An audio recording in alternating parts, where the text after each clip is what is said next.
everybody, and welcome back to another stream. Yeah, there hasn't been a lot of streams from me this week, to be honest. We had what? The Monday stream, and that's it. Yeah, basically, I think I mentioned it Monday as well, but I've basically been trying to get several videos or old streams rendered, so I could basically upload them or edited and rendered because they were like from before I was a VTuber. So yeah, I kind of had to basically hide my face cam. I have 13 streams in total that I need to do that for, and I currently have done for 6 of them. Hey there, Ryuko. Welcome to the stream. But yeah, so far, just missing 7 streams. Each of them take... Most of them are around like 4 to 4.5 hours long, and that means that they take around 9-ish hours to render. So, yeah. And then I also have a slight problem actually. I think I mentioned it on Twitter here a few days ago, but the first stream I did as a VTuber was a 12-hour stream. OBS seems to not be able to do something called redoxing of that stream. Basically, when I stream, I also record the videos at the same time in what is known as... I am getting what that is called now, that format. That it is MKV. I'm recording in that file format because it basically helps prevent corrupted files if the recording suddenly stops. What software am I using to re-encode? I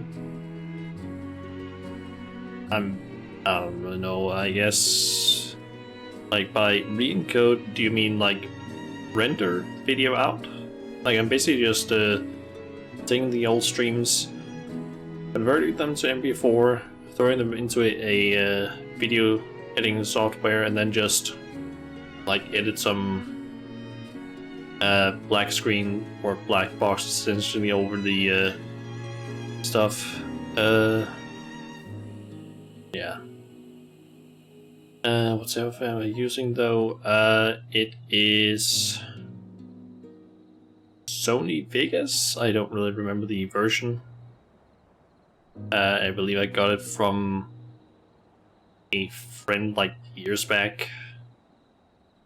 But yeah, I have a slight problem basically with the first stream I did as a VTuber because that one is like 12 hours and 21 minutes long. OBS doesn't seem to be able to redux that over to a MP4 file without it basically corrupting. So yeah, that's a bit annoying. Basically I can play the original file. That one doesn't have any problems. It's just specifically when I try to use the redux feature in OBS, produces a file, but it just will not play. It's basically like, it says it's a file, an MP4 file, but it doesn't say like playtime on it. So I don't know what's going on with that. I do have a solution for that. The only problem is just that that process is going to take around 12 hours, I think.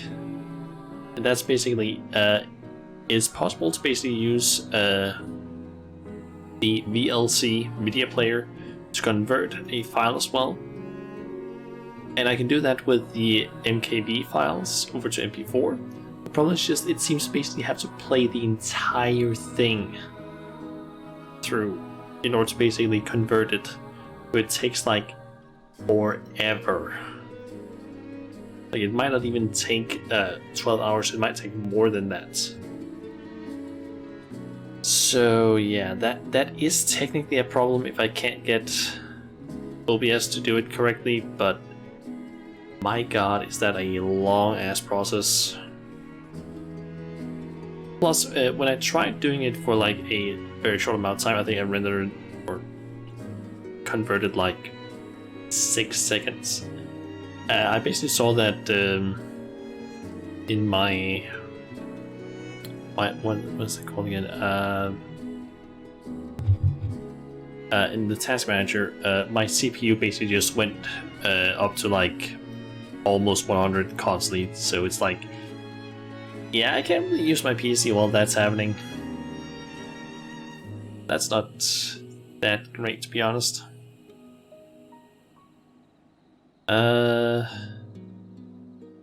But maybe I can start doing some of that stuff a bit faster, because but you don't have Vegas, you could probably throw it down a couple hours. It's just that you can't use MKV files or whatever it was in Sony Vegas for some reason. You need to literally convert them over to MP4 in order to use them in anything. Seems, which is a bit annoying. And the thing is, for that 12-hour stream, I don't even need to do anything with it. I just need it to be converted over to an MP4 file, because then it's just gonna get uploaded directly to YouTube. I think the only reason I'm doing it with the first 13 streams of Final Fantasy is because I wasn't a VTuber at that point, so I was using webcam. I kind of want to hide that a little bit, so yeah. But I might be able to do that stuff a little bit faster or something, I don't know, because I don't remember if I actually have mentioned this before. I think I have, but I was supposed to basically start going to school again, because I basically signed up for that here at the end of the month. I think it's in like under 2 weeks that I'm basically starting. Don't really want to start. Hopefully I have a few things that I'm trying to do, including just trying to get a job to maybe avoid having to go to school. But if I do end up going to school, I basically need a laptop for the school, because they want us to basically have it's basically a powerful ass PC or laptop, because we need to basically use several features of the Adobe Premiere, or the Adobe basically bundle, and it basically needs to be able to run Premiere Pro in like good enough version. So it's like I need a way more beefy PC than what I currently have. So yeah, I'm currently in the process of getting some help from someone my dad knows to maybe get one a bit cheaper. So yeah, hopefully that hopefully I can get one a little bit cheaper, because my god, am I gonna have to start spending a lot of money on things for school, because I also need to get like several books, which I'm kind of like, I fucking hate the fact that certain school, like, I hate the fact that you need like books that you need to pay money for when you're going to school. Like, I hate that. I hate it, because basically as soon as you've bought those books, they're literally worthless. Like, the only time they're not worthless anymore is if the school keeps basically being like, oh yeah, you still need this version for the next year, like, then you can maybe resell it. God, some of those books are expensive. Like, I think the school, like, the website that the school basically links to for like, oh yeah, you can go here and buy it, it's like over 1,000 crowns. Like, I think it's like 1,300 crowns that I need to spend on books. To be honest, I'm I haven't done too much searching for it, but I'm gonna try and see if I can maybe find them either just somewhere online where I can maybe get them cheaper or perhaps free. Never know. So I don't really want to have to start spending like 1,000+ crowns on a bunch of books that I might not even use that much.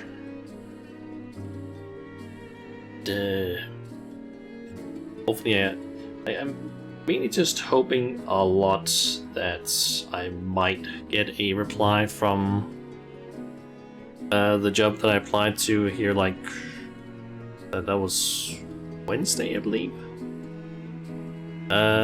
Still haven't heard back from them yet, but it has only been like 2 days. So I'm hoping that I get a reply from them at the start of next week, perhaps. Because if I could get that job, that would be a full-time job. And it's only like around like 40-50, I think, minutes away with like public transport, so it's not that far, to be honest. Plus it's only like, I think it's like one train I need to get on, and then it's like no stops, which is pretty nice. What will I be learning at the school though? I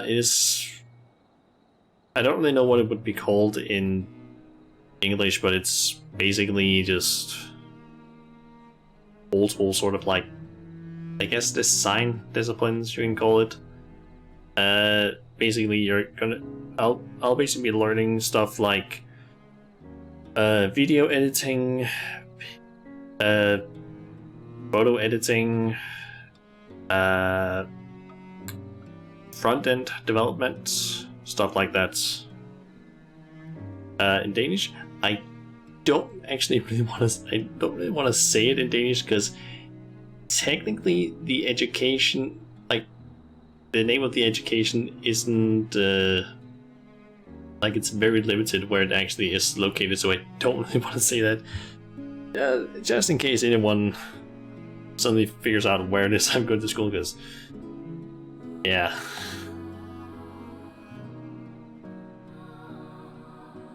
DMU. Sure, I can do that really quick. Let's see. There you are.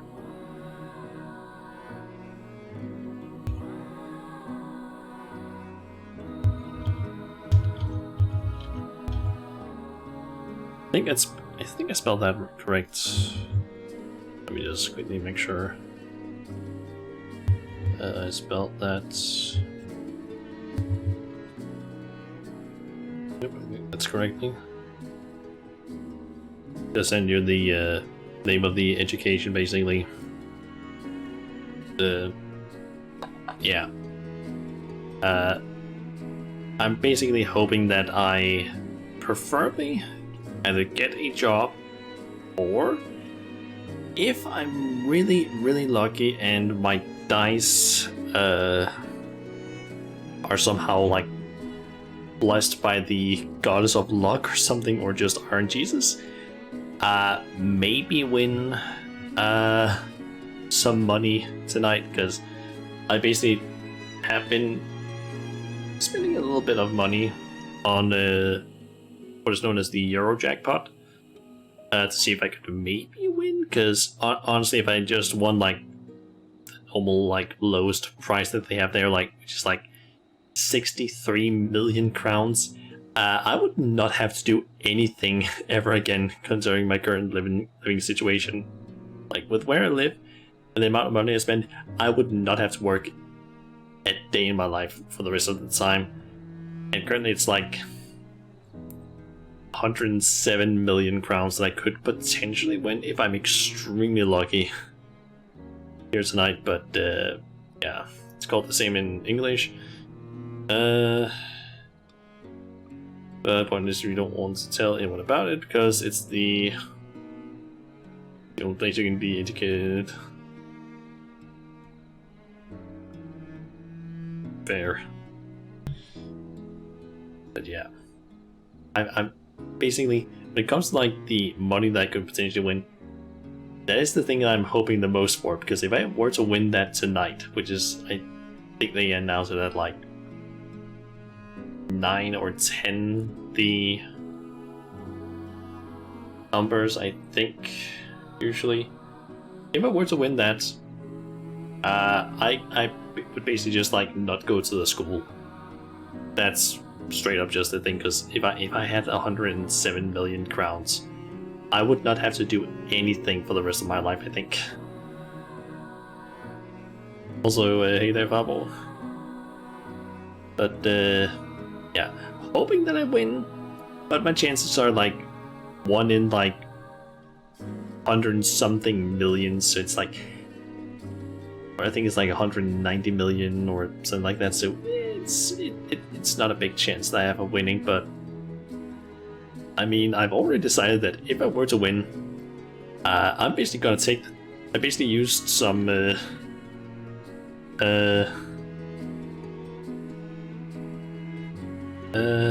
are some issues with the EU jackpot. What do you do with that amount of money? I was getting asked that. You must admit, investing seems the best idea. Yeah, I would probably invest. Like, I would probably take a okay amount of the money and invest, because honestly, I think I did some rough calculations for like how much I spend on just like I don't really know what it's. I guess it's called payment service or paying service in Danish. Through that stuff, I pay around like it's like 5. I actually don't know if it's exactly through that, but I did some like rough calculations a little while ago, and I found out that on average, or I spent around apparently, I think around a little over 100,000 a year, apparently on just my apartment, not including food and so on. So basically your chance at winning the Euro jackpot while it's below 250 million is a lot less, basically because there are less people playing the Euro jackpot. Okay. But yeah. But yeah, basically if I use around like, say those like 102,000, I think it was, a year, that's like 10 years, that's around 1 million. That would be, so if I just had like, I don't know, 30 million, that will last me for like a long ass time. But yeah, I think if I had basically that amount of like 107 million, I would probably spend, I guess, some of it on, first of all, just the area that I'm sitting in, get a better PC, like a way better PC than the one I currently have, get a better table, because this one is not exactly the best, it's a little bit small compared to what I want. Probably get basically just all the stuff that I use for like playing games and streaming with, upgrade that. I would probably also spend some money on renovating my bathroom and kitchen, because that's kind of in some plans that I've had with my parents as well, that they have some ideas for. Basically you did average on the first prize payout for the year jackpot. Basically the average of winning dropped like a stone. Basically we'll just spend some money on renovating the bathroom, kitchen, do some stuff with my PC. Specifically if I won today, I would it's a bit of a dumb thing, but I would basically get like a custom-made sort of dice holder for those. It was basically some D&D dice that I used to basically roll my numbers here the other day. But yeah, I would basically like get a custom-made like container or something for them, just because like those are my lucky dice now. It's a fucking silly thing, but I would basically get something like that made, like custom-made dice holder. It's dumb, but I just feel like those dice won me the money. They're getting that.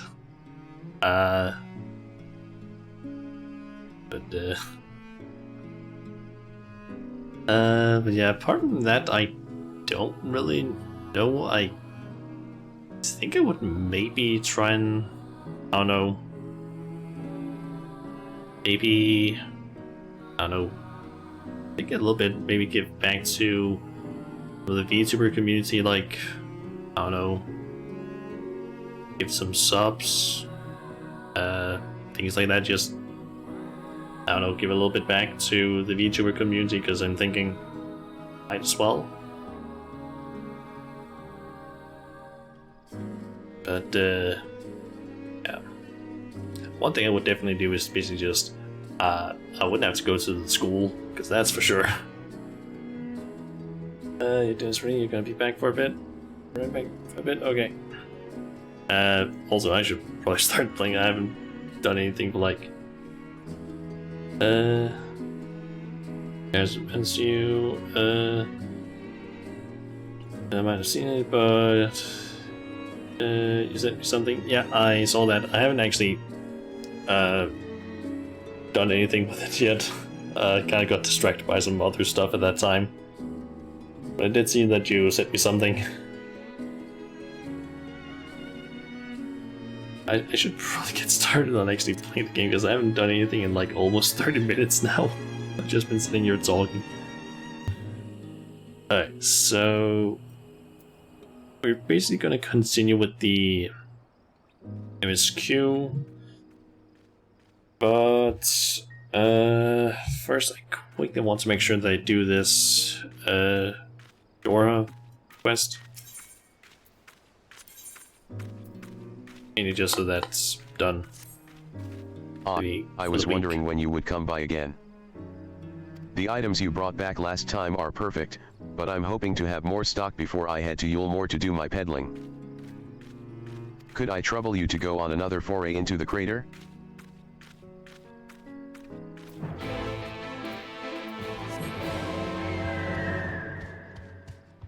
Okay, so back into the poet's bunker. And find, what is it, like 2 items?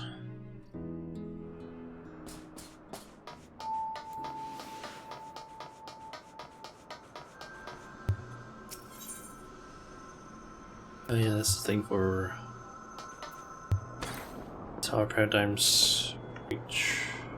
That's right. Okay, so let's see. Kinda looks like it's actually... It hasn't changed. I seem to remember that last time we did this, it was like over here, one of the items.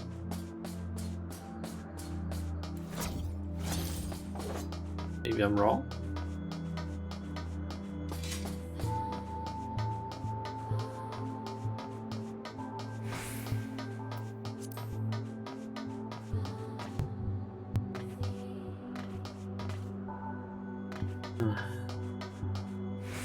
You can show off a few things. I've basically been doing some stuff with the PvP. Because, yeah, kind of want to try and get to series level 25 before the patch drops here on Tuesday. So I can basically get the last of the special items. Well, the problem is just that basically start getting more and more XP every single level, and yeah, some of the depending on what sort of PvP you do, it might take a lot longer than if you do certain others. For example, if you do Crystalline Conflict, it's relatively fast, but it can be a bit annoying if you get matches where you just get absolutely stomped, for example. And let's see, Frontlines is just kind of, I don't know, boring in my opinion, because those matches are so goddamn long. Plus, sometimes you can just see immediately that yeah, your group is not winning. So it would be kind of nice if you could just, I don't know, just fail the match or this immediately. It's a little bit annoying when you just sit around and just are like, yeah, we like the opponents have like what 700 more points than we do, like from our points up to the next one. So it's like we are not winning in any way, shape, or form. Like we're not even getting take place. Also, that was not Bloodbath I want to use. But yeah, just need to do a lot of more farming in terms of PvP stuff here. Possibly maybe a little bit tonight after I'm done streaming, and maybe also tomorrow, and probably a good amount of Sunday. There you are. I think. Were you able to find anything else of interest? Marvelous. With the addition of this little lot, I'm now ready to set forth. If truth be told, I'm a little daunted by the prospect of going all the way to Yulemoor. But if I have confidence in myself, and some grog is always good for that, I'm sure that all will be well. Oh yes, I'll see to it our wares fetch the best coin they can, and prove to everyone that I'm worth more than the ale I can hold. Thanks for all your help, my friend. I'll be fine from here, and you can let the chief know as much.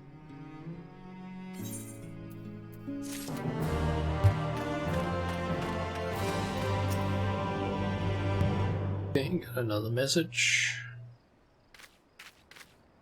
Lolly ho there ho, Shauna. You'll be pleased to hear another recording device has arrived.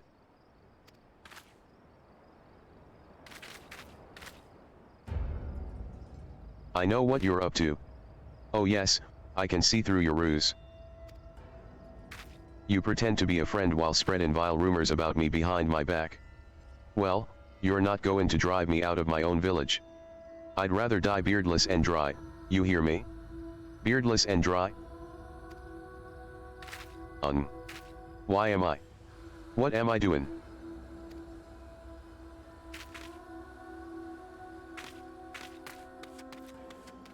Well, it seems the visit I paid Glog the other day backfired. Hard to tell if trying to reach out to him is better than not doing anything. But that's enough about Glog, let's talk about cheerier things. Owing to everyone's hard work, the village is starting to look like itself again. This had the effect of inspiring another one of us to volunteer to help. The fellow's been wanting to speak with you, so let me call him over. Oi, Okay. Shauna's here, if you wanted a word. Chief. Shauna. I've always believed that our actions speak for us. And I've always respected them as dared to make things happen rather than sitting around. But sitting around's what I've been doing, while you labored to rebuild our village. And it made me ashamed of myself. I want to help too, if you'll have me.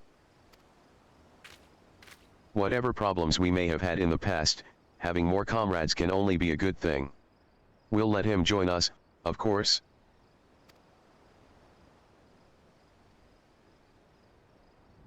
I'm glad we're on the same page.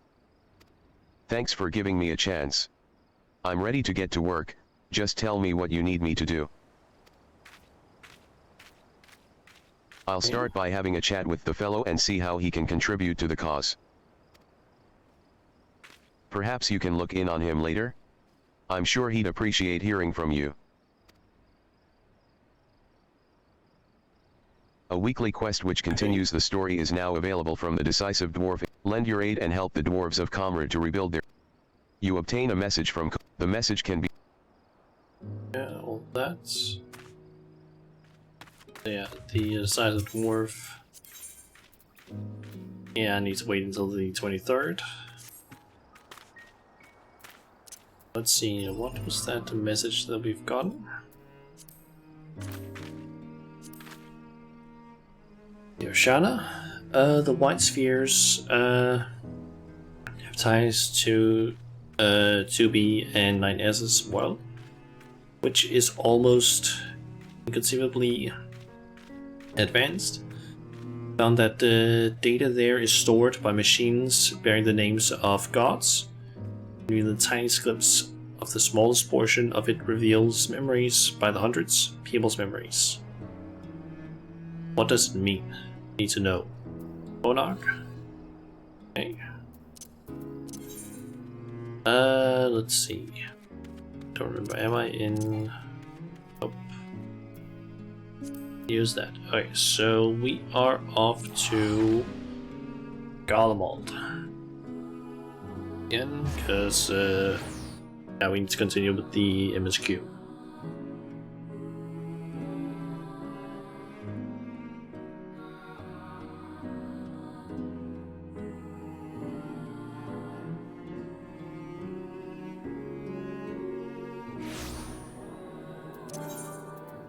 Let me just put on my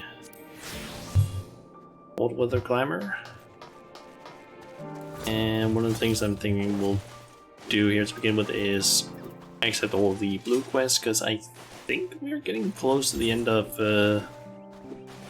quest here in Garlemald. So we also have 3 quests down here that are blue and a blue quest up here, so that should result in us very soon getting the 5th one from the MSQ. Best delivered cold.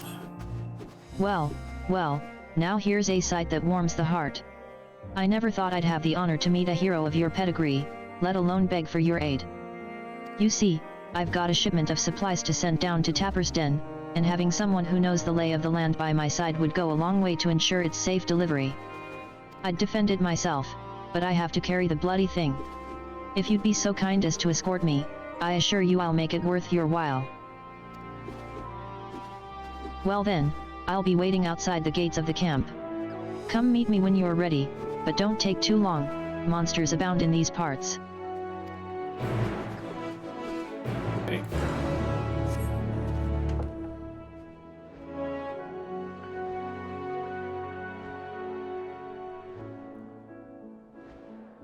I didn't notice that there was a Jogo keeper here.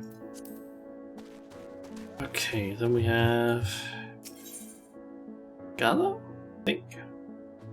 At the station. Yep, that's another Aethercurrent. I've seen you before. In Tertium, yes? I was part of the first group transferred here, but there's someone I'm trying to find. A small boy, red hair. Have you seen him? He's probably still refusing to budge. Oh, my apologies. Allow me to introduce myself. I'm Gala, Ist Legion. I've been doing what I can for the refugees, though I suppose I'm one myself. You see, I've always tried to help those in need. Some call me a busybody, in fact. Before joining the military, I was a member of the Vigiles Urbani, and it was our duty to keep the citizenry safe. Old habits die hard, though, which is why I'm determined to look after that lad. Oh, very cool. We're just getting started on the blue quest here in Garlemald, and probably also the MSQ, I'm thinking. He's been separated from his parents in the chaos, but he won't leave the station without them. Thing is, that's no place for a child his age to be fending for himself. You've seen the conditions there. He needs food and warmth, which you and yours have been kind enough to offer. I should go back to the station to try persuading him to join your camp. Could I trouble you to accompany me? It'll do him good to see you're not the monsters he probably thinks you are. Thank you. Well then, no time like the present.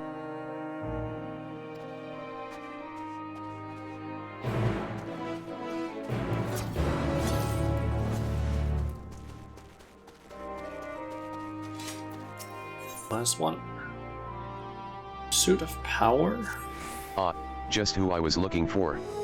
Allow me to introduce myself. I am Rimelnaut of Ishgard. I've been put in charge of our arrangement with Tapper's Den, you see.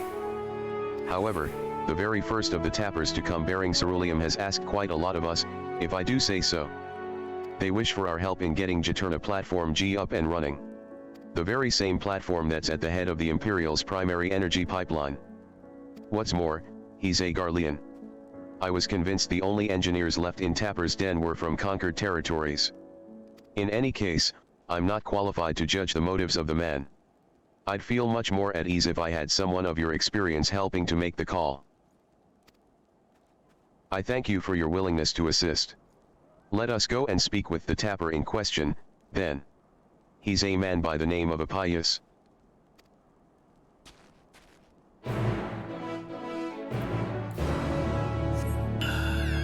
Gotta be honest, I am getting so tired of the current weather. It is so fucking hot constantly, and it doesn't help the fact that I'm constantly in just like, I feel like the last few days have been absolute pain for me, because it's not like it's unbearably hot, it's more just that it's so fucking humid constantly. Like, I feel like I'm constantly just like wet because it's so fucking warm and humid at the same time. Like, I legit cannot wait for it to become fall so it can stop hopefully being this goddamn warm and humid. It is so annoying. Because like, I feel like every single day that night that I've been trying to go to bed is just like, oh yeah, time to go to bed. My entire body is just fucking disgusting because it's just sweat. It's not like normal sweat, it's more just like, oh great, it's not like normal sweat, it's more just like, oh yeah, like, body just feels wet, but it's not really wet. It's weird. It's just so annoying, and I hate it.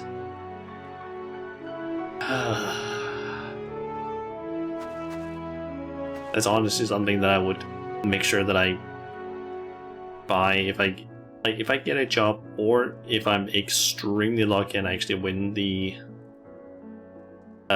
money tonight.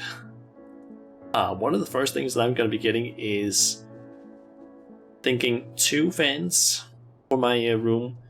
One that's going to be sitting under my PC or under my desk, that's basically just blowing cool air on my legs, and then one that can sit on my table that blows cool air on me, so I don't sit here and sweat. Aircon. Could also get that, but I feel like that would maybe make a bit too much noise in my room. Taking so many showers these past days. Same. Like, usually in my case, get the fairness, get the aircon. Yeah. Like, in my case, I usually, unless I have something where to go, I usually only take like a bath every other day. Because it's like, if I'm not going anywhere, I don't see a reason for me to take a bath. Because, like, every other day, that's when my hair starts getting a little bit on the nastier side. Like, it starts getting to a point where I'm like, yeah, I need a bath. But otherwise, it does bother me. But if I'm going out to like do something, or I'm going to some meeting or something, I of course take a bath the same day. But I've had to like do baths almost every day currently, because it's like I just keep feeling just nasty due to just sweating due to the fucking weather. And like, it's not even like real sweat, it's more just Because the humidity, you just end up wet, despite the fact that it's not even warm. Like, technically it is warm, but it's just humidity. It just causes you to get wet without sweating. It's so fucking annoying. Get the fence, get an aircon. I'll try looking into that if I end up having money for it, because currently, if I basically start in that school, I'm not gonna have money to basically buy an aircon. That's for sure. I suppose you must be the friend Rimmelnod wanted to fetch. At least not unless I get a like job on the side, then maybe make enough money for that. But currently, that's not gonna be the case.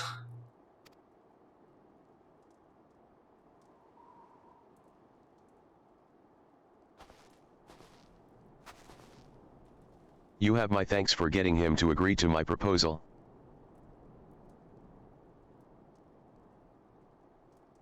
Sweaters and t-shirts turn into wetters in the wet shirts. Yep. Yeah, I'm sitting around in like some extremely thin shorts and a t-shirt. And I'm just like, oh yeah, my like legs and arms are just wet. I can also kind of feel it just on my like torso. It's just basically everywhere is more or less just, yeah, that it's wet. And it's not because I'm like sitting here and feel that, oh, I'm sweating like a motherfucker. No, it's just purely the humidity. More the humidity and heat, but I don't really feel the heat necessarily in your underwear. I could potentially also do that, but I don't really like sitting around just my underwear, to be honest. Especially because my chair is not exactly the best thing for that, because it kind of ends up like, let's just say it kind of like makes it so that not a lot of air can like go around under where I'm sitting, so yeah, that doesn't end up becoming very comfortable. Do not misunderstand, I have yet to agree to any such thing. I merely wanted someone else present during our talk. Very well, though I do believe my proffered deal would be a boon to us and the Ilsebard contingent alike. It's how long you're cheering me want to do. I've actually kind of done somewhat everything. I basically have like, what is it, like 4 pillows for my bed, but I only use 3 of them. So I'm basically taking the last one, just put that as something I can sit on, because it at least like allows a bit more air to come through. Plus it also helps a little bit, because the chair does, to an extent, hurt my tailbone / just, I guess, ass if I basically sit wrong like long periods of time. This seems to help a bit, at least. I used to work on Jaturna Platform G, you see, so I know more than most about the facility and its operation. That may be so, but your relationship to the facility notwithstanding, why should a Garlean such as yourself still be taking refuge in Tapper's Den? We've been led to believe that the former workers residing there were from other territories. You're right on the technicality, I was a supervisor, rather than your typical staff. When the platform went down, it only seemed right that I stay with my crew. I always thought we were close, but living alongside them in Tapper's Den has made me realize that I took them and their skills for granted, and that's to say nothing of the blind eye I turned to their struggles. That's why I came to you. It's high time I be of some real use to them, and everyone else, if we're lucky.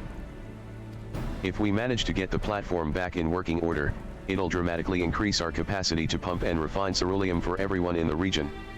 Sadly, we're more than a few hands short of a full workforce, not to mention the lack of supplies. Which is precisely where you come in. Help us get things up and running again, and you'll have your share of the ceruleum coming out of the rig. You couldn't come up with a more mutually beneficial arrangement if you tried. So he says. What do you think? I'm a little uneasy about this. He seems trustworthy to me. A little uneasy about it, but I think it couldn't hurt to help. I'd been leaning the same way myself. Ultimately, what he says about the potential benefits is true. Nevertheless, I doubt the higher UPS would assent to this.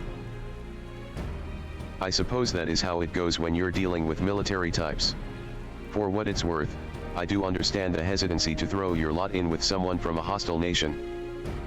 Thus, part 2 of my proposal, I shall do you a service to prove myself worthy of the contingent's trust.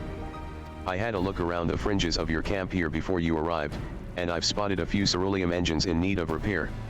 If I fix them up, your superiors would have no reason to suspect that I want to see you driven out. Less reason, in any case.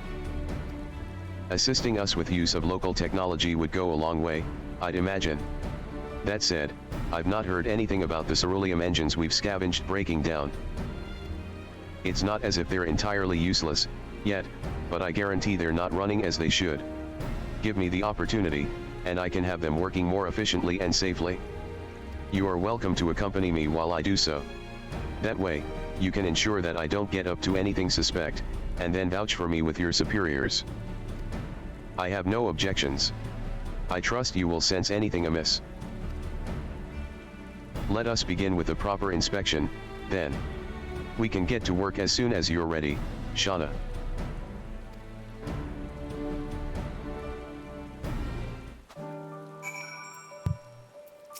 Though the ultimate objective is to get the engines running at full capacity, the purpose of this inspection is to work out what parts we'll need.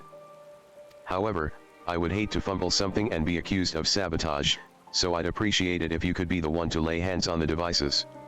Never fear, I'll be right behind you, telling you what to look for. If we inspect, say, 3 of them, we should have a decent idea of what needs repair. Lead the way. Appius is now accompanied. You can, if you... Don't need that info. So let's see, need to find 3 engines in here, or around here at least.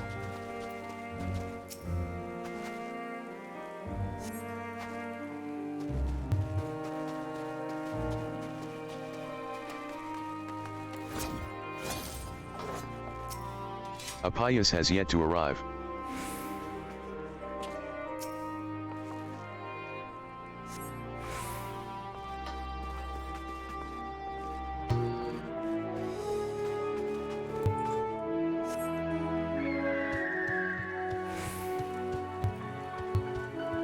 I was gonna find the last one. There's one. Praise be to your deft hands. I have an idea of what our next step ought to be, though perhaps it would be best to apprise Rimmelnaut of our progress first.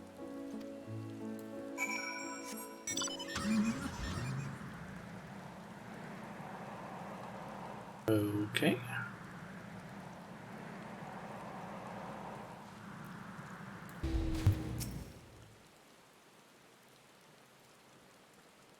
It's also the end of the quest. How are our engines? Alas, I fear that each of those we examined are guaranteed to break down sooner or later should you continue using them in their current state. Surely you jest. I swear it on my integrity as an engineer. You are in dire need of instruction in the proper operation of ceruleum engines. You saw the little lamp light up when you touched the switch, correct? That only illuminates when there's an issue with the engine. They were switched off for want of fuel when the settlement was abandoned, no doubt. Which prevented them burning out, only to let them freeze solid instead ere your lot turned them on. From the state they're in, I can only assume it didn't occur to you to warm them up first. I noticed you have heating technology of your own, but it will do you no good should the engines to power them break, now will it? You have nothing to lose and everything to gain from my assistance. I am a machinist from Frozen Climes myself, and what you say sounds plausible enough. Very well. On behalf of the camp, I formally ask you to repair the ceruleum engines. I suppose that means I will be taking responsibility if anything goes wrong, so you may as well use your own two hands this time. That's the spirit. I knew you'd come around.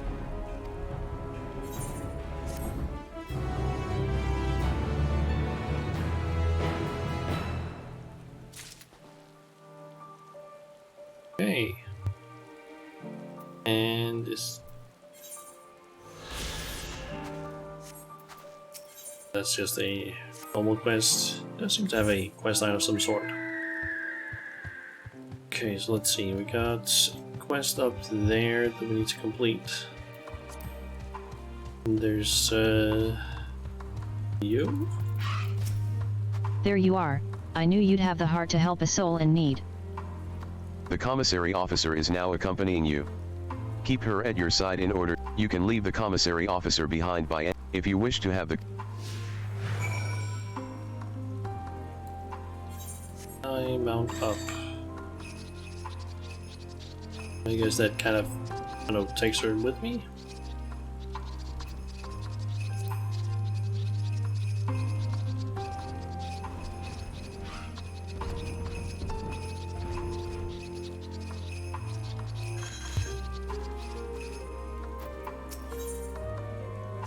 It'll be some time yet before we've mapped the entirety of this vast expanse.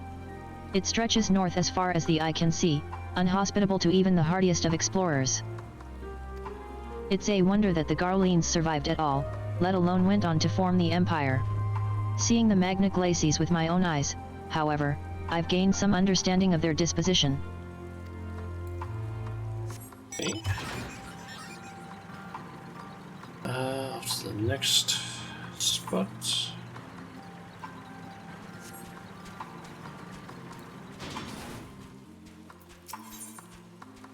This is only hearsay, but I've been told those masses are formed when ceruleum bursts forth from the earth and comes into contact with the surrounding water, freezing instantly and capturing that moment of violence forevermore.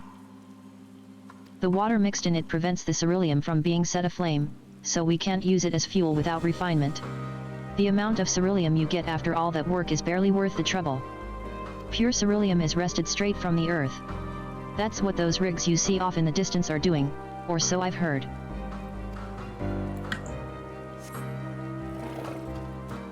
Okay, and then it's just down here.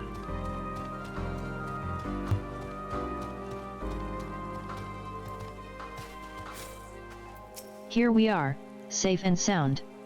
I couldn't have done it without you, friend. Now all that's left is to deliver the goods. Let's enter those caves and get some shelter from these freezing winds, eh?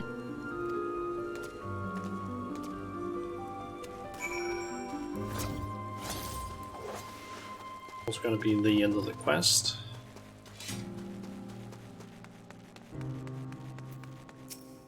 Well, the goods have been safely delivered, but I'm afraid I have one more task to beg of you.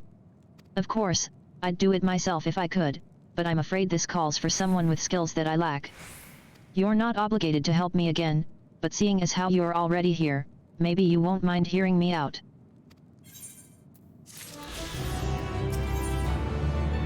Armored up. That can be doing that one right now.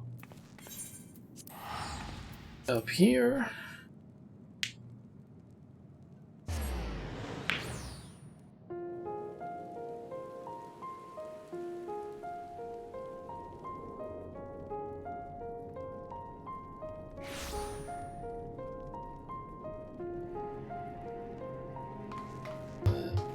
Okay, I need to go north of here.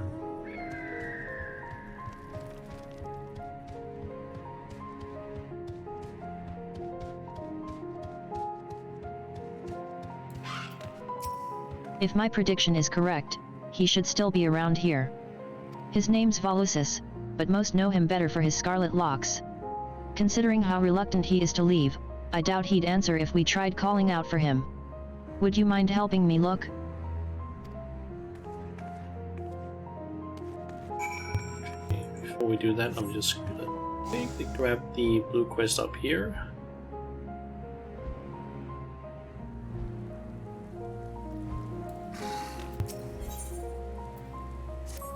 Excuse me, Ma'am? Have you seen a little boy with hair a similar shade to mine? He's my son, and I can't find him anywhere. It all started when I told him we ought to seek refuge in your encampment, and he started wailing and sobbing like I'd never seen. The next thing I knew, he was running hell for leather goodness knows where.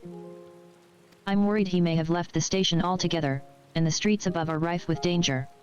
Please, could you find him for me? Oh, you will? Bless your heart. If I know my son, he's probably tried to return to our house to the north of Palladium Novum. Try there first before anywhere. He'll be easy to recognize, I should think, what with the color of his hair and all. Okay, so she wants me to go up there. We can do that after we finish up the other one. Which is also about to be done, I can see.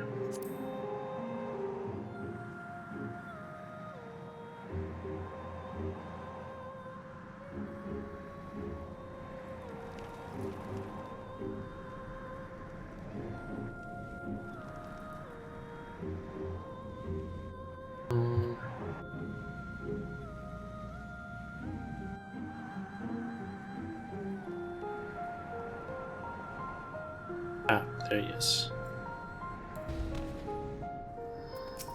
Who are you?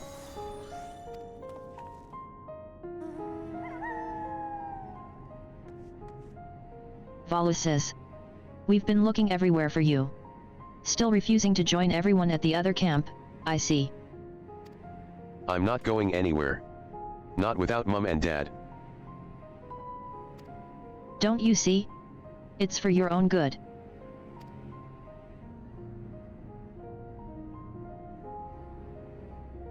I know you. Came here with who'll lose, didn't you? Please, you've got to listen to me. Mum and Dad are alive, I know they are. No one's saying they aren't. Sorry to burden you, but I've a feeling he'll be more cooperative once he's got this off his chest. Hear him out, would you?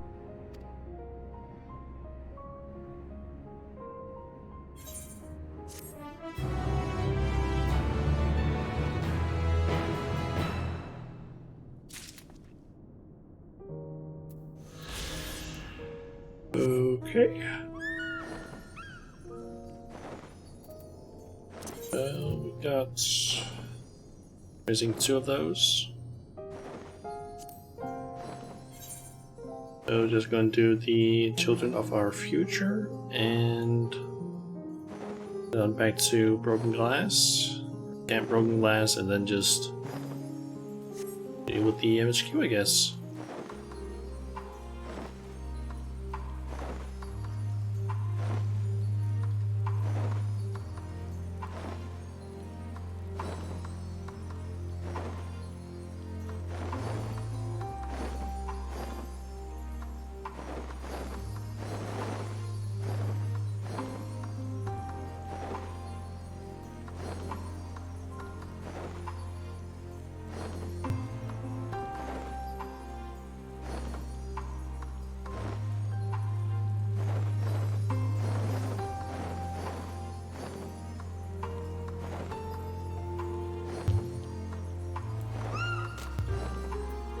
Another block street?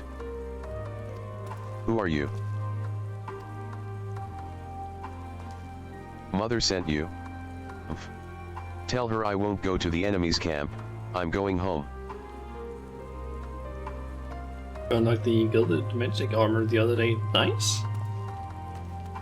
The boy with the sky blue hair has made good his escape. You had best resume your search for this obstreperous youth. Can't remember it. It's kind of ugly.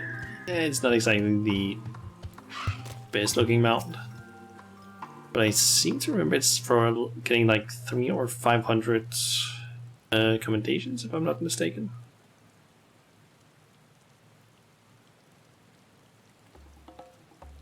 Revive 500 players. Stop following me.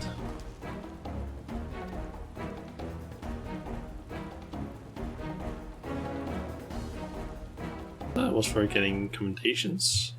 Once again, the boy with the sky blue hair has taken flight, and will likely be looking over his shoulder for signs of trouble from now on.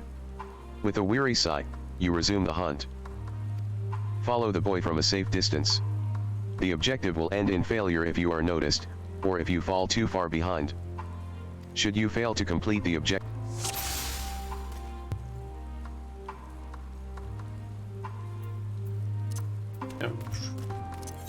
This thing, isn't it the...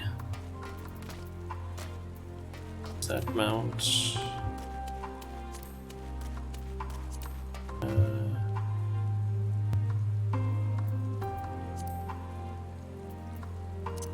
Isn't it this one? Because I'm pretty sure I got that for... I'm right, it is commendations. Okay. Yeah, I know there is something you get for basically getting it or reviving a bunch of people. But I seem to remember that being only if it's people outside of your party you can basically get an achievement and a title, I believe.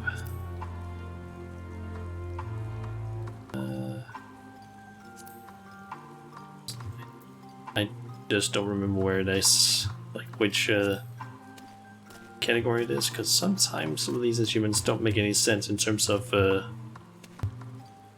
their name per se,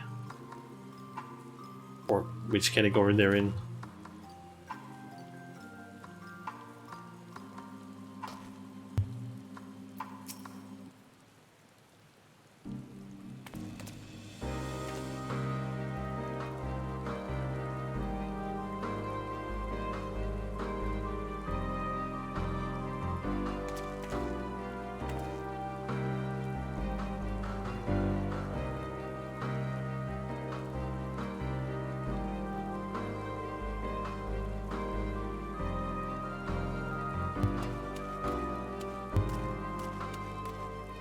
Someone from my FC is about to start doing some stuff in their FC room, apparently changing how it looks.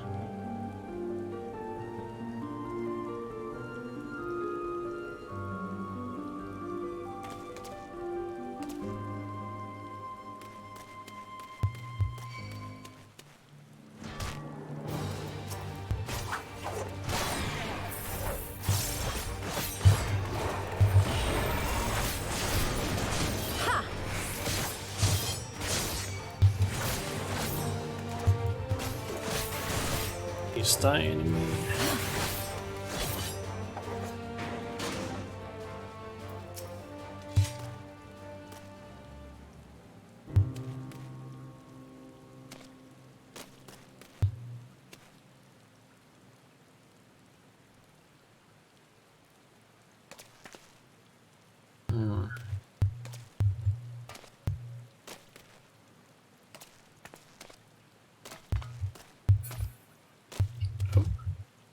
This.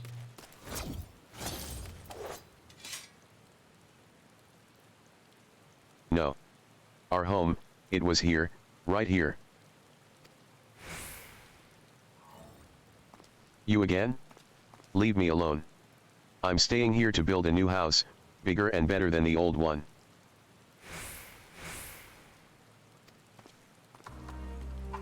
The child has escaped your grasp yet again.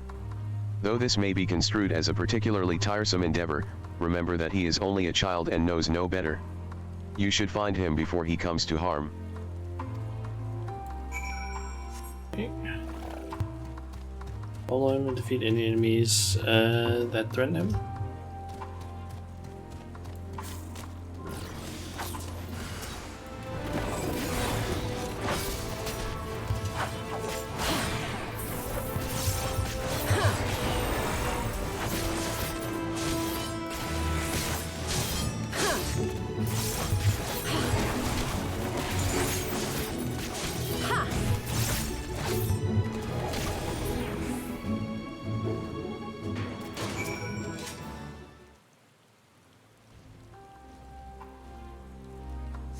Why do you care so much?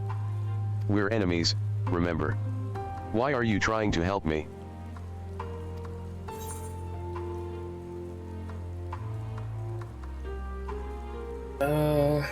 You need help, and I'm offering it. How would your mother feel if something were to happen to you? That one.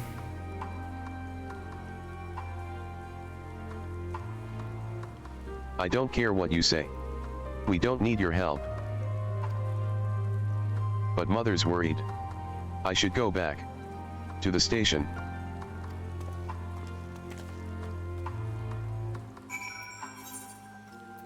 Okay, I'll just teleport back to the station because I feel like it's maybe a little bit too far to just run.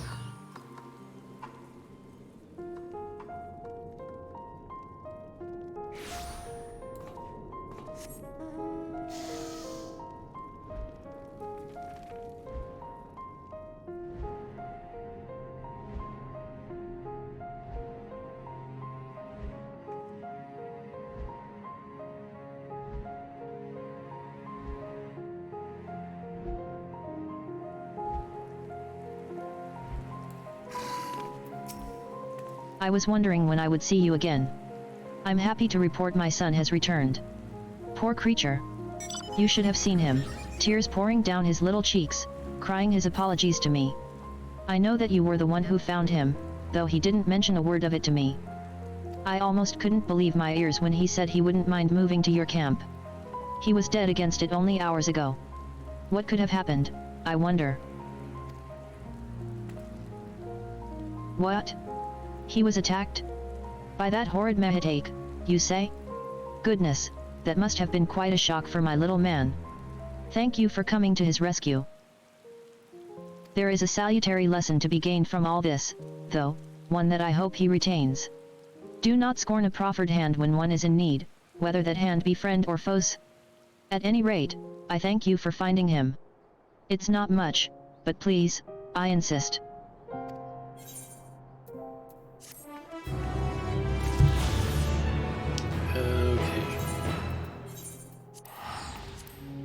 Should mean that we have, yep, all of them except for the last one from the MSQ.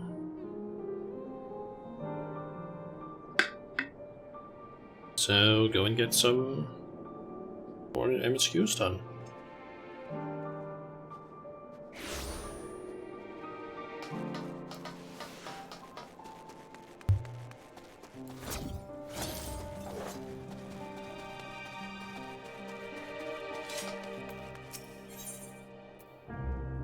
In from the cold. I assume you are curious about how matters have progressed here in your absence. Quite well, as it happens. Now that we've procured ceruleum from Tapper's Den, the recently repaired heaters can provide much needed warmth. Furthermore, we've prepared sufficient food for everyone. Those from Tertium shall find a hot meal waiting upon their arrival. There's one for you, so go ahead and get some well-earned rest. I believe that we're capable of wielding a ladle or two without your assistance. On your way, might I ask you to seek out Y'shtola? She was but recently attending to the wounded, but she's meant to be taking a rest herself. See that she is. Are we getting a little conversation bit that might happen? Some of the other characters? Yes, yes, I have been taking proper breaks and imbibing sufficient water. But what of the Warrior of Light? You and the twins have an established history of reckless disregard for your own well-being. We're all fortunate that none of you landed yourselves in my care. I've already quite enough to deal with, between the tempered and the Ist's wounded. Alas, though I can mend their bodies, the toll their experiences have taken on their hearts and minds is another matter altogether. For their sakes, we mustn't waver, but nor must we rush ahead in eagerness to see the day one, and in so doing invite disaster. Upon settling down for supper, several cutscenes will play in sequence. It is recommended that you set aside. I always love that message when you get that. It's so great when you get that message of just like, oh, once you do this, several cutscenes will play. That's like, yes, please. Especially if they're voiced. It looks like it's voiced.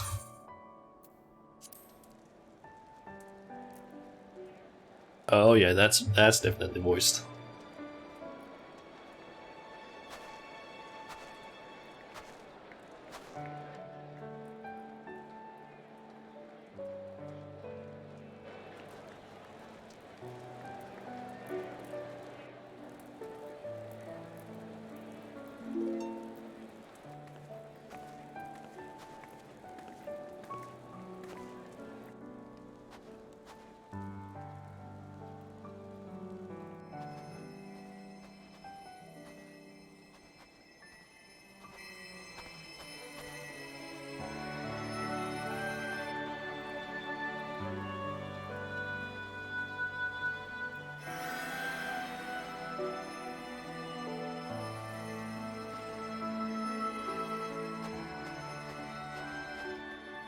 Is that all of them? The last of those who agreed to join us, yes. We left heaters and provisions for those who wish to stay behind. They won't last forever, but hopefully they'll last long enough. For now, I think everyone's earned a rest.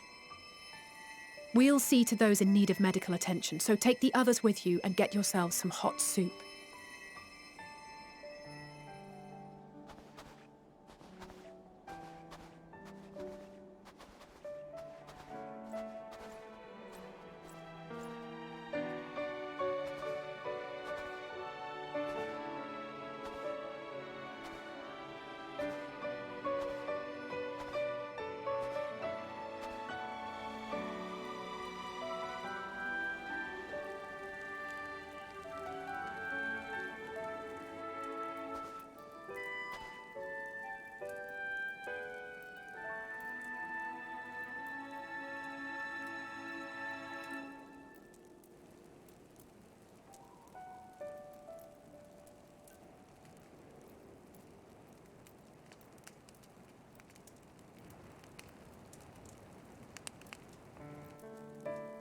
Warmth.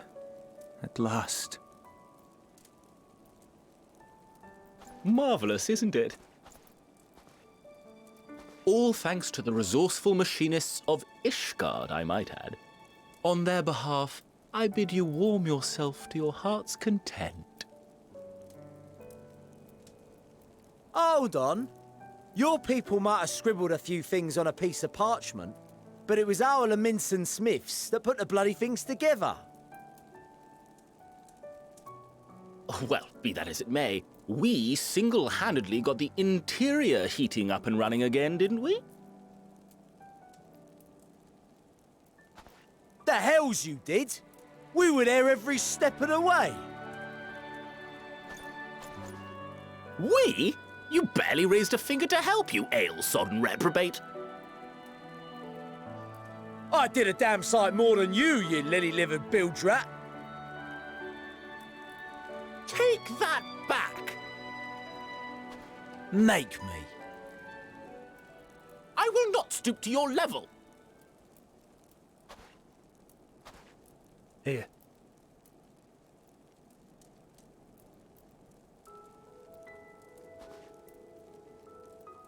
At ease, man. There's nothing funny in it.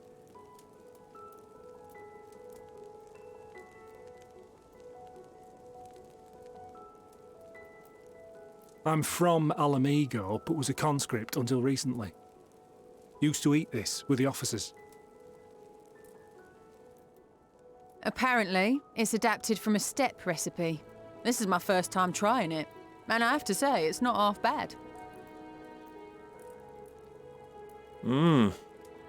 It's a bit too flavourful for my liking.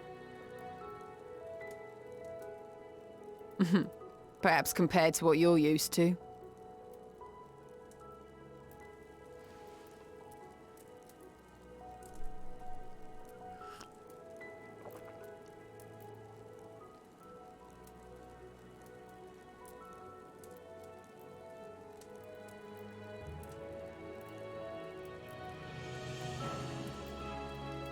It's the little things that make life worth living, don't you think?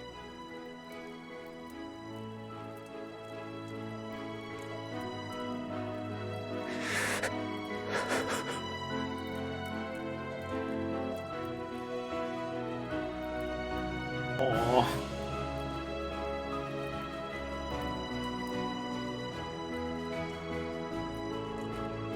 Yes, they have also been through quite a lot.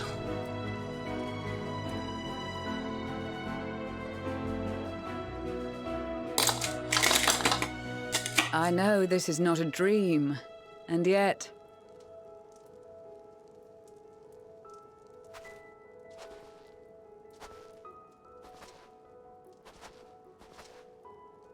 I felt the same way at the Dragon Song War's end.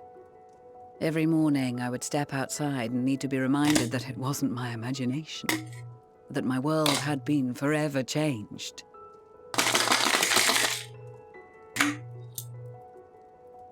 And just as I had grown accustomed to the idea, Again, you change my world in ways I never thought possible.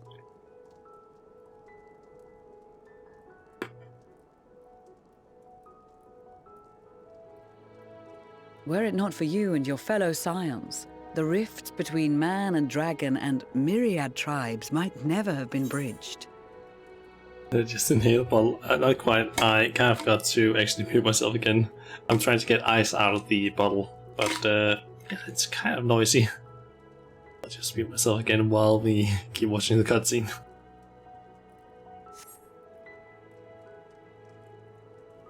The Grand Company of Eorzea. The Ilsabard contingent. We owe it all to you. We've shed many tears in recent days, of pain and sorrow, triumph and joy.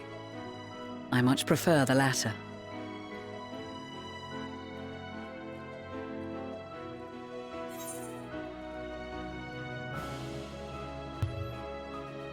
As do I. We often don't have the luxury of choice. But the first one.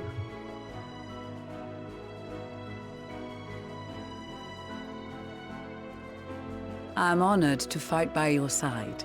As an Eorzean and Garlean both, I shall do all in my power to bring my peoples together.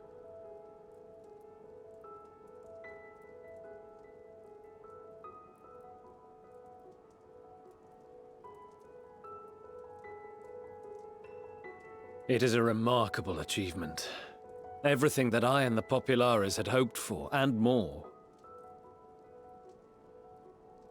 Would that it had come sooner.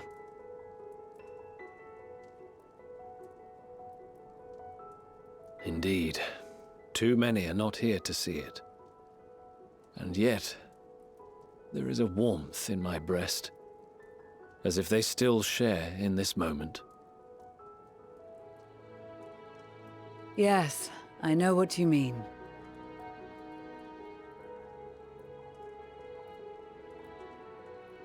On a night like tonight, the wind and cold seem to pass me by.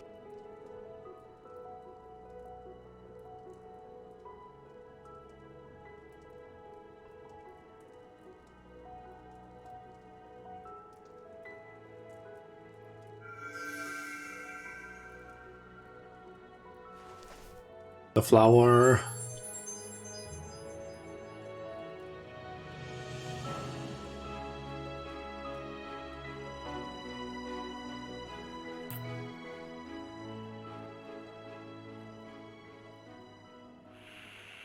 He's gonna play something.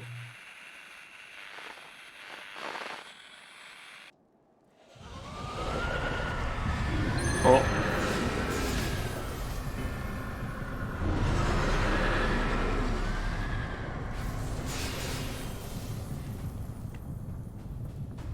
Wait, the Guardians.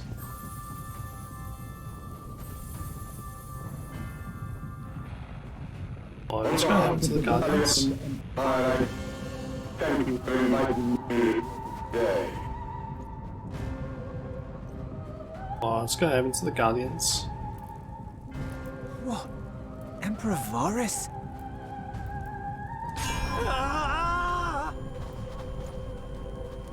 Hey, I gotta get tempted.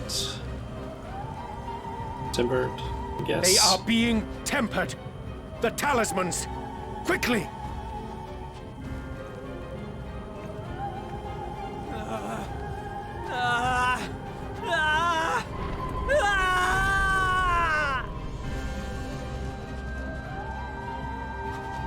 Save me, brave hero! Ahem. And Daniel. My lord has requested your presence, and I would hate to disappoint him. Bastard.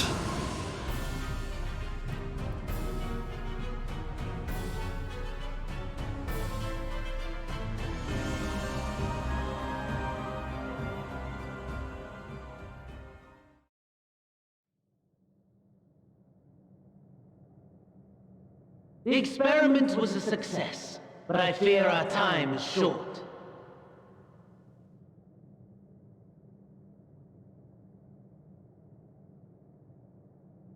I shall begin the preparations. Experiments? Now, it is time for you to awaken.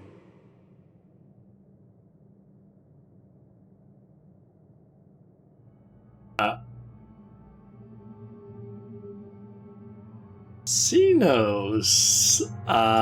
Good morrow to you.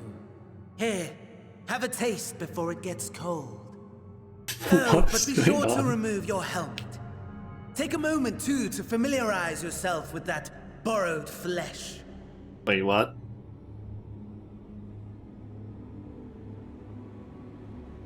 Wait. Oh. So, how does it feel? I, for one, find those first moments within a new body to be most refreshing. We had a Magitech engineer by the name of Aulus to thank for this method of soul extraction and implantation. I believe the two of you met briefly in Alamigo. What's going on? His was a rather sticky end, wasn't it? Thankfully, he was thoughtful enough to leave behind his mind-jack technology. I took the liberty of making some improvements and selecting you as my esteemed test subject.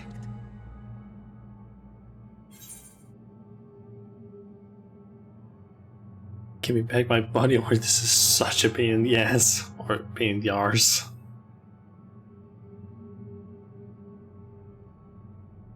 Come now. To us Asians, it is no different from trying on new clothes. Why not make the most of it by partaking in this fine cuisine?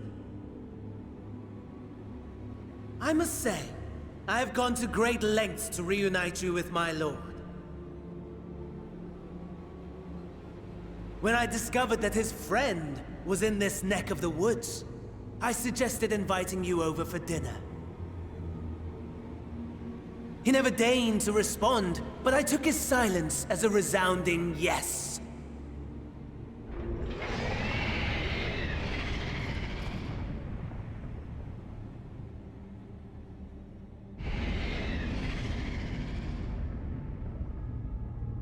What is that? Daddy is pleased his grumpy little boy has finally found his playmate. What?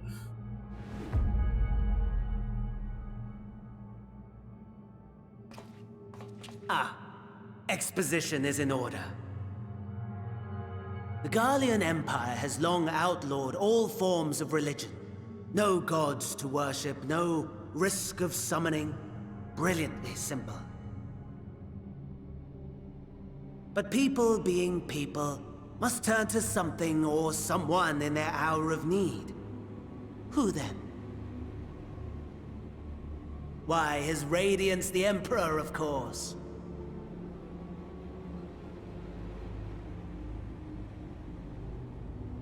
As you have observed firsthand, Garlemald has seen better days. The legendary Solus Zos Galvus, dead. Provinces near and far in open rebellion. Our bold new emperor assassinated. And that last one even sparked a civil war. What rotten luck. The people cried out for salvation. Their earnest pleas, one might even call them prayers, a supplication united for the Empire to reclaim her former glory. Summoned, And so their will did manifest, channeled through the corpse of none other than Emperor Varus himself. Oh. And lo, the Savior was born, the embodiment of the Garlean spirit. Their anima. What? That just looks fucking creepy as hell. It calls to its subjects, compelling them to take up arms and fight. Oh. And just as the wealth and power gravitate towards the Empire's capital, so too does ether from every corner of the globe. The towers with which you and your allies have been so preoccupied were created as an extension of Anima itself. An ingenious design. Would you not agree, my lord?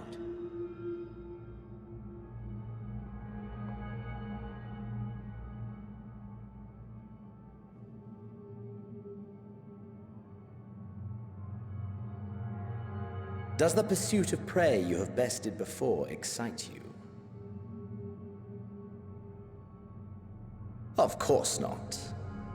Absent the challenge, the thrill, your prize is a hollow victory. Butchery.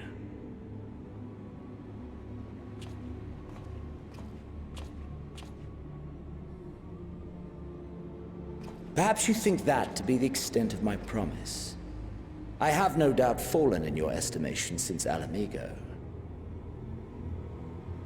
Fair enough. But do not let your disdain deprive us, of an opportunity to craft an even more majestic moment of euphoria. I have been honing my craft as I set the stage for our reunion.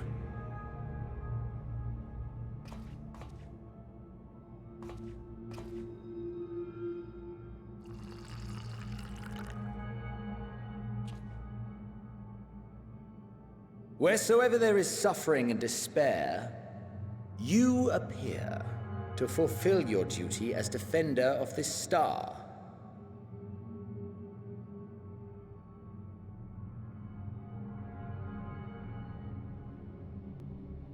The chaos and destruction that my hordes have wrought are my gifts to you alone.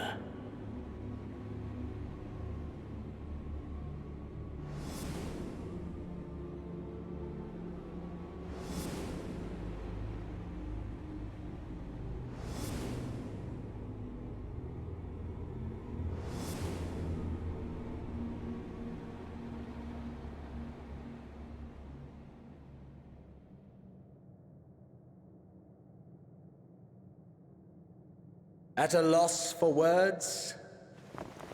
No matter.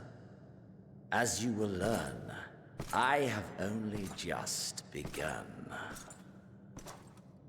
Oh, will you not finish your meal? There is only one thing that can sate my hunger, and it would seem my friend has lost her appetite. I hoped this display of civility might prove an entertaining diversion, but clearly we are above such pretensions.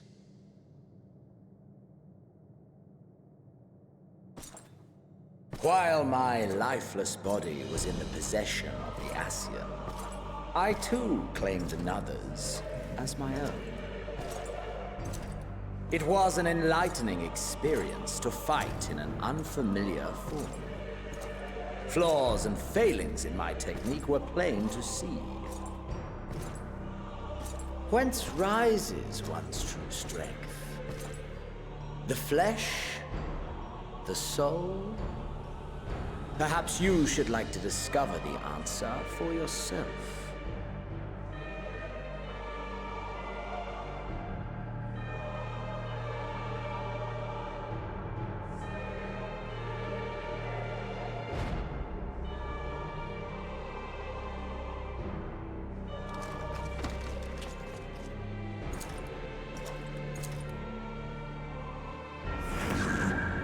Or together. Hold on. What?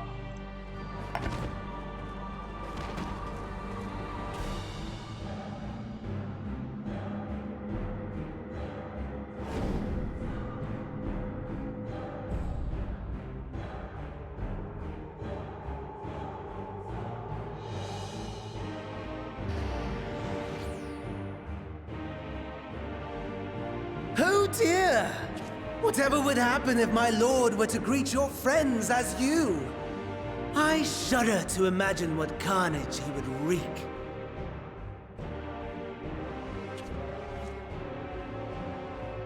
We'd better hurry if we want to avert the bloodbath. You can thank me later for my generosity. What the fuck?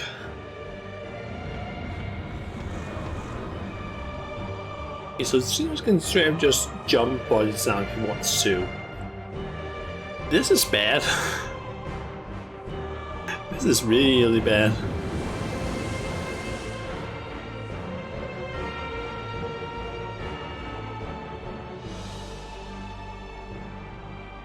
Ah, there it is. Your camp, I believe.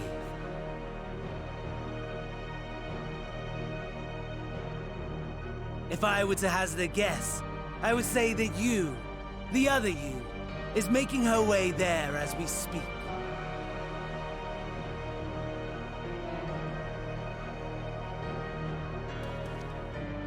Alas, this you will have to walk from here. Or run, if you can manage it. My lord would be cross if I made it too easy.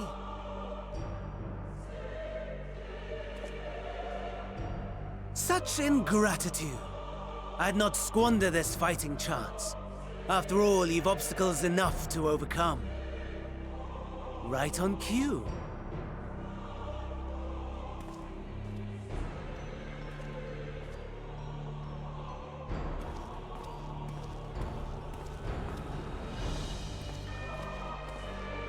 Tempered soldiers, with standing orders to kill those not sworn to Anima.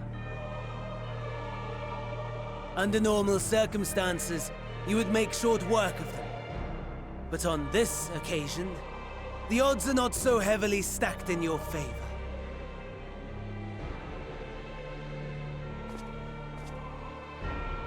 Okay, this is getting interesting. So we need a solo duty of some. Yep. I'm guessing we don't have our normal class and everything. Nope, we no. Okay, reached within a time limit.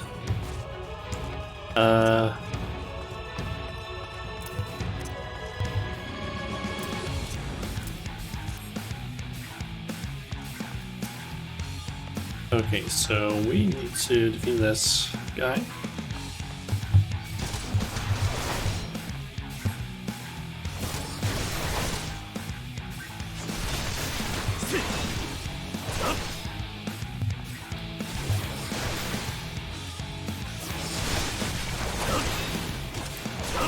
Good luck, I haven't turned the Goblin Soldier. Okay, get all that.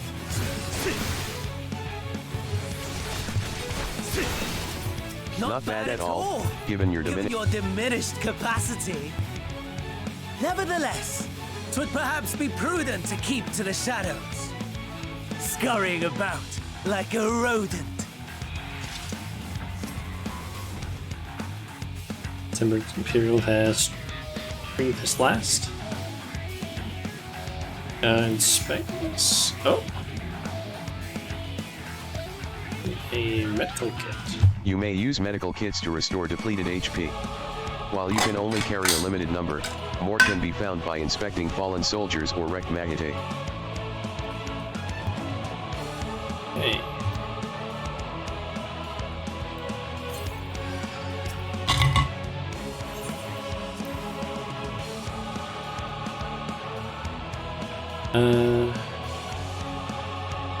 Were you in possession of your own body, you may have had the capacity to subdue rather than slay this tempered soldier. In this battle, you are unable to use the full extent of your powers. To reach Camp Broken Glass quickly, you should avoid combat whenever possible. If you are discovered, your foes will give chase. The Magitake units are especially powerful, and your chances of defeating them in your current state are slim at best. Yeah, I'm gonna assume that that countdown is the amount of time I have, so... This Magitake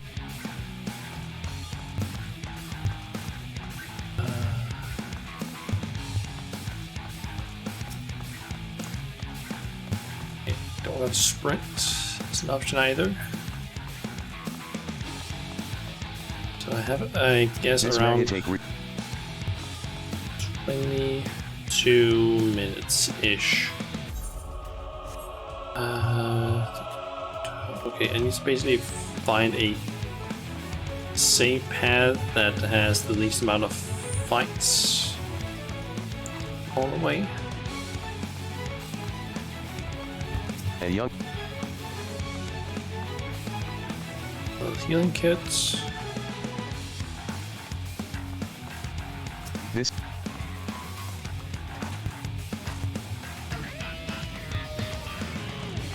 Guess let's go this way.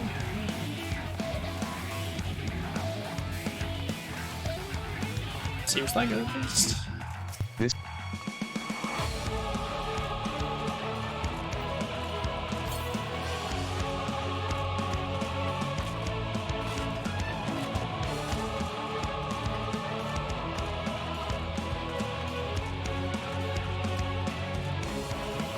the second.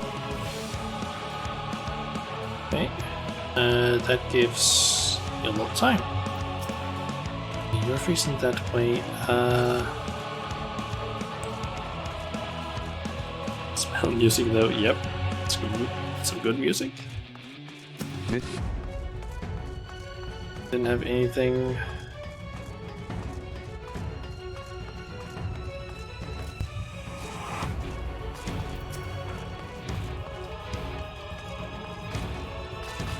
Wait, I can't go.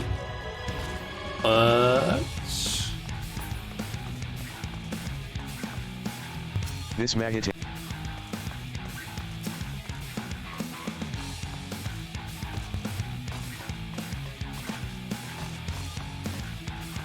According.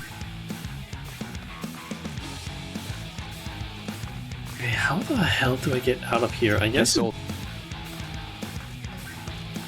did give me like 20 minutes, but can't go that way. What? Have I just gone like in a completely wrong direction?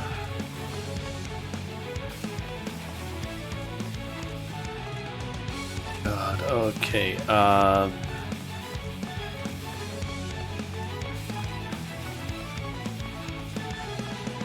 I can't go that way. Just directly down there. Can't go further in the eastern direction.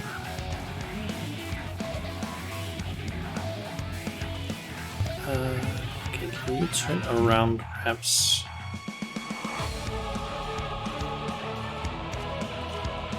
East? Or can I maybe turn around? Good, good.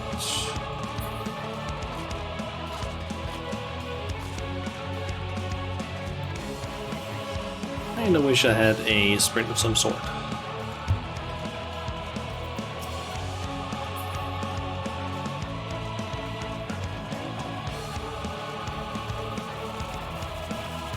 This Magitake Reaper's leg has been damaged, but the Find the Magitake's identification key and fuel. Okay, so that's what I need to do. You've not on. The bastards got my hand when they took down my Magitake Reaper. If you can repair its leg, though, it should still work. If it's run out of ceruleum, you might be able. One of the wreckage. Okay, I know where I can find a wreckage with fuel. Well, the problem is just that that's all the way over in the other direction.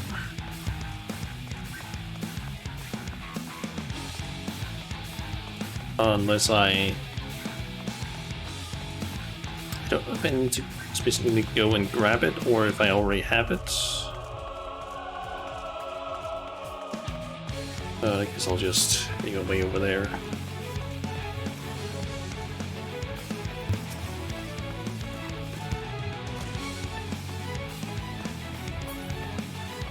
Was not that one. It's further along. Damn it. Jump. I can. Nope.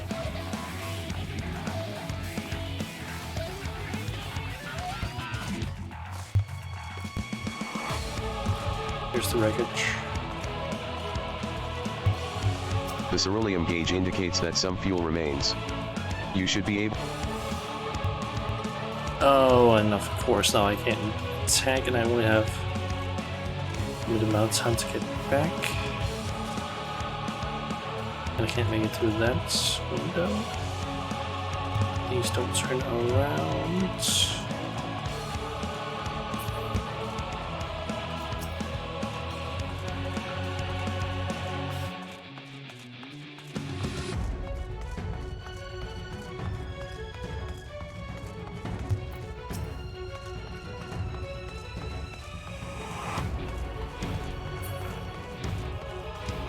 Assuming I need to repair that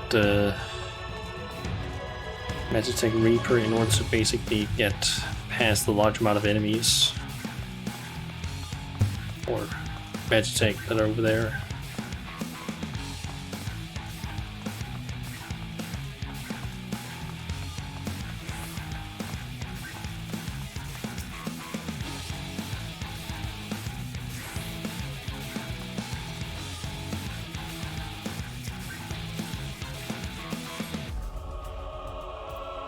Okay, so we got those three.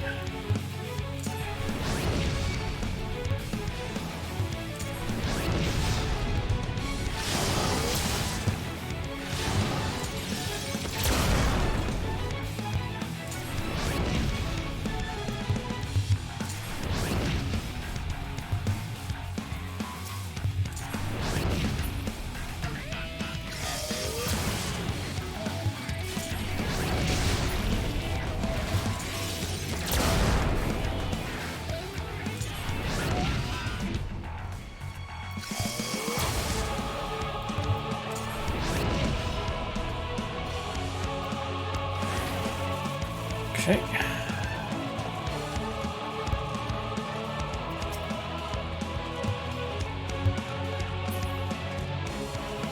Keep going. Someone's fighting something over here. You there. Please, help us.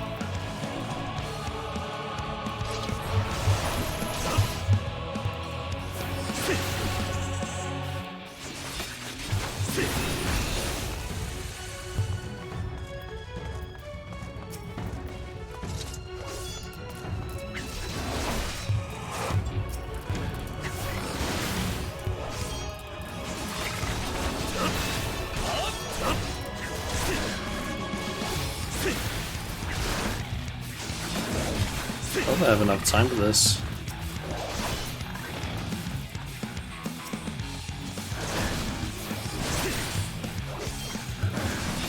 As I only have around 14 minutes left.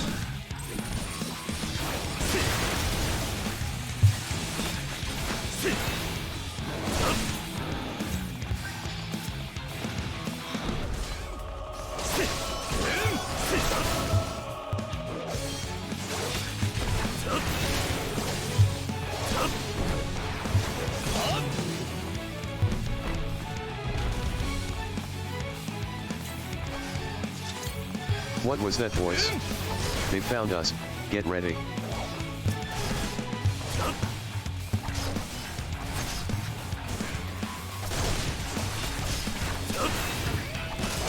I should just focus on this one.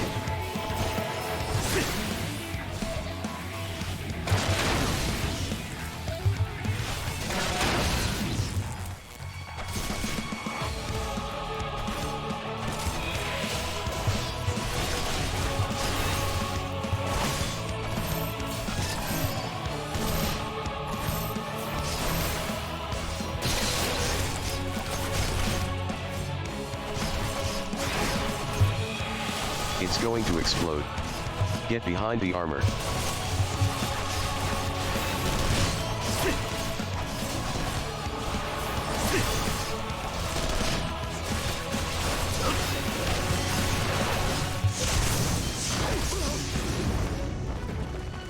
Okay, that was script, I guess.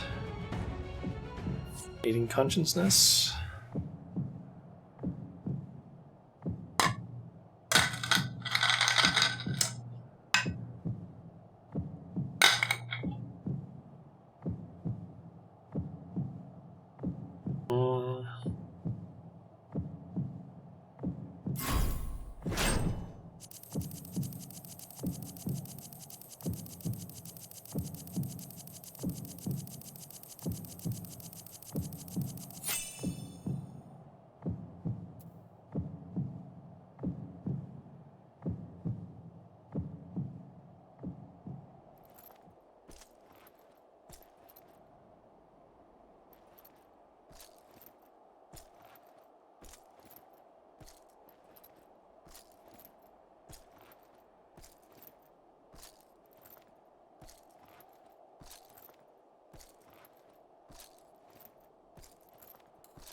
Damn.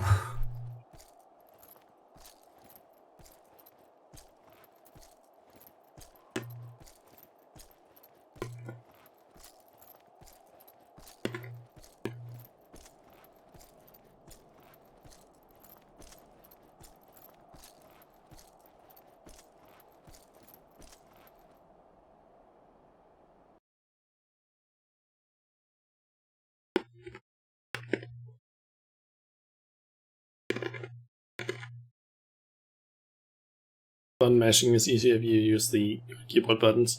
I did. I basically used my confirm button and then also just spammed the movement keys.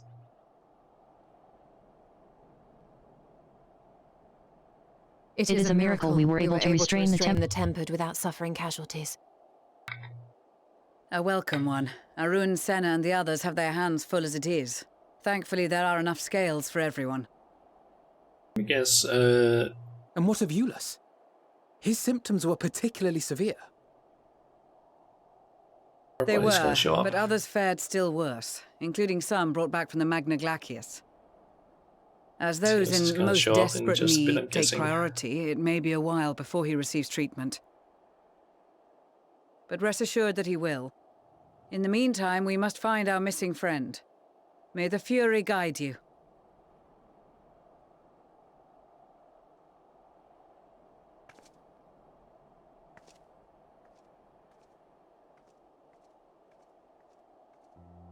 Of all the bloody times for a disappearing act. Right when the first wave struck, we'd be fools to think it a coincidence. But where even to begin the search? No one saw her leave in the chaos, and we've no trail to follow. While I know full well she can handle herself, I worry all the same.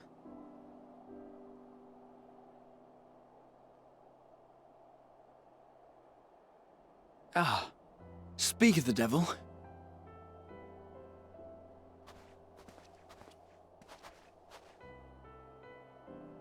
Well, time to call off the search. Place your fingers on all buttons. It doesn't have to be bound key buttons. That particular type events will register all other keys as inputs. Alright. Kinda had a feeling that was the case as well.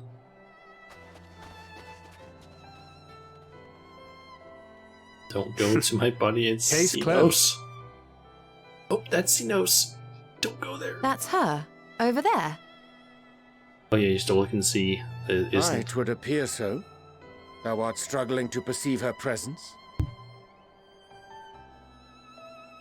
I am. Perhaps, in the aftermath of the wave, there is some residual effect interfering with my faculties. But...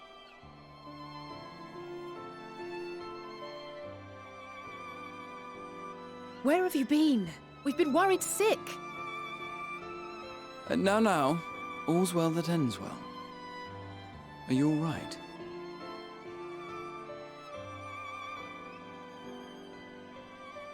Are you all right?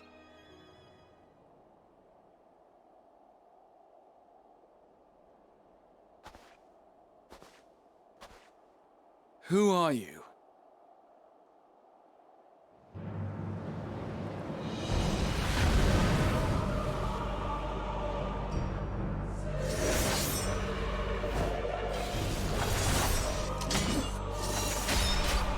Oh, and we have shown up.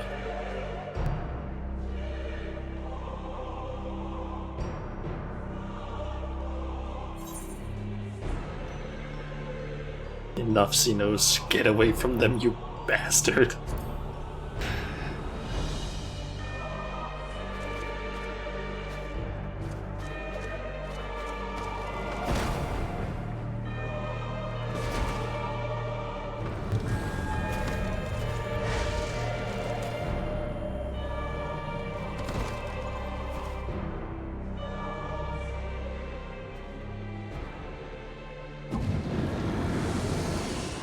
We return to our own body? Sadly, that is all we have time for today. The effect has run its course, and back to your own bodies you must go. Oh.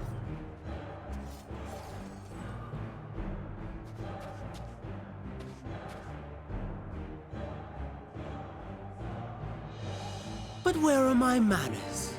You have all traveled so very far, and I have yet to pay my respects. Though in my defense, I was ill-prepared to receive so many uninvited guests.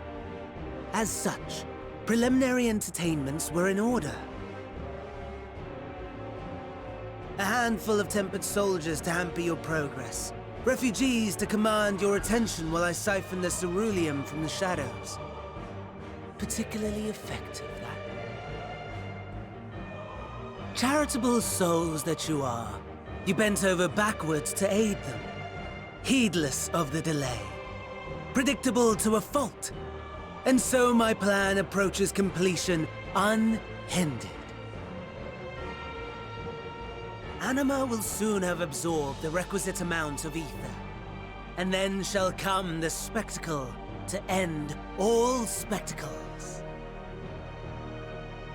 The eldest and most powerful of primals will awaken, and all shall bear witness to the final days!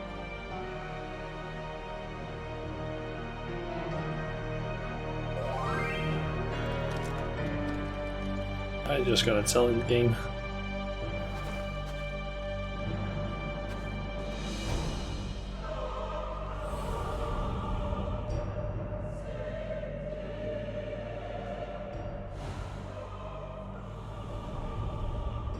The gods themselves will be my meal.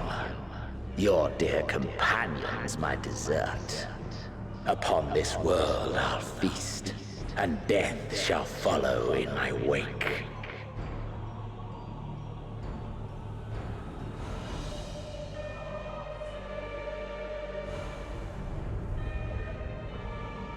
All your hate, all your rage, you will render unto me.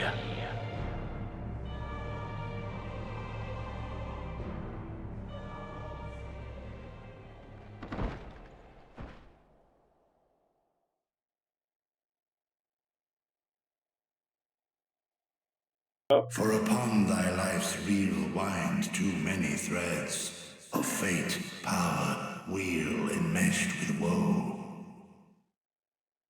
More terrible still is the attrition wrought upon thy companions, as they are swept up in the storm of thine existence.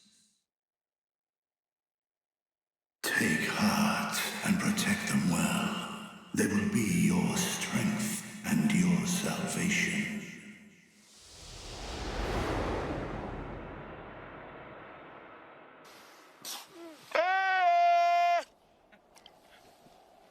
Thank goodness. She's awake. Thanks for the follow, Elfwing, and welcome to the stream. Or Elfing. I don't really know. Elfing? Yes. Yeah, welcome to the stream.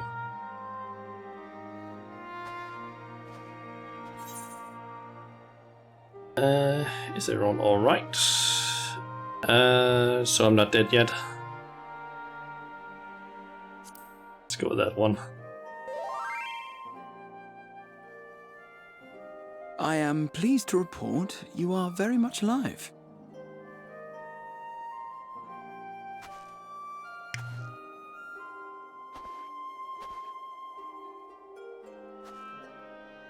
Everything in working order?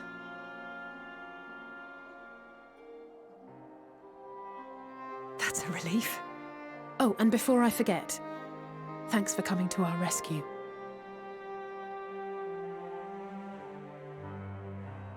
Given recent events, I would be surprised if you weren't feeling a bit poorly. A hearty meal and a long rest would be my recommendation under normal circumstances, but these are anything but. If Van Daniel's boasts are to be believed, we must act quickly. Once you've blown away the cobwebs, we can discuss preparations for our assault on the Tower of Babel. Ooh.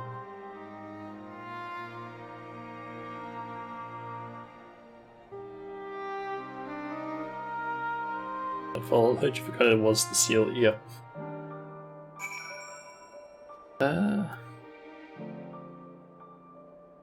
Elfing, that way. Okay. It's you.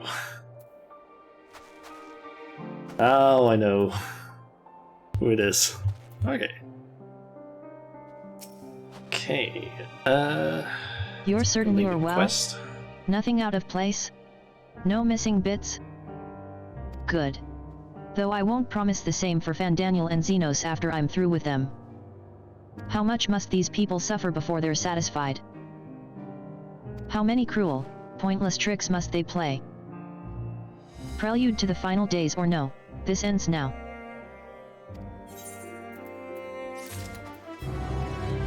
Okay. Ooh, and that's the one that gives me the Aether Current. Are you well enough to make your report? So that probably means that this is most likely going to be the last, or second to last, quest in Garlemald, I'm guessing. At least one of the last ones.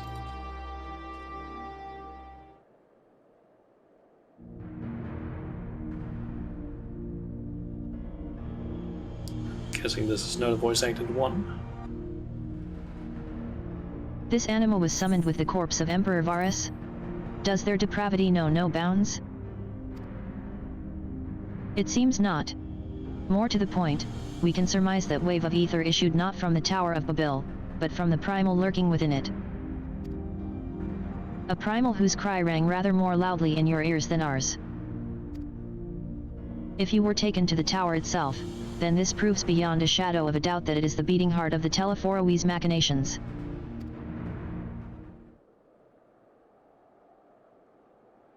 In which case, we have some highly relevant information. As many of you know, ever since we dispatched troops to free the levelers, we've been developing a plan to infiltrate the tower. According to Thancred and his scouts, the main structure is lousy with tempered and enemy mehetake. Furthermore, the road leading to it has collapsed, making it difficult to approach in numbers. Thus do we propose dividing our forces into two parties, one to distract, and one to infiltrate. The diversionary force will be comprised of the Ishgardian, Gridanian, and Lominsa delegations. They will begin the construction of bridges, to make the Telephoroe believe we are marching upon the tower. Meanwhile, the best suited of our Olomigan, Ul'da'en, and Eastern comrades will use a different method of ingress.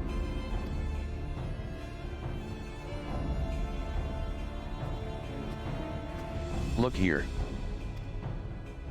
The facility marked in red is the Enceladium, a vast Mahitake manufactory. In ruins now, of course. But the freight tunnel connecting it to the erstwhile Imperial Palace remains intact. While the Telephoroes' attention is elsewhere, our infiltration force can use it to enter the tower undetected. Be aware, however, that the underground rail network remains very much operational. The Tempered are using it to bring supplies to the tower even now. If it can carry their material, it can carry us too, providing we sneak aboard unseen.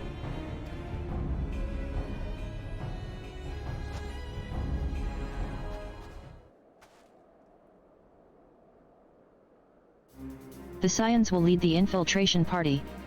Once inside, you must locate and dispatch Fandaniel and Xenos. We will save the people of Garlemald, and those who suffer the world over. Not my vengeance yet. It's time we ended this once and for all. Let's go with that one. There will be no more casualties of the Telephoroes' maniacal ambition. How quickly can we enact this plan? Fandaniel made it quite clear that haste is a priority. Of paramount concern, even, assuming he didn't name the Tower Babil on a whim. In Amon's time, it meant Gateway of the Gods. Xanda used it to refer to a void gate, but in this case, it almost certainly alludes to something altogether greater. The eldest and most powerful of primals. All the more reason to act now. The rest of the contingent is aware of the plan, and are ready to move at a moment's notice. You are to proceed north to form Paddens. Least's group will meet you there. As ever, we are grateful for your foresight. This is the moment we've been waiting for. Spare no effort in your preparations.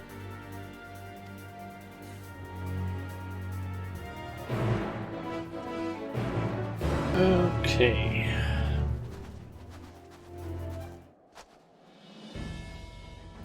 So we need to go and see Lise. But I'm gonna just take a very short break. I basically just want to, when you go out, grab some more water. Also grab some water from the fridge that I have, and possibly try and find a way to maybe like reduce the amount of humidity in my room, because Jesus Christ, wait, just I feel like I'm just been drenched in water. That's how like much the humidity is just doing with me right now. So I'll try and figure something out. I can should maybe open the door as well, so it actually like get some air out. So I'll be right back, like probably at most 5 minutes. So yeah, I'll be gone for just a bit at least.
Okay.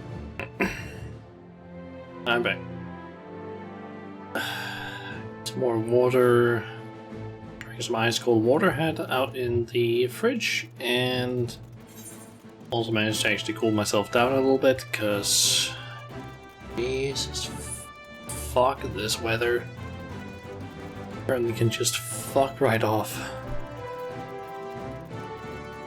Doesn't help that the weather outside right now seems like it's sort of like it could potentially start raining, so that doesn't really help. Because that just makes it more humid. It's not something I need right now. Okay, so just need to make my way up to peace.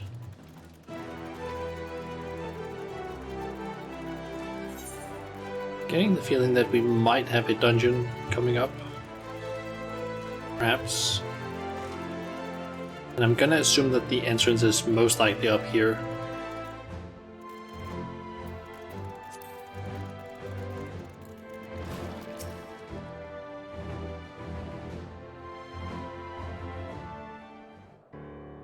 Shauna. The way into the tunnel is clear. We've made sure of it.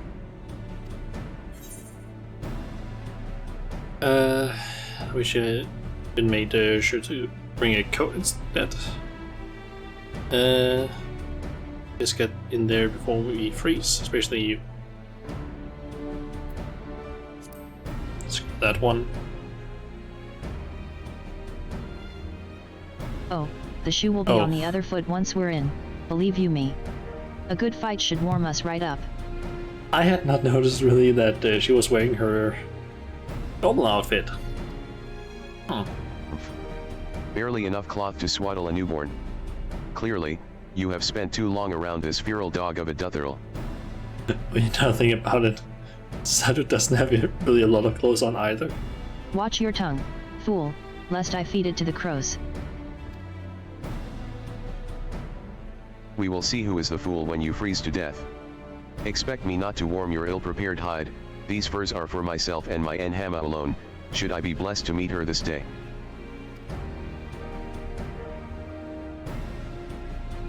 As if any woman of worth would wish to be warmed by you, little Sunday.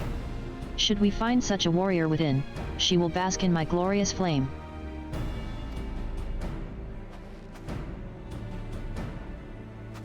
Stop, both of you.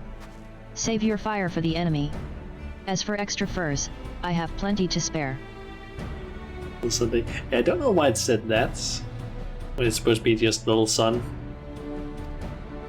As do we.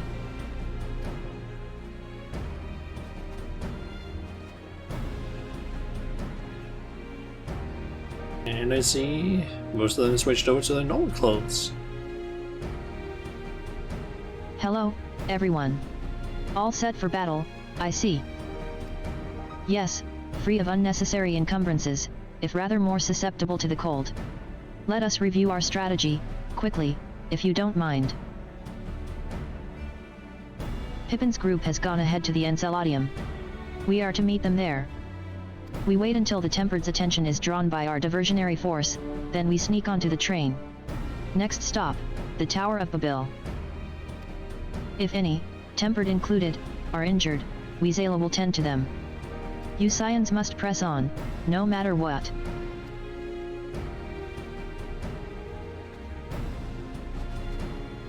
We should avoid moving as a group until we're underground, so we'll need to make our own ways to the Enceladium. See you there.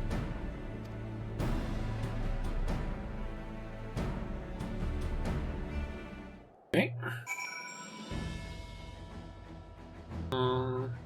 No, let's just talk to all of them. They might have some interesting information or dialogue. A glorious flame? Nay, I would have seen it, were it so. I crave battle, not this insipid chatter. Just head north, and you'll reach the Enceladium soon enough. The Scions are welcome to our spare furs as well. ERM, you might mention that to Oriange. Does she have maybe a little crush on Oriange?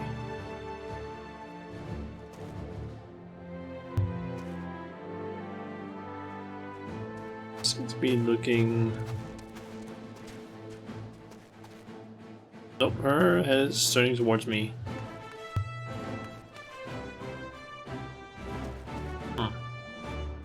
Thought maybe she was moving towards Oriange for some reason. We'll stagger our departures so as not to raise suspicion. You go on ahead. Fear not, no serious wounds have gone untreated. Nor will I stand for being left behind while the rest of you rush headlong into danger, so you needn't bother suggesting it. Who could possibly be cold at a time like this? My heart is pounding with anticipation. I think it's time I was off. If I look at Oriange for one more moment, I'm liable to freeze solid. Yeah, to be honest, he is probably the one that's least stressed currently. I mean, Istola does only have like a dress, but he's a little bit more covered than Oriange. And you're 100% certain you're fit to fight? No odd specters haunting your wake? Nothing feels tingly, cold. Nay, I feel nary a thing. Nary a thing. Cold? Nay. When I infiltrated the palace with Gaius, we took an entirely different route. Since then, the whole place has been reconstructed, and 'twould appear that path is no longer accessible. Oriange is literally about to become an ice cube if we leave him out here for longer. So...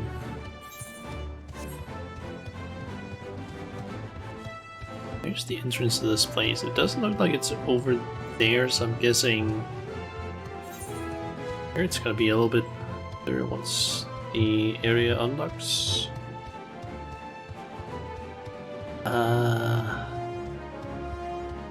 Yes. Yep. Door. Got some of the tower charges. And there's Hail. It's good to see you, Shauna. We heard that you collapsed, but were given only the most cursory explanation. I'm glad you've recovered, and quickly enough to take part in the operation, at that. As you will have heard, we've secured the way in. Some few are to remain behind to keep your escape route clear. Our comrade from Lente's Tears will lead the way into the station. I'll join you soon. Okay. The station is right this way. Tread lightly, now. Okay, proceed to the station.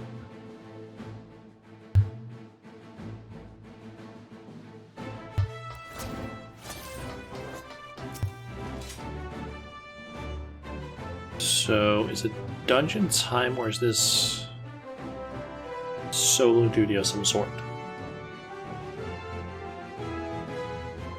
Time for training.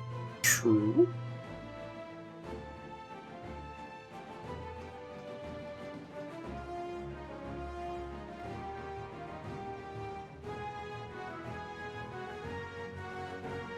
This is everyone. So that's the distraction.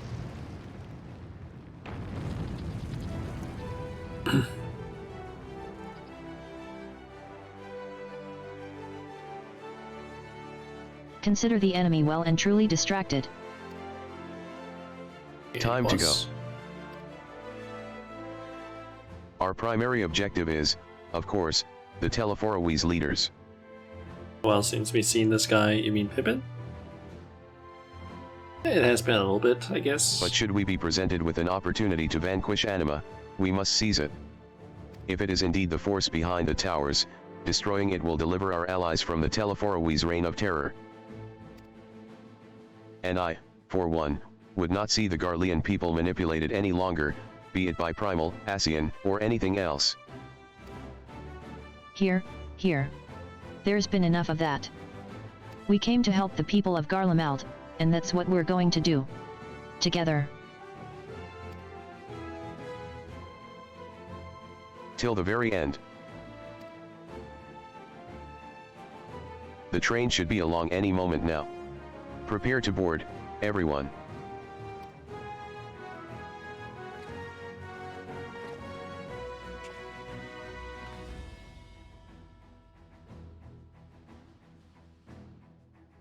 And they're just gonna pan over everyone, just doing a pose, I guess.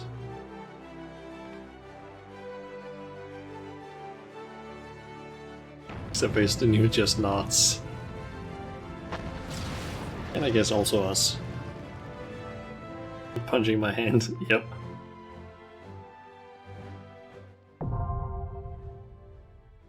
Tower of Babel, now accessible. Okay. Invite you? Sure. Bar. Okay, so let's see here. That I'm assuming is a dungeon? Yep.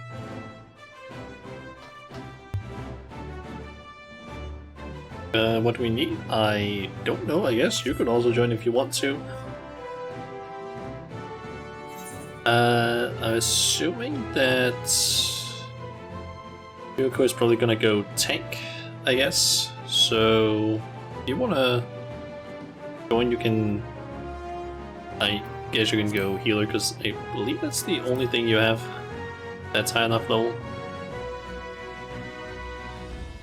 Yep, healer's the only one you have that is high enough level for this. So, well, I guess I can also invite you to the party. This one's music slaps too. Ooh, nice. Okay, so is everyone in the group ready? Because then I'll just queue us up.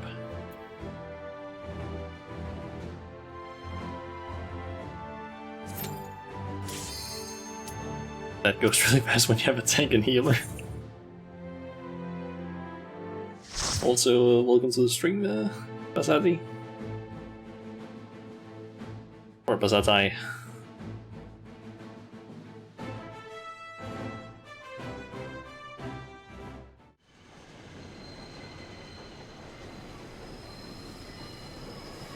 Okay, the Tower of Babel.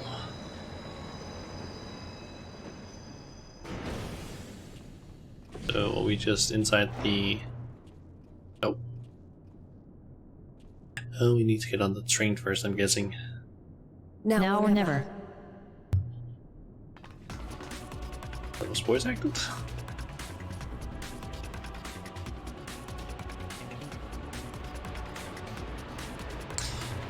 I can already see why you're saying this one has some good music.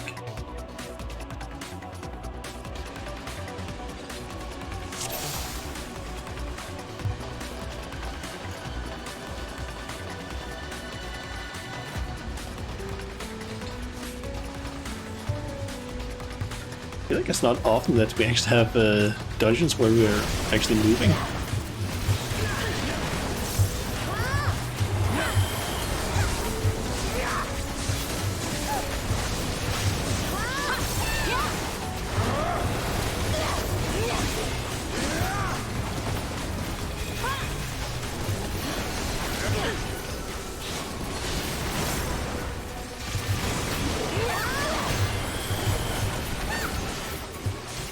I need to make sure that I remember to put on Soul So. It needs more damage.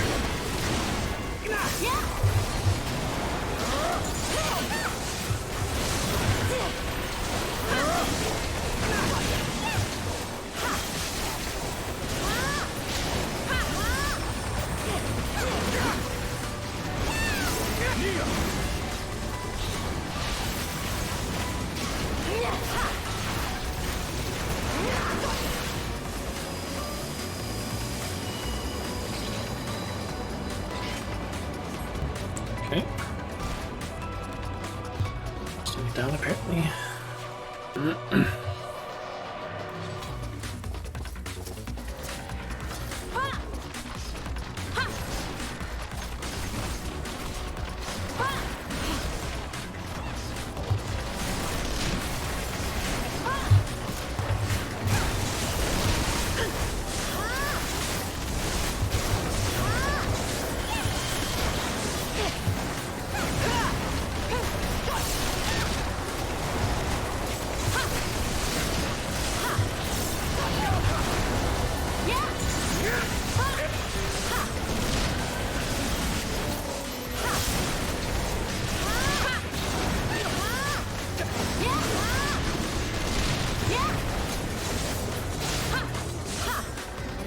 Nice.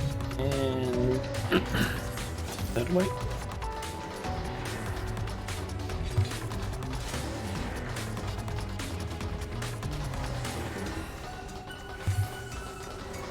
Hey, Barnabas? Barnabas, I guess.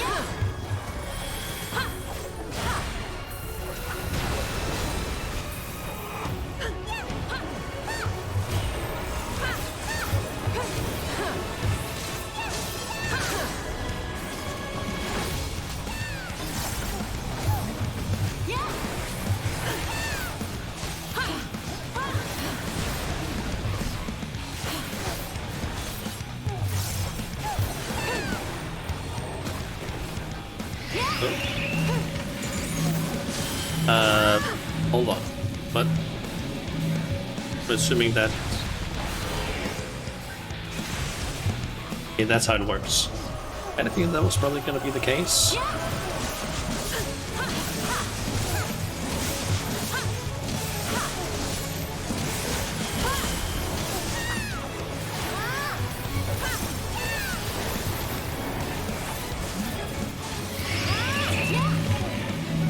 Okay.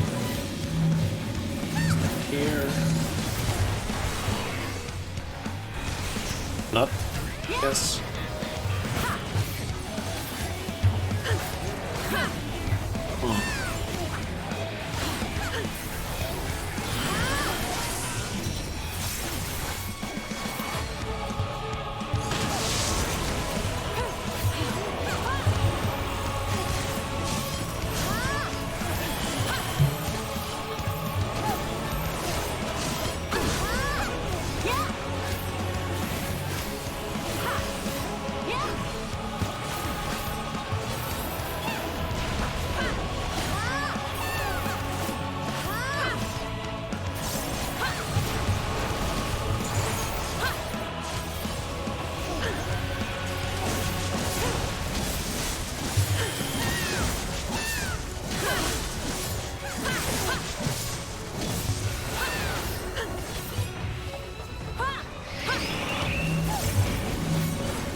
Oh, I should have stood up there, I guess.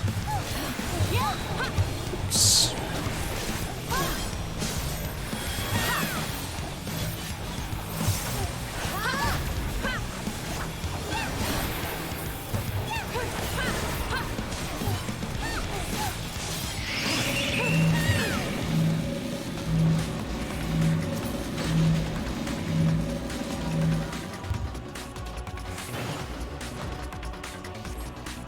Okay.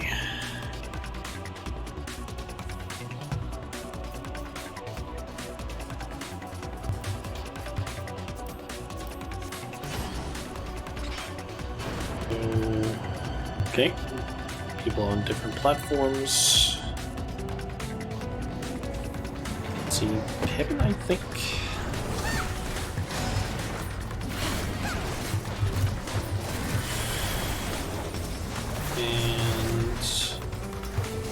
These over there,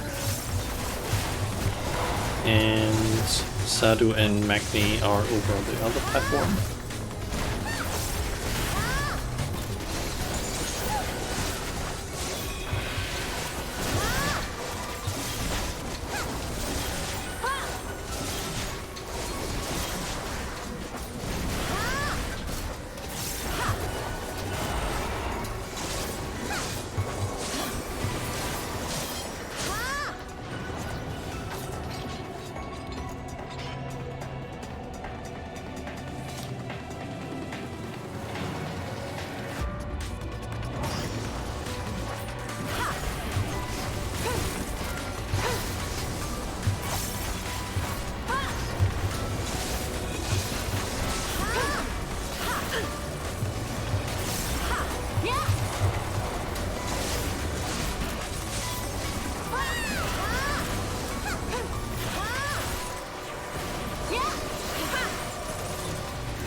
And possibly one more.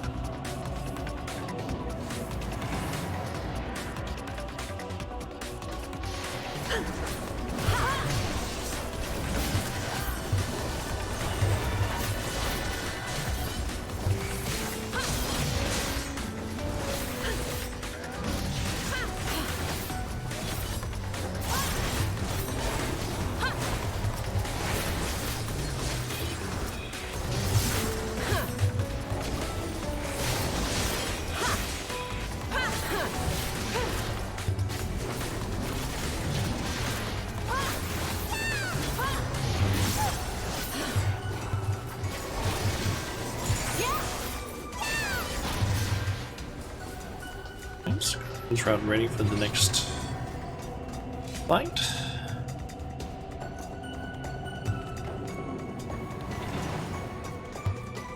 And there we go. What's up?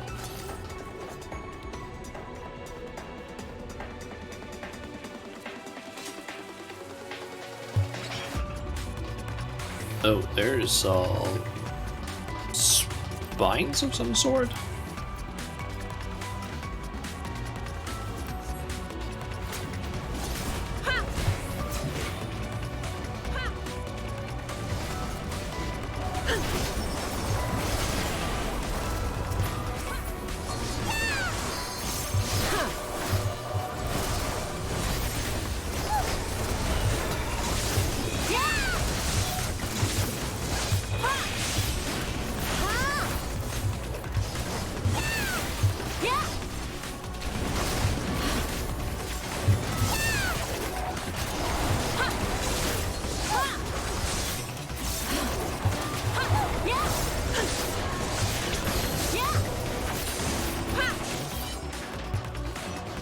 And another boss.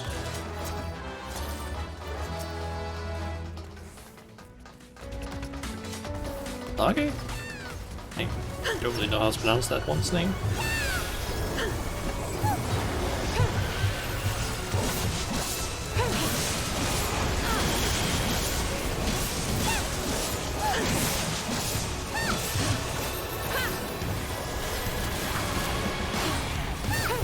Let's put my debuff with hits.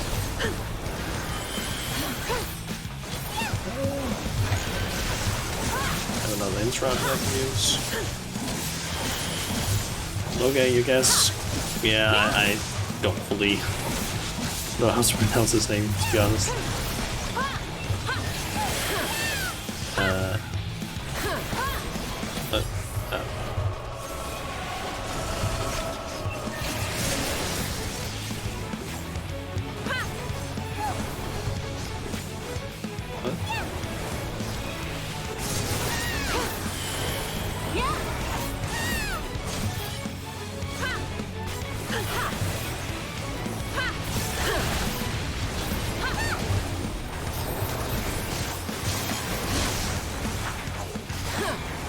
I don't fully get how those mechanics work, but I guess I did them correctly.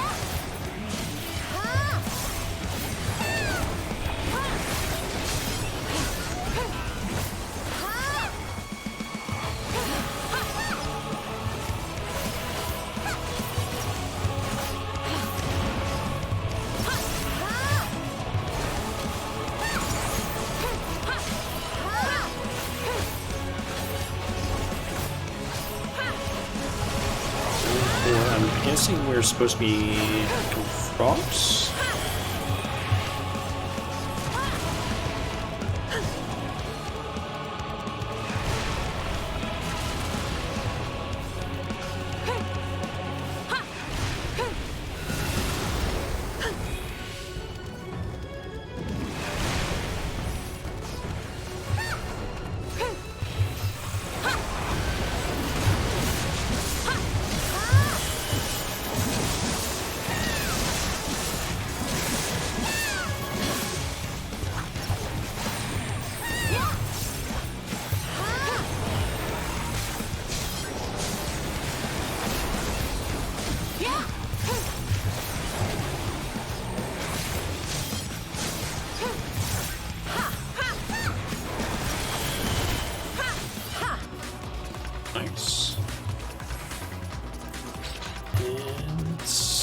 Still nothing that I can actually use for gear.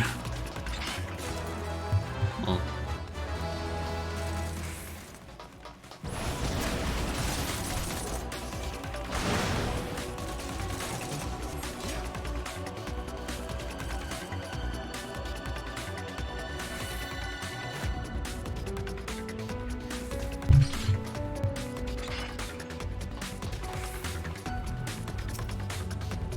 Just use this.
Nice.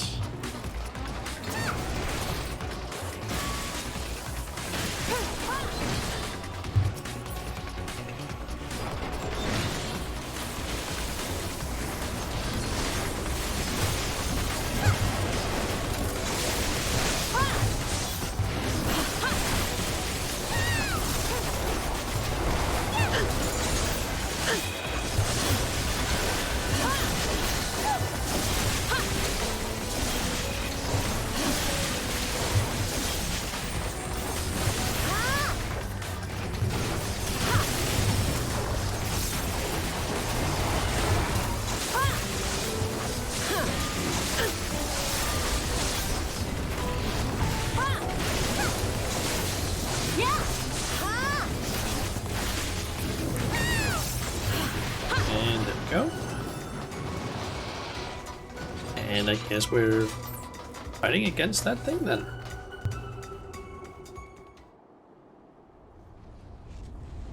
Anima, I believe it was called.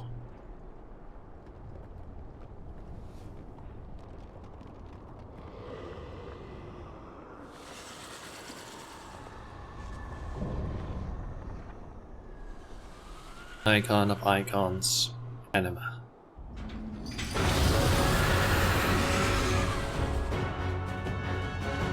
That thing still looks creepy as hell.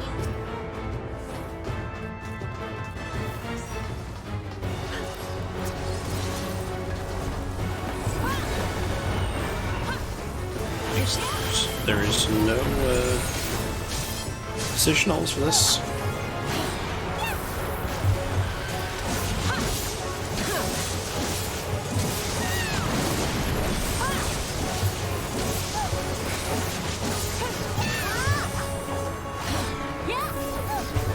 Sorry about MMS, there was help.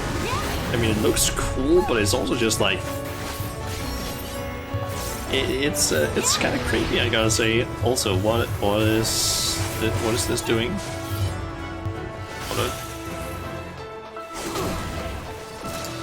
I guess I was supposed to move far enough away from it.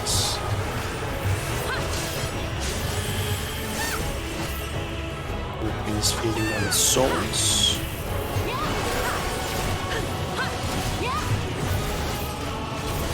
Ah, go away from that.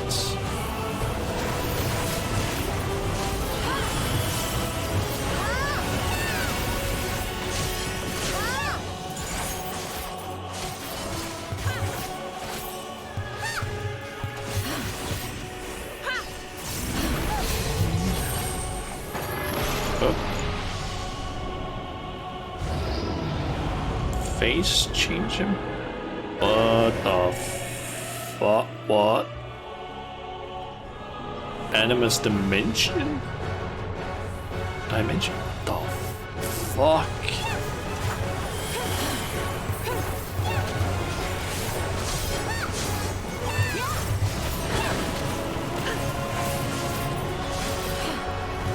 What is going on? What Van Daniel said of who Anima was? Yeah, it was the former Emperor Varus, I believe. So I fucked that one up.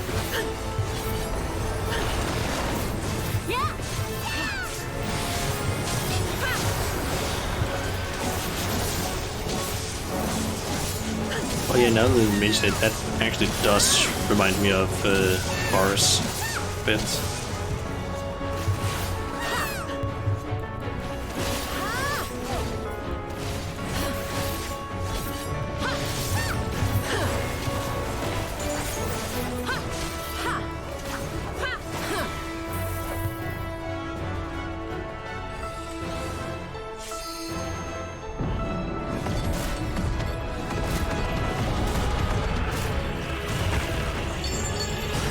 Or a heal time, yep. We lost our healer. Oh no.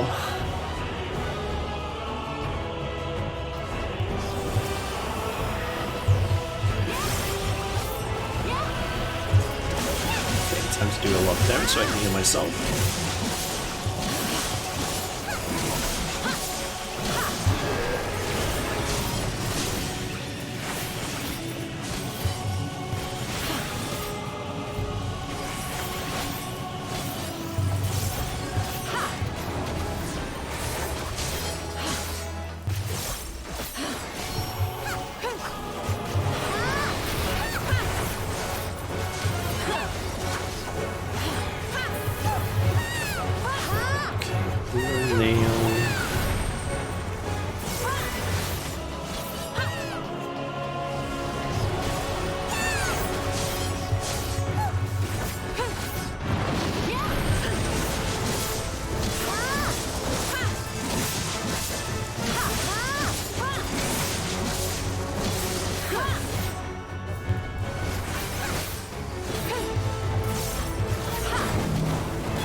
Understand this one right now, just get far away so it's a normal fighting stats.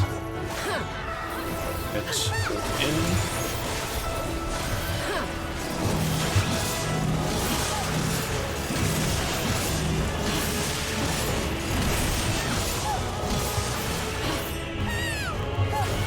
And we didn't end up using our limit break for some reason.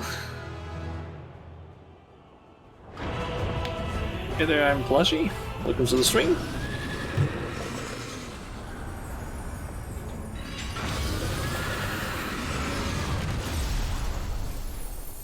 It's not common. Actually, there's quite a few Danish VTubers. Most of them don't speak Danish, but still. But yeah, welcome to the stream. My mic's kind of low compared to the game audio.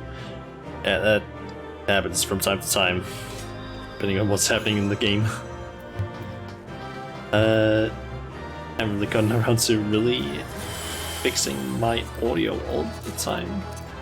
Should really do that. That way it's not as loud when it comes to the music. Oh, and oh yeah, cutscene. Believe. And I'm assuming voiced. Farewell, Varus. May the gods have mercy on your soul.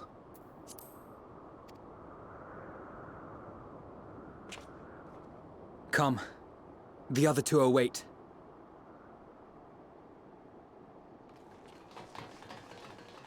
And Daniel and Xenos, those were the ones who were supposed to go and actually take care of, I guess.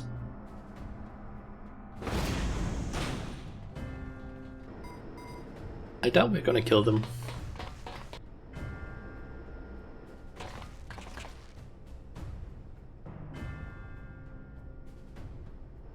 This madness ends here! Oh, hush. This is the best part. So what exactly are you guys doing? Of course, force field.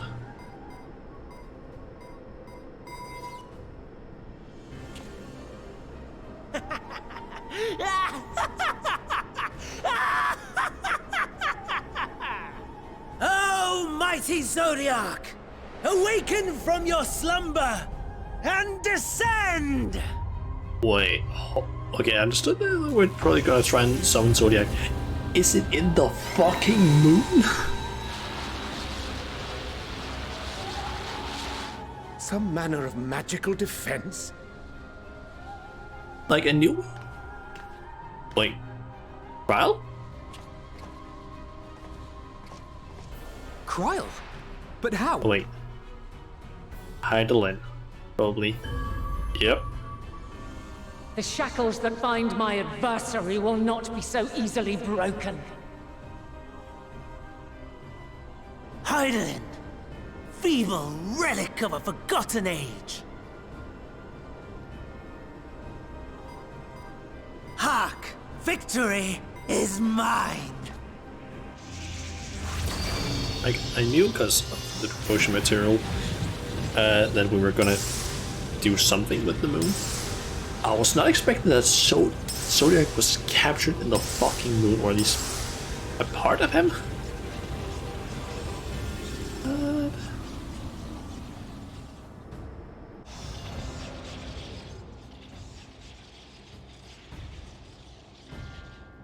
No more ether. And I was so close.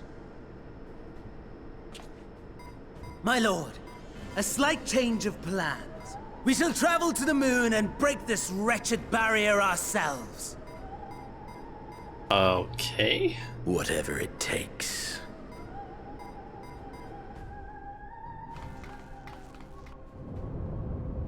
What was that?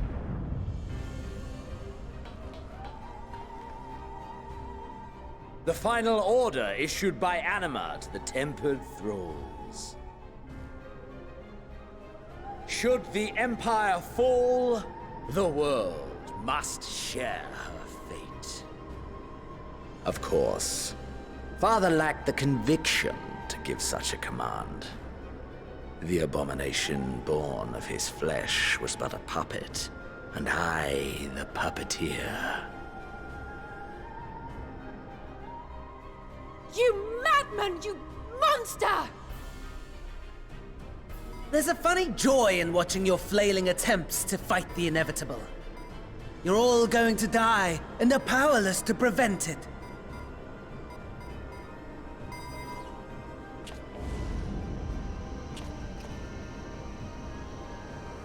Wait, you haven't teleported to the moon? Or what?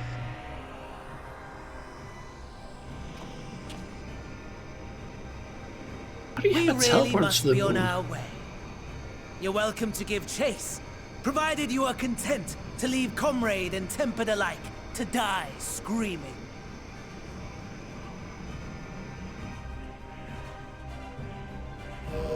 So that looks like elegant technology. Do they have a... Is there an elegant base or something on the fucking moon?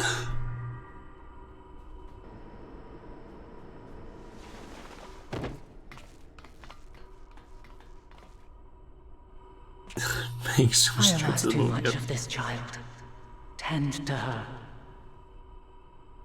What the fuck? The last brand at Mare Lamentorum is yet unbroken. Zodiac remains bound.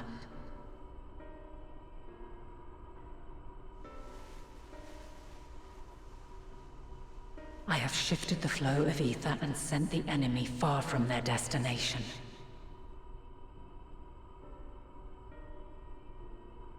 Now, I shall divert it once more. An ally awaits, and I will deliver you unto him. Seek his aid. Restore the seal. Zodiac must not be set free. Who's our ally on the moon?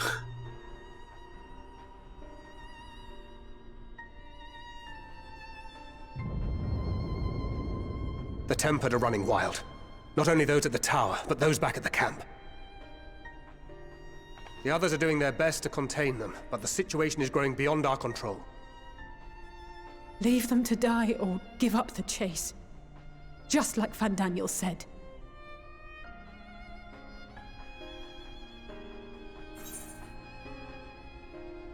Once he knows what, only I can bring it into this.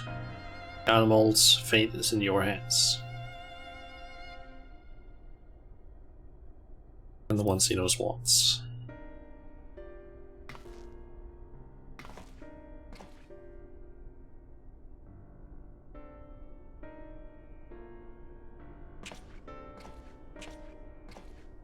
You're going alone?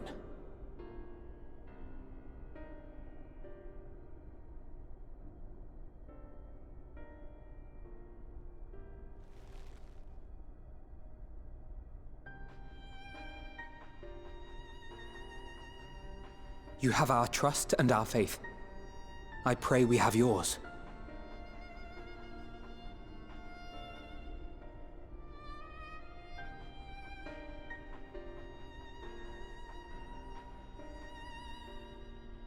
Our friends in the Tempered need our help.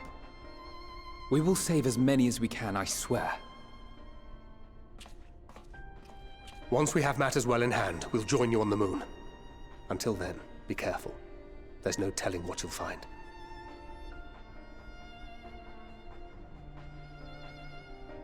You also seem pretty, like, not fazed by too much by the fact that I'm about to go to the moon.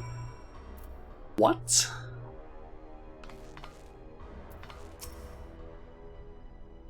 Fear not for Kryl. Go forth, and return, I prithee. She channeled a dangerous amount of ether. And that's to say nothing of the teleportation magic she must have used to get here. Yet Kryl and Hydaelyn both were clearly willing to take the risk. We're moving out to rendezvous with the remainder of the contingent. Leave everything here to us. We've no time for worrying over what's done. Let's go. Stand there for just a moment, please.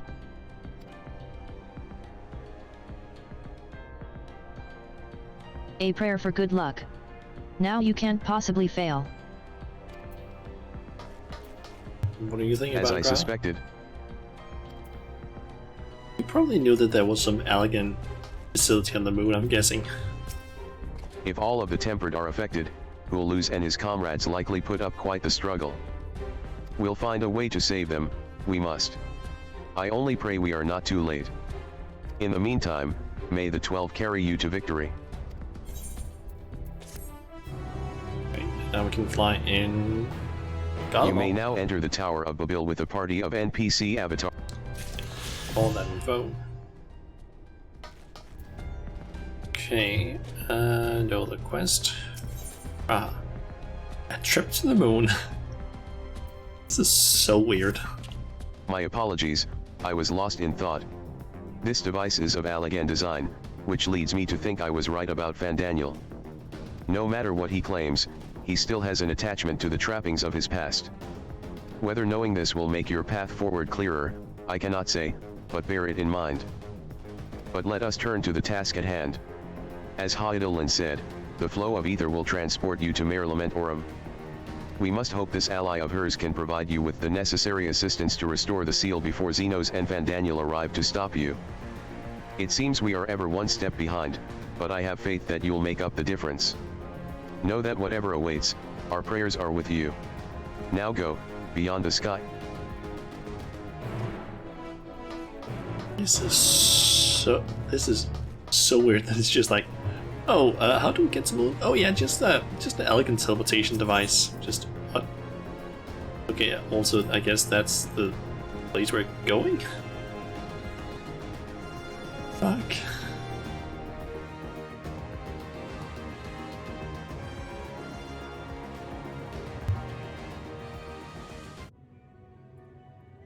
Long, long before Dalamud was forged to imprison an Elder Primal, the eldest of them all, savior of the star, was sealed within a moon of his own. Souls sacrificed to grant him life still slumber and dream of the day he and we will be made whole.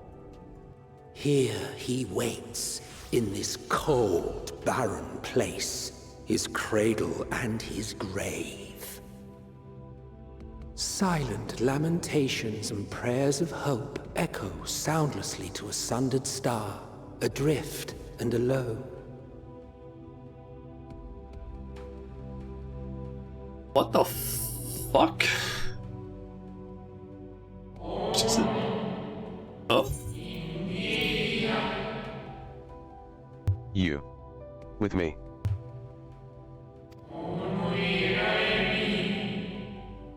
Heidelin's champion.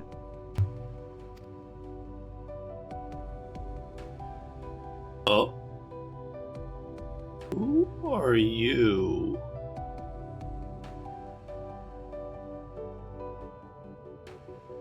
I'm just gonna ask a simple question. How the fuck are we breathing on the moon? What's it? Oh. Like disappointing. No moon gravity.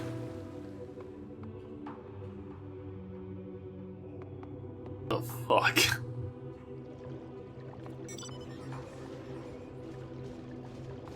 I'm thinking before I go and speak with that person, can I just okay, the right. Yep.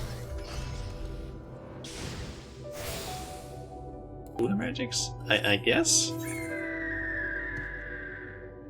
Okay, so this area is called the Sea of Stars.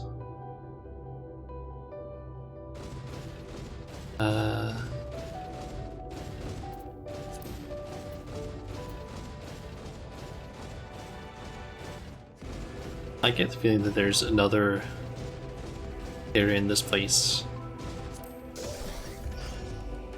It's yellow and ugly. The mount, yeah, to be honest, that mount isn't the best looking one, to be honest.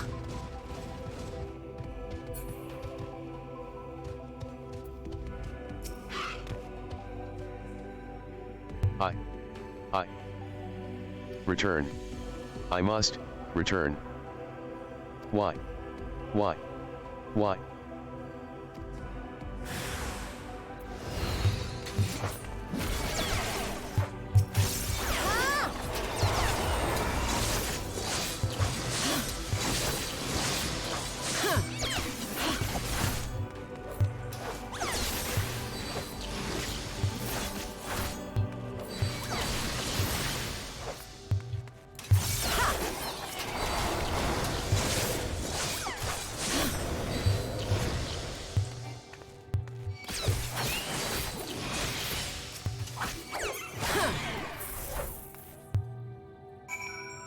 The ancient spirit again.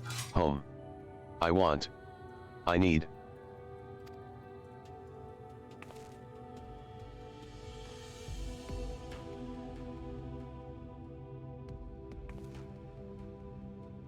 You mustn't touch.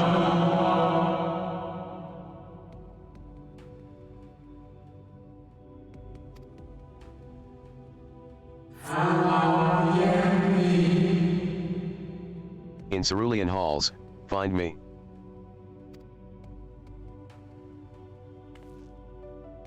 What is that building? Also, who made this? Is this actually an elegant facility?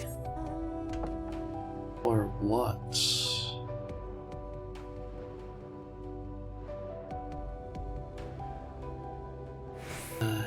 Oh. Like that could be elegant sort of structure, this stuff, but it doesn't really remind me of elegant like stuff. At least it doesn't give me the same impression. At least not right now. A little bit more, perhaps, but... Oh wait. This actually gives more of an... Oh, what's that called again? The, not Amarot, but, what's that dungeon called again? No, it's not that one. I think this one? And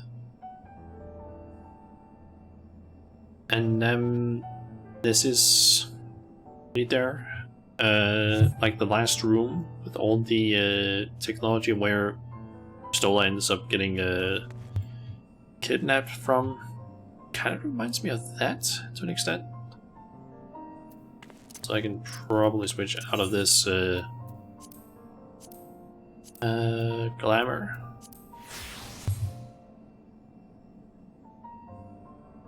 It's the one where you ride Bismarck into the archive place. Yeah, that one kind of reminds me of that. Those things here.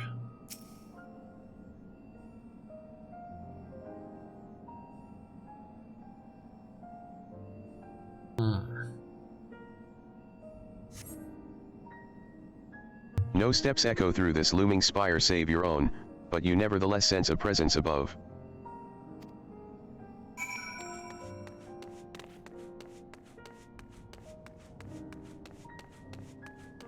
Guess we're going up then. Okay, those doors don't open.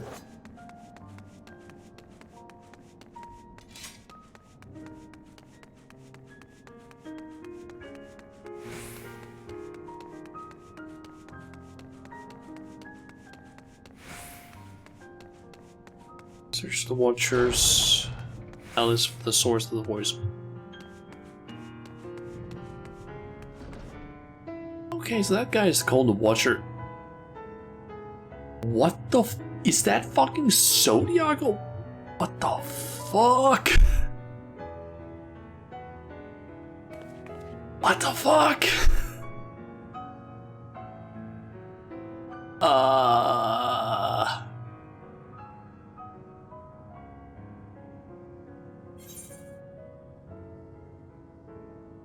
Okay, this place seems way bigger than I expected.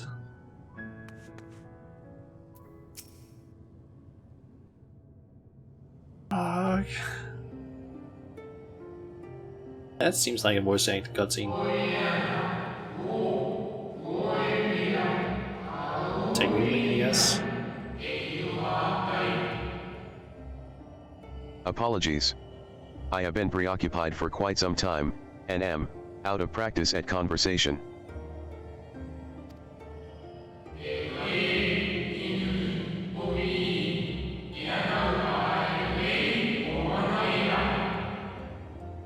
Ever since this moon was created by Hydaelyn, I have served as an integral part. I am the Watcher.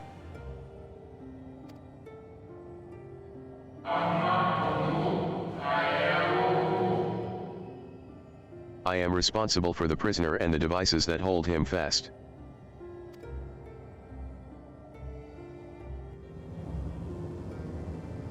Zodiac, I'm guessing.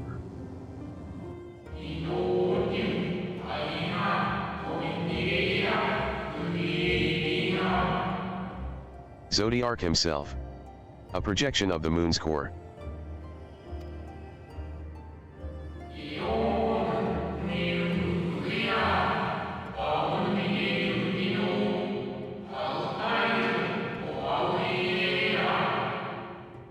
Though rent asunder by Hydaelyn, he grows more powerful with every rejoining.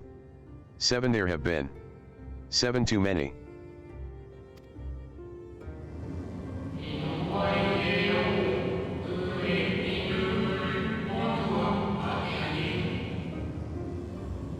And yet, for all his servants' machinations, he remains incomplete.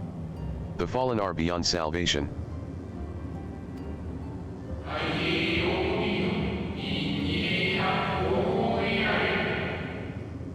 No attempt would be made to free Zodiac. Not until he is whole once more.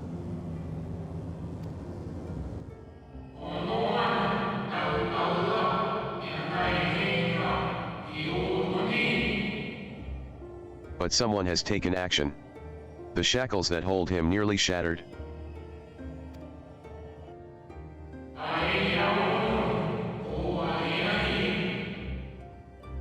Six locks to his jail, great and grand.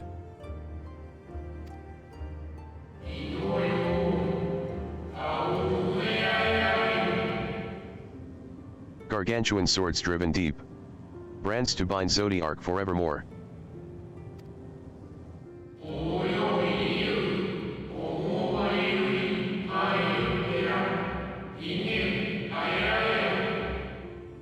Five were destroyed by his would-be liberator.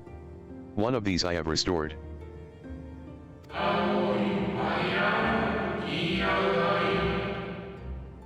I strive to mend the remaining four, but my efforts are being impeded.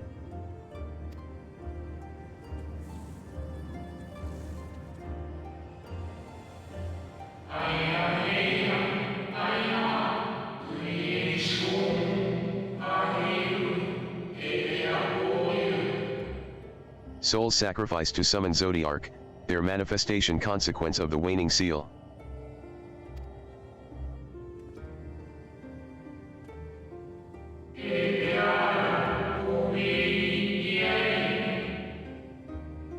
They labor in opposition to my work. They must be expelled for the preservation of all.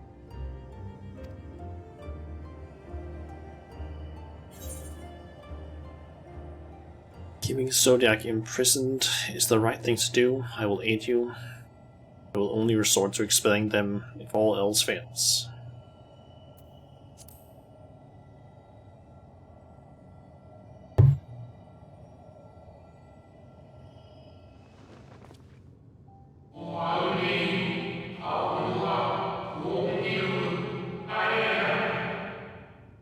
Of that I have no doubt. You are her chosen.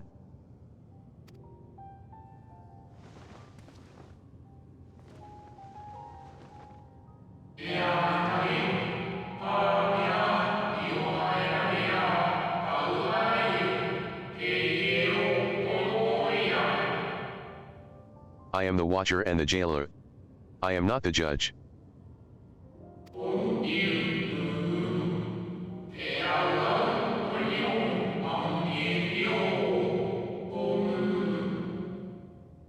Know this. Hydaelyn commands the forces of stasis, and this moon is the product of such power.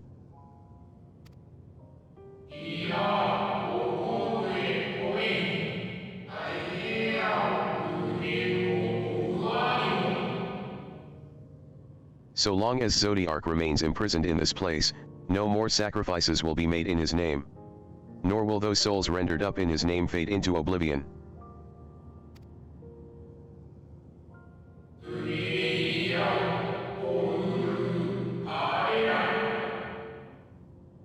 Go. Meet with these wandering spirits. Do what you think is right.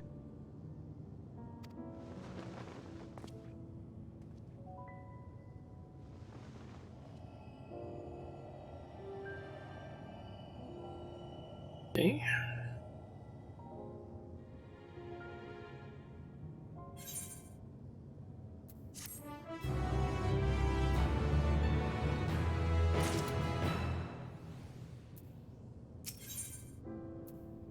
Sea of Sorrow. You must confront those lost souls, yes, but you need not expel them by might of arms. A feather touch, a firm word, simple methods may send them away, faint echoes as they are. Where the strength of sentiment that drives them, however. Emotions that do not fade even with the passage of centuries. And make haste. Though yet distant, unwelcome guests draw closer.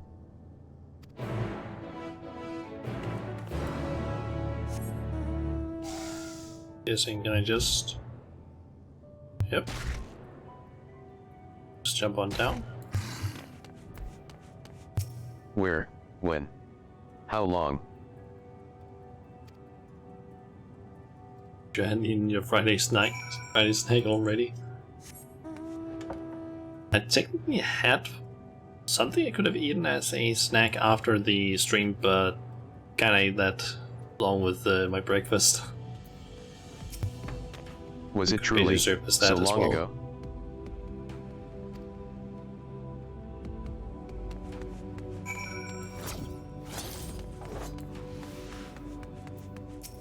We were happy. At peace with the star. We nurtured it, helped it grow.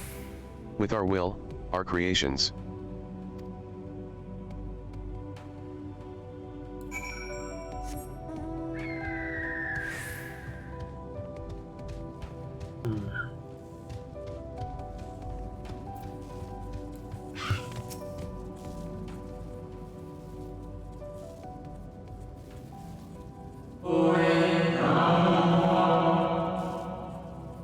We were the star's beating heart. Its life. Every soul a drop of blood flowing through its veins.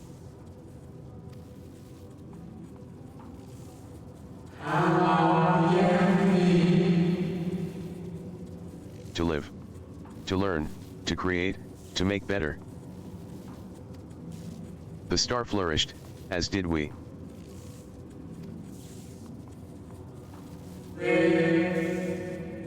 Do you remember? Huh?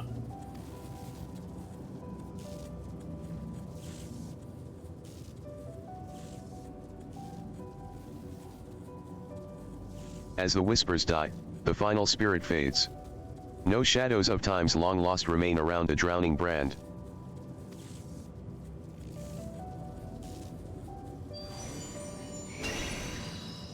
Oh? What the? Why is there a dog here?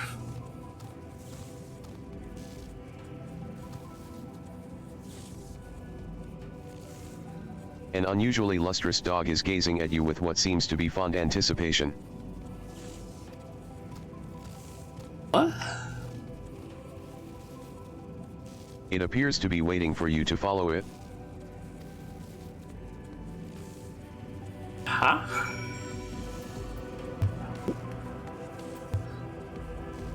What? Why is there suddenly just a dog here? Also, I'm curious about something. Travel mount speed. Other? Yep, I can get higher mount speed here. I'm wondering, like where the vendor is though. Might be up there. We will be able to make it there during this section. Seems. It'll also be over there, but I kind of doubt that.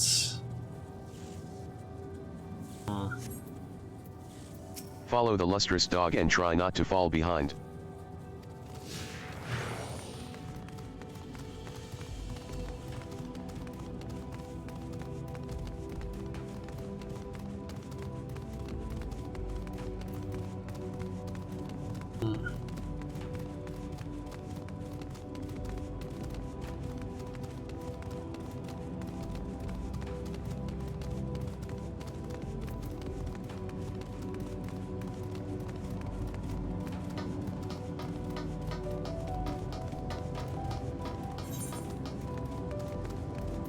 So that was the drowning brand over there. Then there's the numbing brand. I guess I can't make it into the middle. Not yet. Rushing brand, the searing brand. Striking. What the? Is this a fishing location? Huh. Striking brand, biting brand.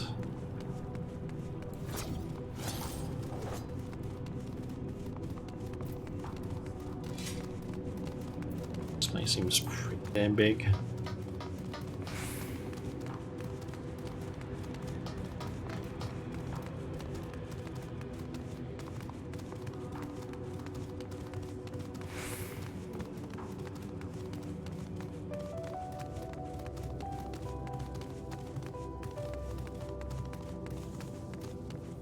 The dog silently regards the spirit that lurks near the brand.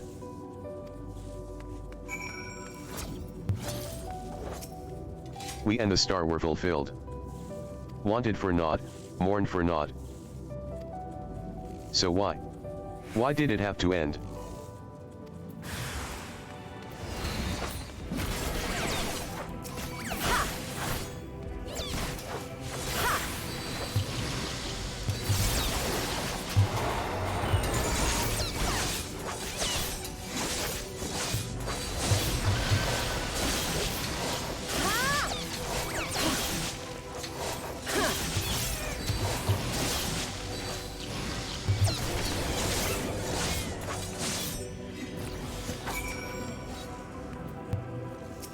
with Spirit again.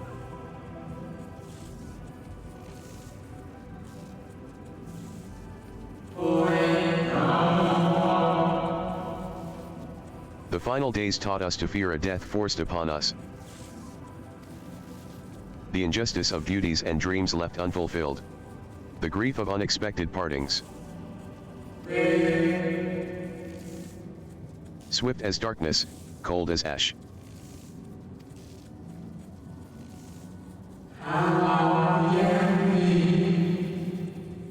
Such tragedy, yet no catharsis. Such truth, yet no consolation.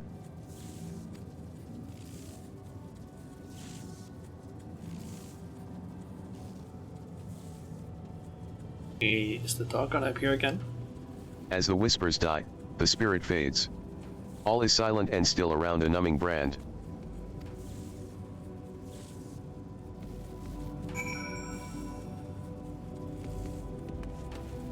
So the dog again follow its lead, apparently. The lustrous dog is once again staring at you expectantly, and who are you to deny it? Follow and try not to fall behind.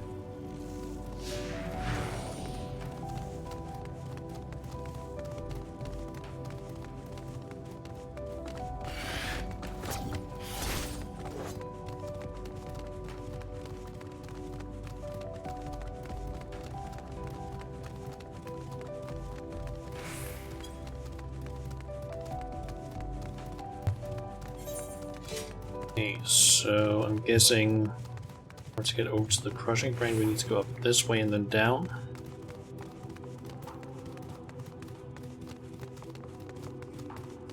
That's what it looks like.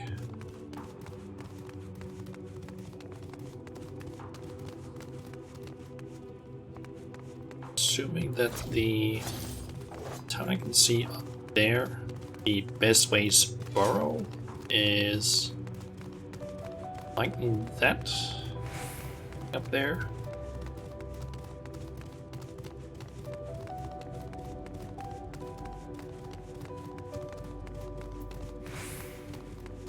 Territorium?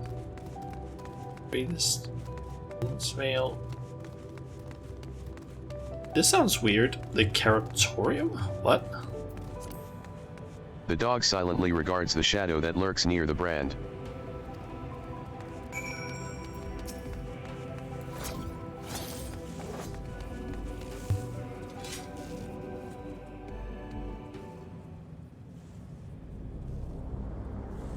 Oh, that looks like it's a special cutscene, perhaps?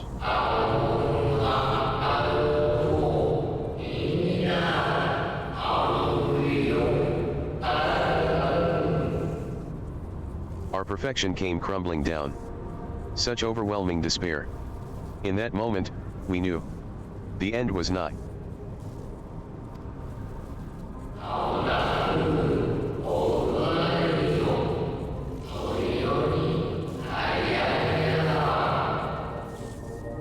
The faintest glimmer of hope remained. We gave our lives that others may live. We gave ourselves to Zodiark.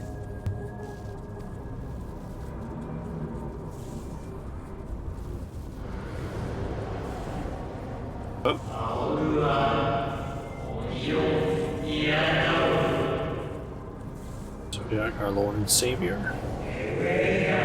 To fortune built anew.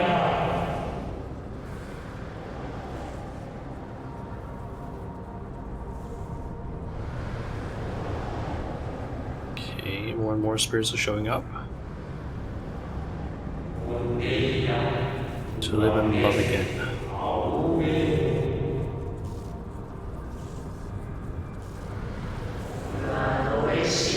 Come one with the star. Fill earth and heaven with life, for a paradise where fear is distant memory.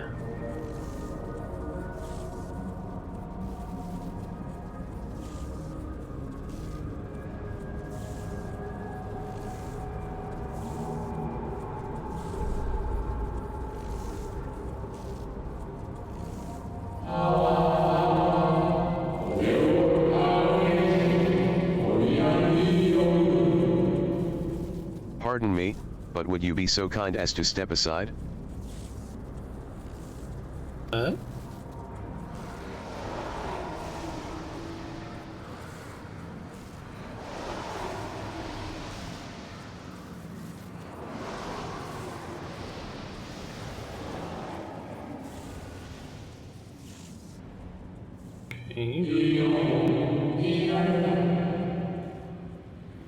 Ah, that unmistakable color.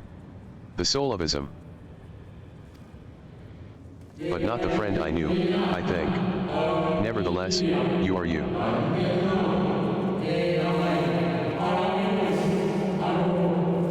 Wait, are you the one we met in what is that place called again?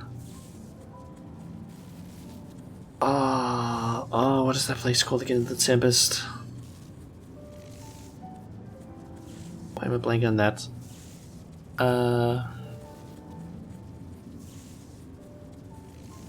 Basically the large city. I think this might be the one that we met. Like that long ass cutscene where they could also Amarot. That's the one.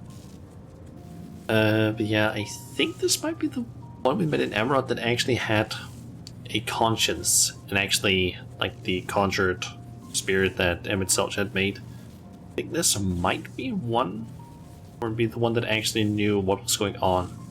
It wasn't just stuck in a, I don't know, in the past, basically.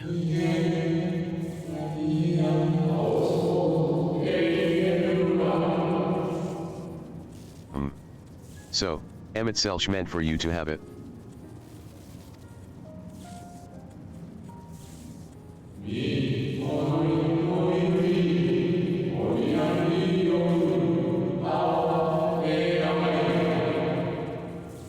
You seem surprised. Why might that be?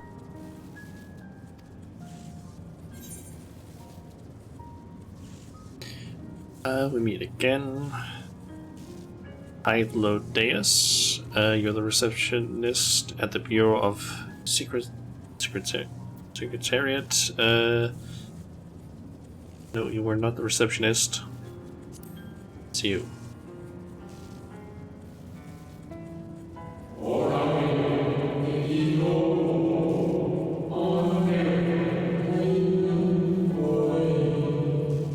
You don't know that it's us. Yes. Again. I do not believe I have yet had the pleasure.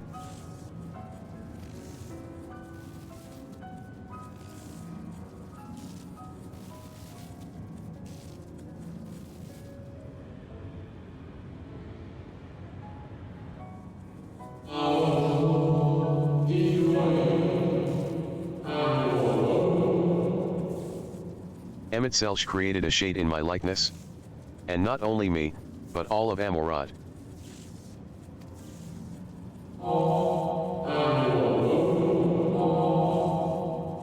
Heh. How very like him. Heh.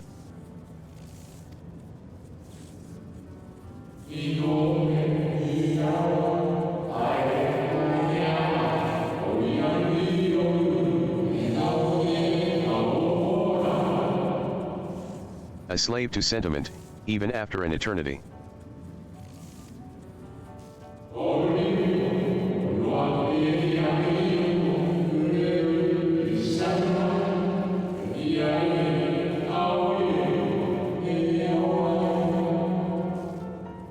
As you may have guessed, I am different from the shade you met before.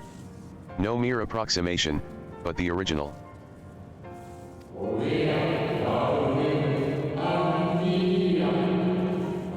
A soul sacrifice to Zodiark.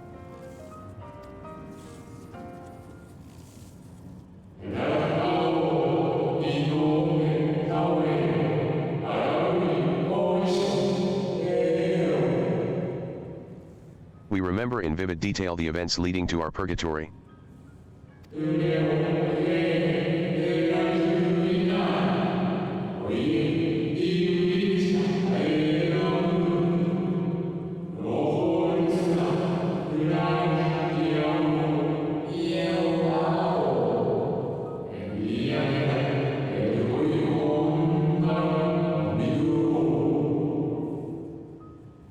really don't like the whole I don't speak English, but you can still understand me language.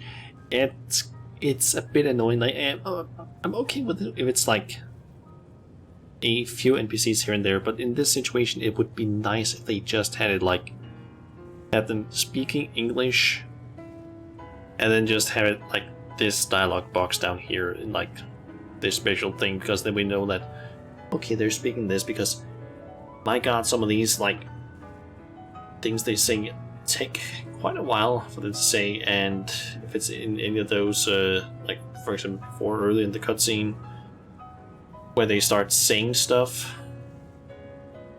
and I didn't have control of when it skipped and I basically had to read it aloud, that gets a little annoying, because then you might not get what they're saying.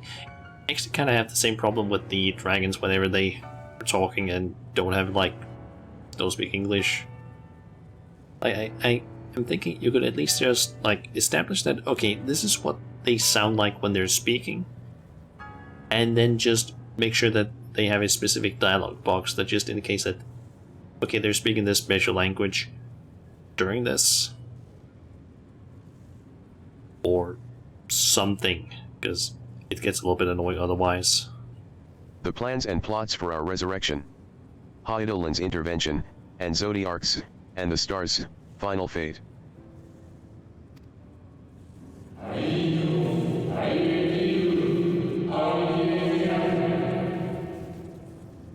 And then we drifted in a waking dream, our minds steeped in fog, until you came.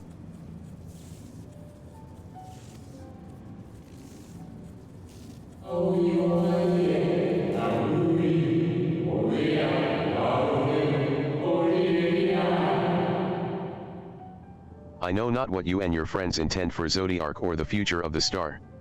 Nevertheless,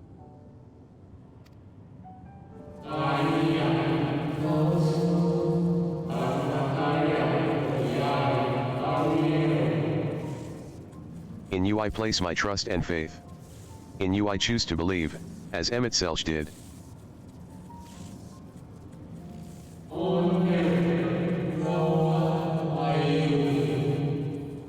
Believe in yourself, and all will be well.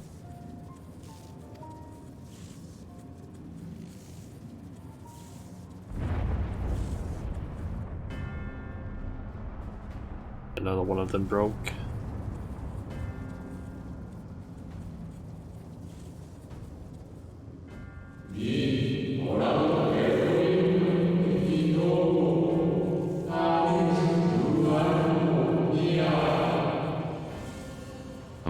More new arrivals. Though. Ah. Fandaniel. That color I know.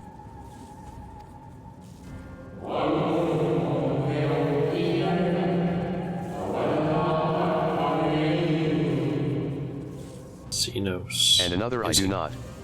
An unfamiliar but fearsome being. Xenos most likely.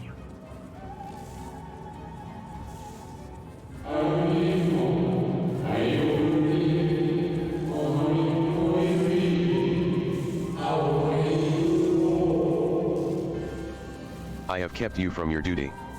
By way of apology, I will ensure that the shades hinder you no more.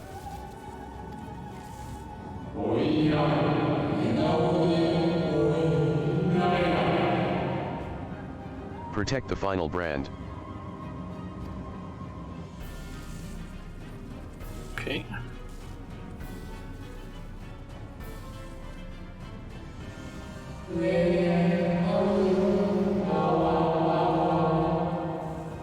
Fare you well, my new old friend.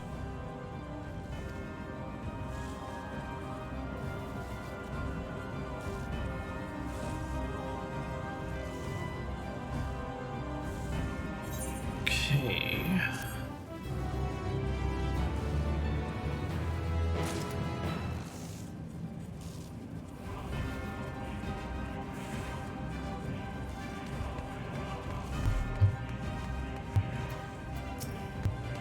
The Cinder, I'm pretty sure those are supposed to be like Salvatanos, but just on the moon, I guess.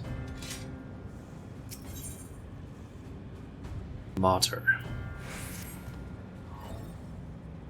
The dog growls, agitated. Let's take the brand. Come on, boy. Cry havoc and let slip the dog of war. That's you, by the way. Just go with the first one. The dog nudges you with its nose. You get the feeling it wants you to hop on. Got the dog. Yep. Ooh. Okay, so we get carried over. We unlock areas as we go. What's this place down here called? Something grotto. My dog will fly, yep.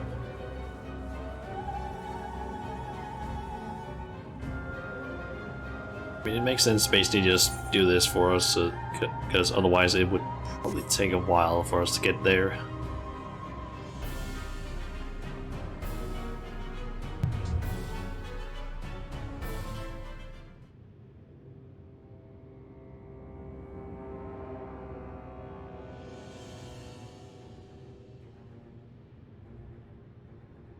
Casinos. Voice cutscene. It looks like it.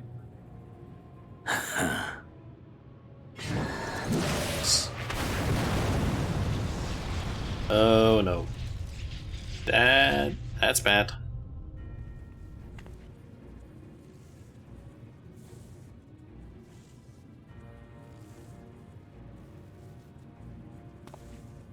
In the nick of time to savor the crowning triumph.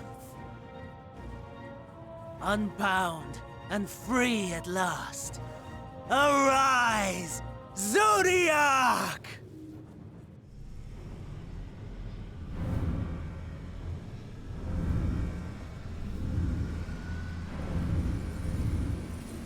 Oh shit. This is bad. It seems really bad.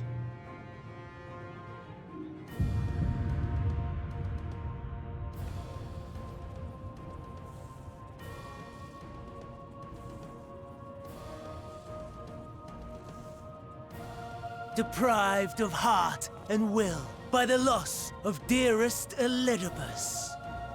A creature of pure instinct, wanting for guidance.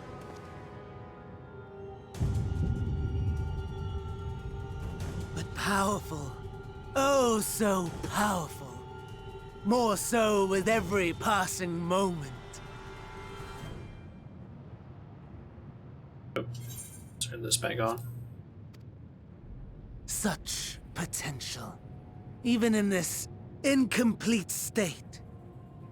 Still the savior who delivered a world from certain doom. So, here we stand. You know my intent. Consume the god, then the world. Stoke your fury to a raging inferno, and dance among the ashes. Or perhaps you would face me here and now. A lesser but welcome amusement.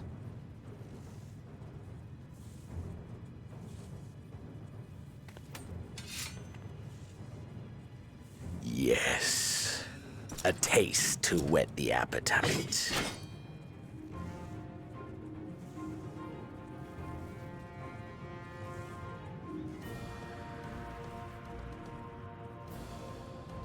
Sorry to spoil the moment, but might I ask that you postpone the slaughter until I've said my piece? I promise I will be brief.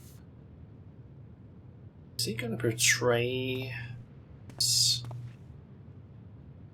Xenos? Do you remember when I told you that I wanted to die and take everyone with me? I meant it.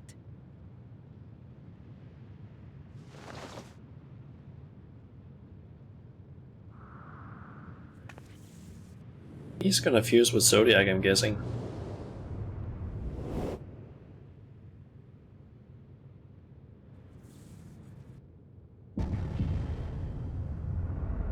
That seems bad. Oh, this is... Yep, this seems bad. This is not good.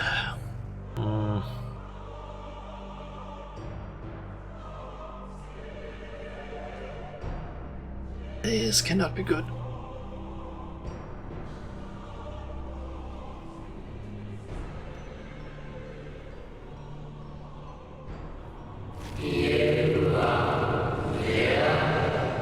We are the savior. We are the guardian, keeper of natural order.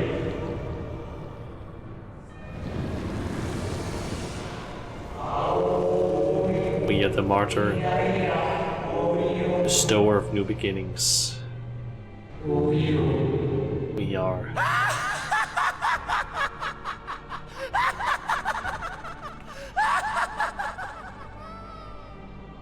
Such lofty aspirations! And what sweet irony that the world's saviors will become the agents of its destruction!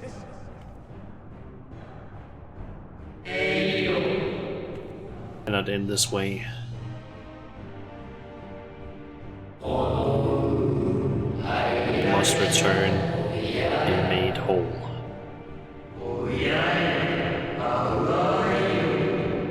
We are the will of the star, now and forever.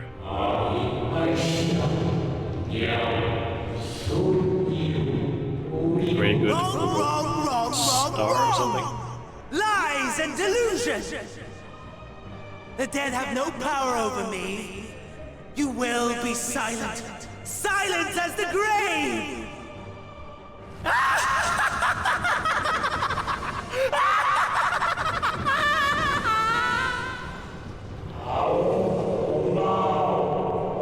No more, we beg of you. Star must endure.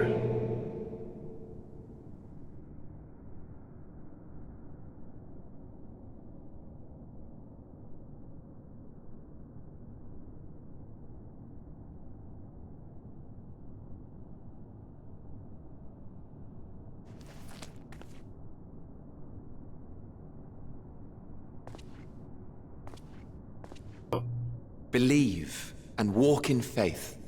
Let the light of your soul shine for all to see. Not quite the outcome you'd imagined, but a fitting one nonetheless. You're the one that we met before? Don't you think so, Hades? Oh. On what? So why did you say Hades?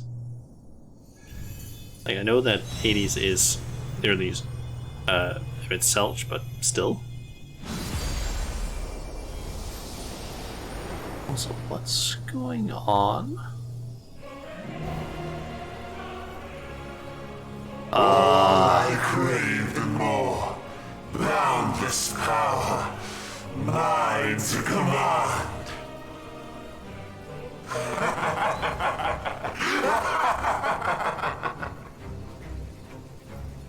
I think, I know what's going on. I have a feeling we're going to be doing a trial. I intended to pit my fractured divinity against Xenos, but a more tempting option presents itself. The greatest obstacle to my ambition. You will trouble me no longer. Is it trial time against Zodiac? What? Is that seriously what's gonna happen?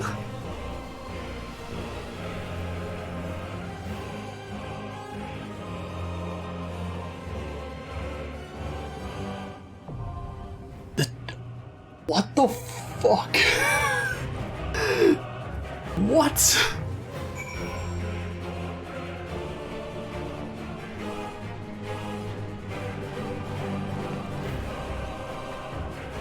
What the like, I kind of had a feeling we would maybe.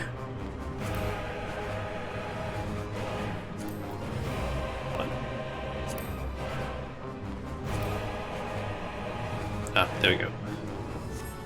I had a feeling it would, like, I wouldn't be surprised if we had, like, fought Zodiac, but I didn't know it was gonna be this suddenly, just like, oh, we just arrived to the moon, we're trying to do things, fucking fight against, like, Zodiac! What? I would expect this to be, like, something at the end of the fucking expansion. What the fuck? Also, hold on. 2,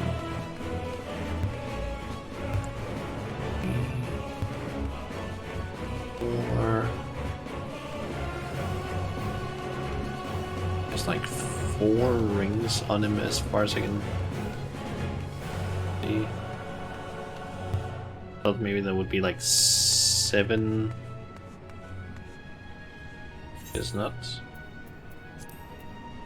Jesus Christ. We're only like 3 levels into the raid or into the expansion, and we're already fighting fucking Zodiac. What?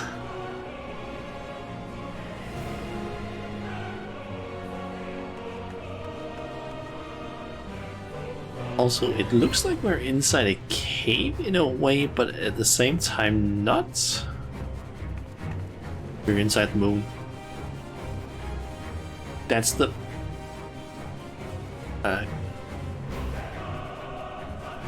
That's inside the moon.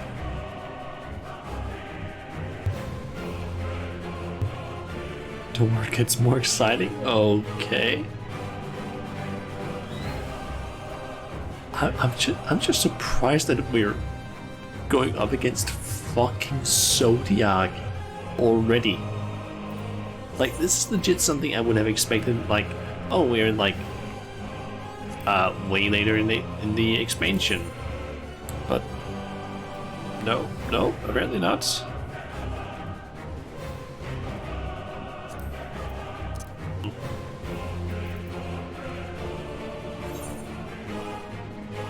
Ah.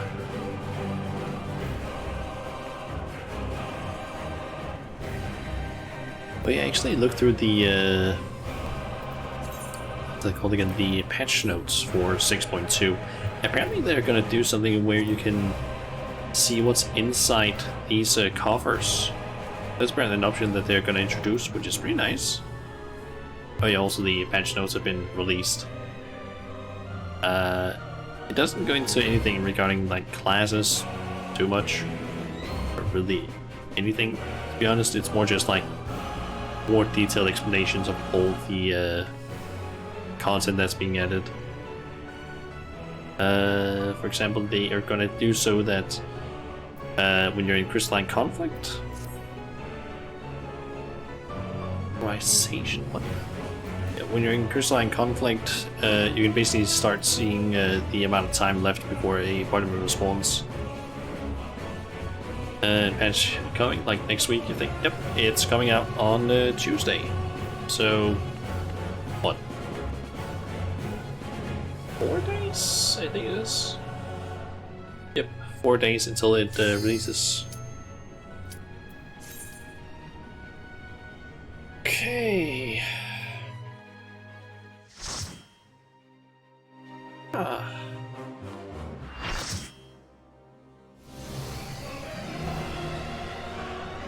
The Sea of Stars, the dark inside. Eternal darkness, Zodiac. What the fuck? Like, I legit expected this being like... Establishing connection. All creation shall bend to my will. Like, yeah, I straight up expected this to be something later if you're gonna find this.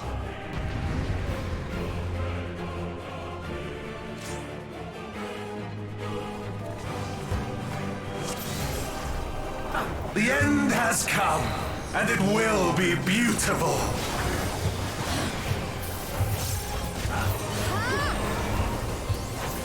This is one that doesn't have... The marvels of circus were but playthings.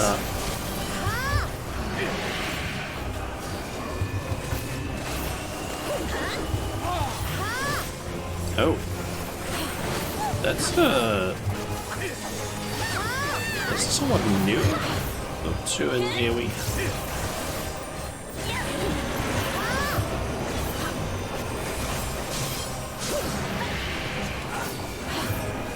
I guess we're still standing over here. Ah, that's why.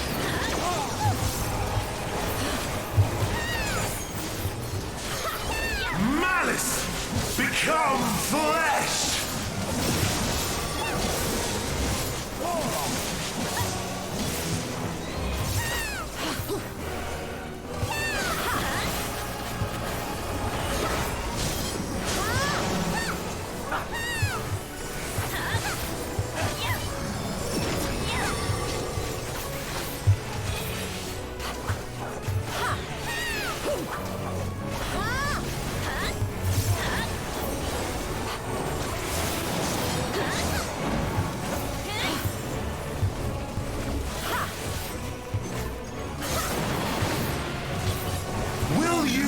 To see the end. That's new look to that, I gotta say. Oh, that's a multiple attack stack marker. I think I've had those before. Well, technically they have, but not for the visual thing, I believe.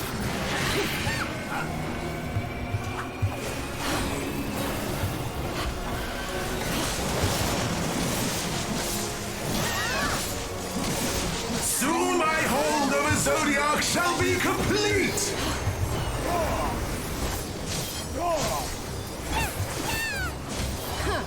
Mine! All mine! Oh, cutscene.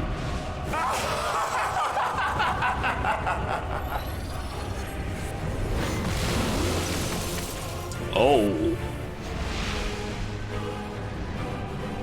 At last, I am become Zodiac!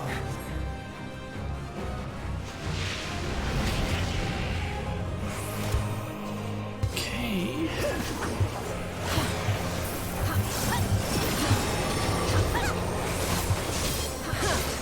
The natural order overturned! Okay, something's gonna start moving, I guess. All in existence, bent to my will! Oh.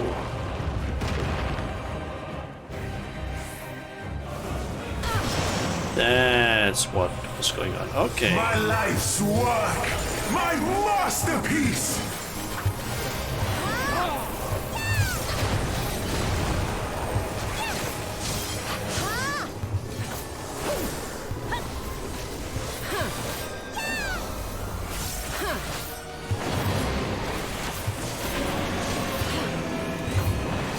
Esoteric rain.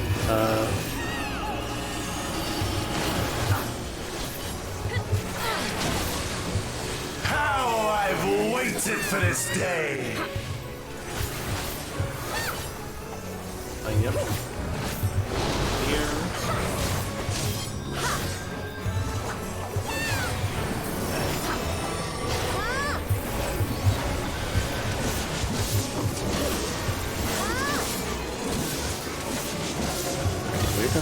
The entire thing is gonna turn, so I'm guessing all in existence, standing here is gonna be.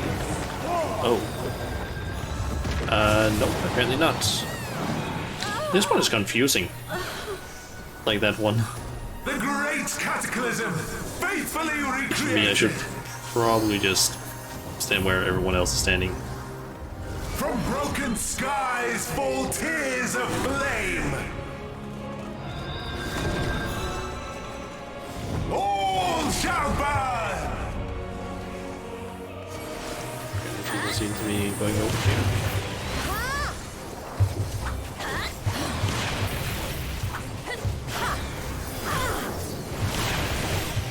Will you live to see the end?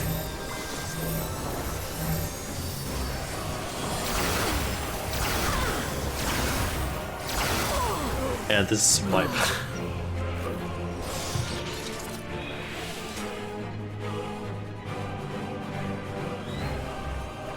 Okay.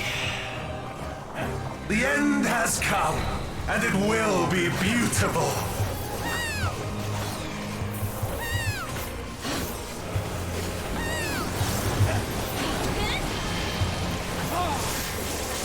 The marvels of circus were but playthings. I think I understand it. Okay, you can see what type of AoE it is based on the center marker.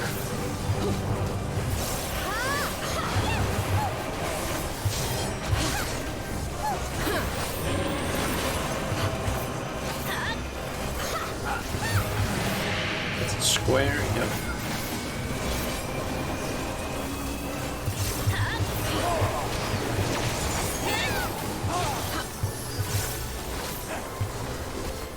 Malice, become flesh!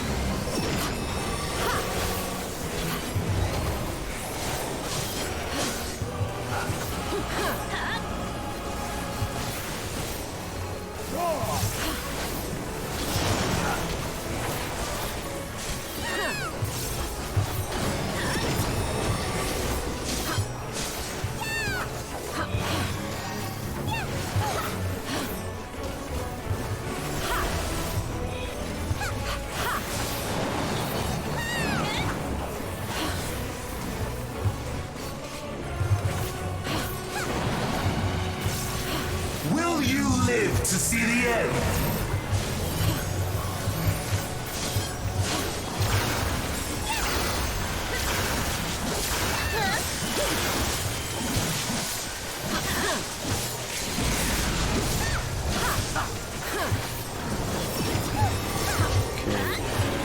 That's the...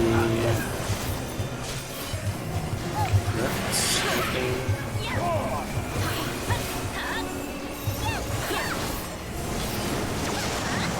So I'm just about to like do the whole turning the arena. Soon my hold over Zodiac shall be complete! Oh yeah, they didn't have it until face Mine! switch. All mine!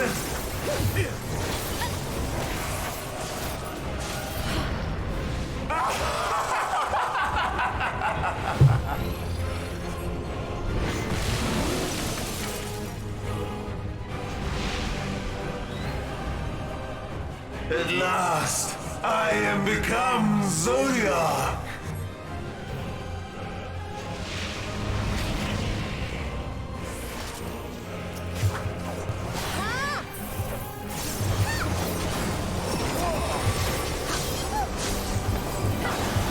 The natural order overturned! Stand here, I guess. All in existence, bent to my will! This entire arena will turn. Okay.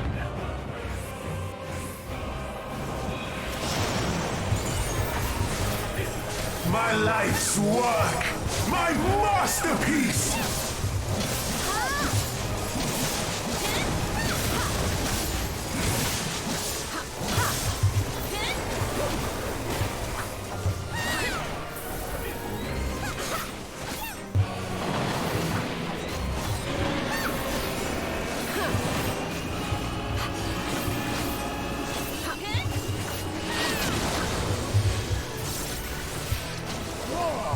How I've waited for this day!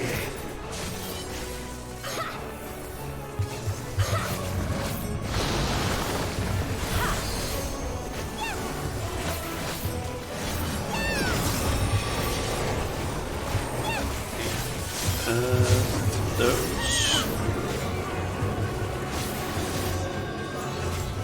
Oh yeah, now it makes sense actually with...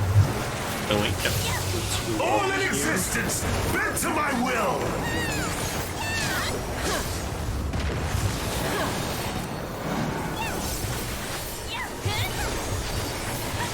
The great cataclysm, faithfully recreated! From broken skies fall tears of flame! All shall bow! is there a tank using LB for some reason?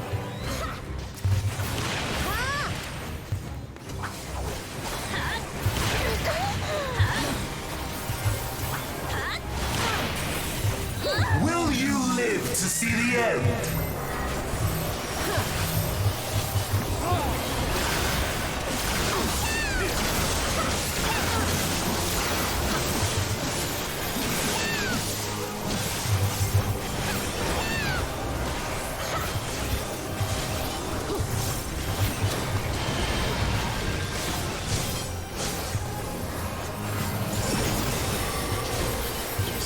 Realize we're not even like, we're just gone like sort of halfway through this, and we just basically stand here-ish.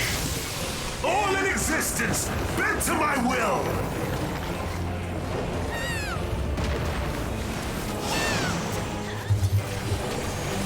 Will you live to see the end?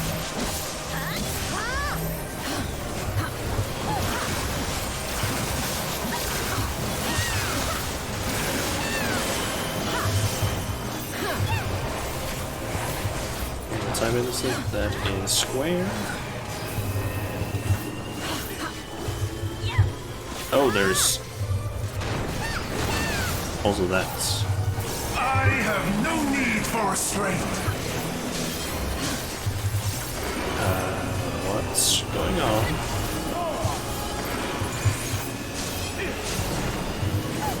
Oh, he's doing several things at the same time.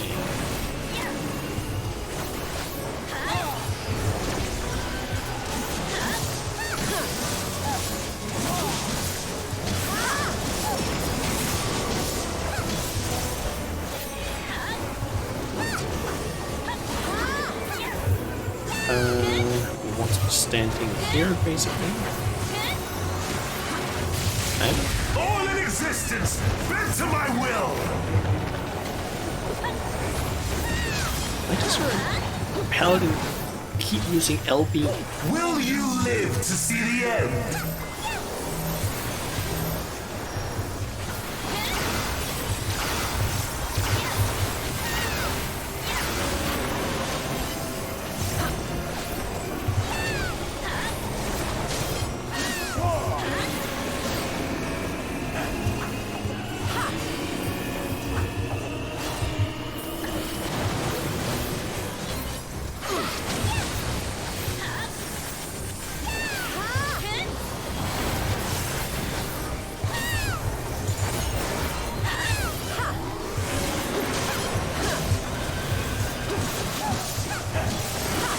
That's the triangle.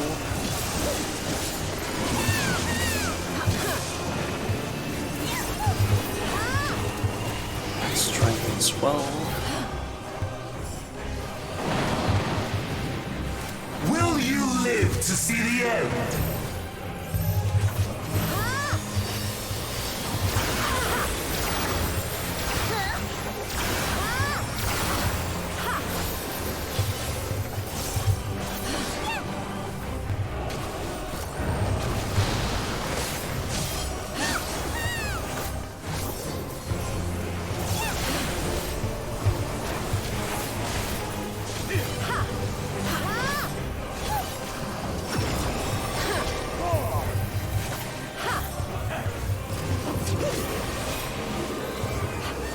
Turning, so that means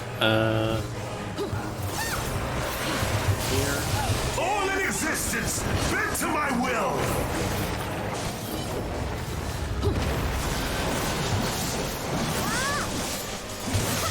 Will you live to see the end?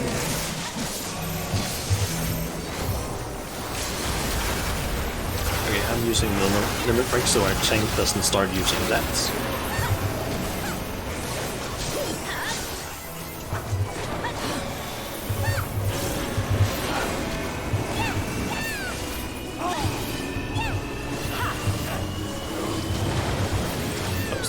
Stood in front of.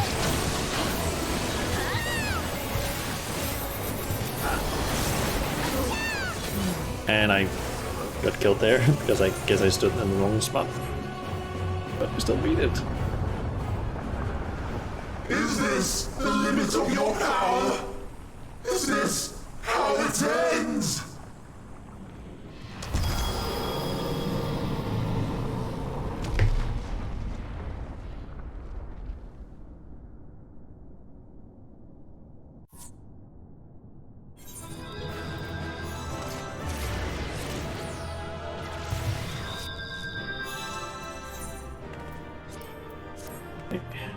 Getting my commendation, because for some reason you just kept using your LB despite the fact that you're a tank. You shouldn't be doing that.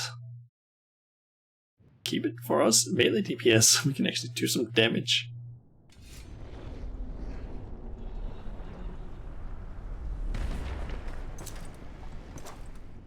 No, kept LBing, yep, for some reason. I don't know why. My tank should almost never use LB. Well done, my preparation are complete. Stand ready to seal Zodiac once more. It's the Watcher. Run out from this place, the teleporter will deliver you safely. Or deliver you to safety.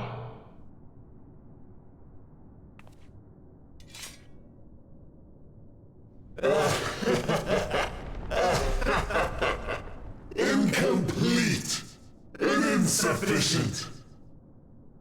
Of course he was no match. Once again, you have left my best laid plans in ruins. And played your role to perfection. Thus, sealing my victory. But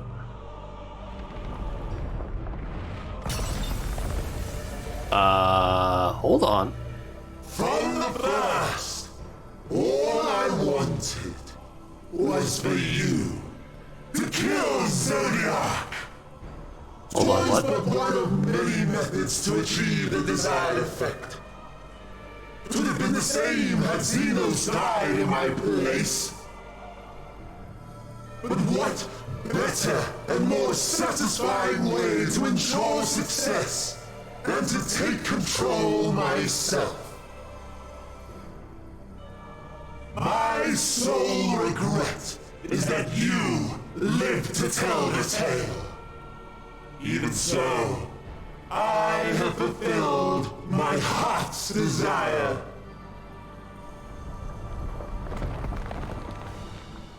Let your murder mark the beginning of the end. The coming of the final days! Okay, that's bad.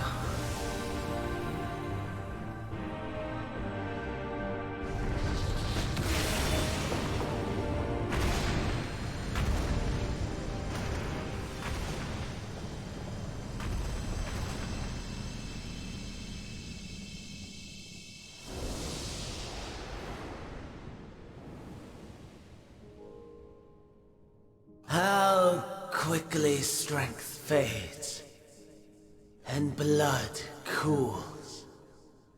Old familiar sensations.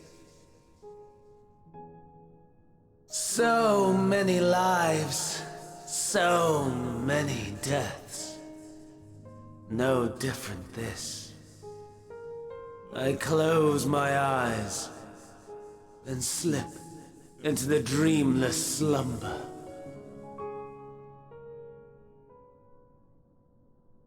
A tired song and dance. Routine. Always I wake. But not this time. Nothing left unsaid. Nothing left undone. Inherit my hell. I intone with glee. The man I was would weep for what I have become. The all-consuming contempt.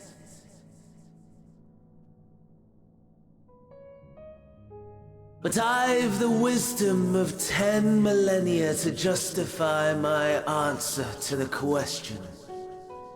No value in their existence. Not a whit. For all that I looked. None that I did see. A final chance, then, for Heidelin and her faithful. In Cataclysm, prove me wrong. I snare. All shall return to nothingness, as was your will, Emperor Zande. I, the star, and every living being, consigned to your oblivion.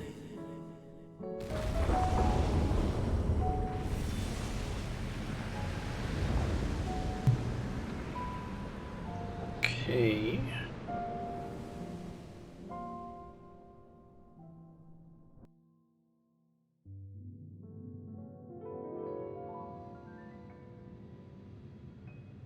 And looks like we're back on the moon.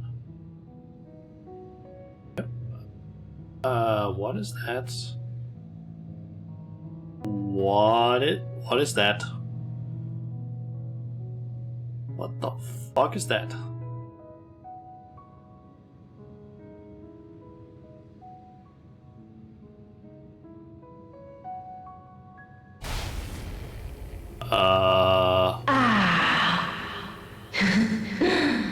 At last. Hold on. What the fuck is happening?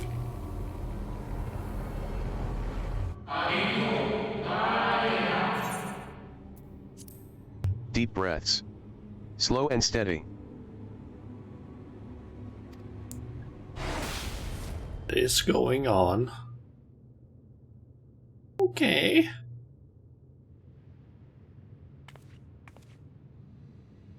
The fuck?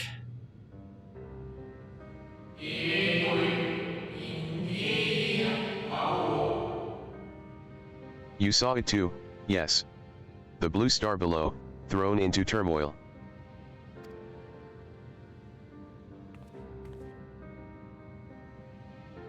Kind of clipping a little bit into the floor.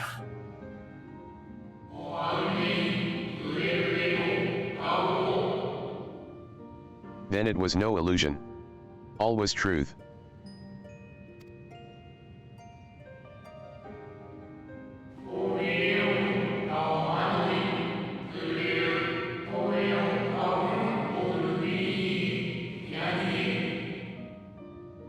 With the death of Zodiark, the laws of nature over which he presided have begun to unravel. The final days are upon us.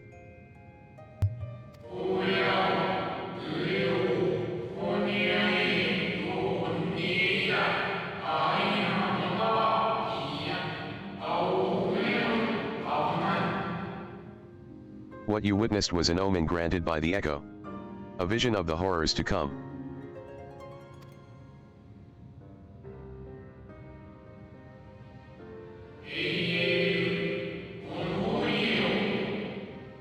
Time grows short.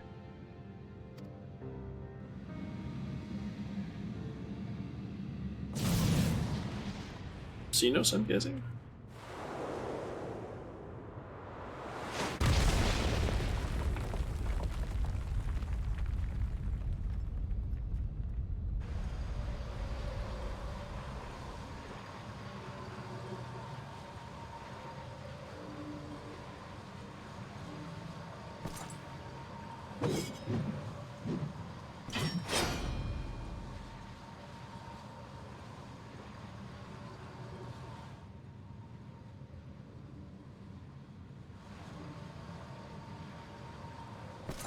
No. I'll find no fulfillment in a contest with you this day.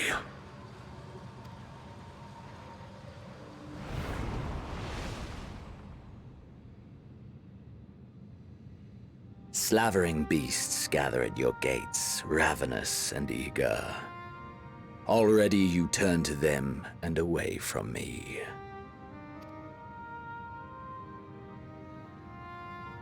I must go forth once more in search of power far beyond the might of Shinryu. Power to make your heart run over with rage. For the eldest of primals was a betrayal of promise. A pathetic creature incapable of inspiring true despair. That's what I crave. Pure, unadulterated despair.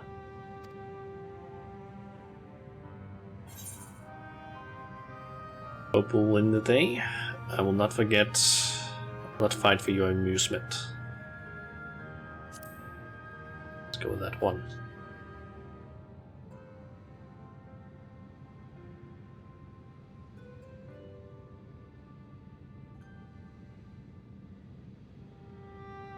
We shall see.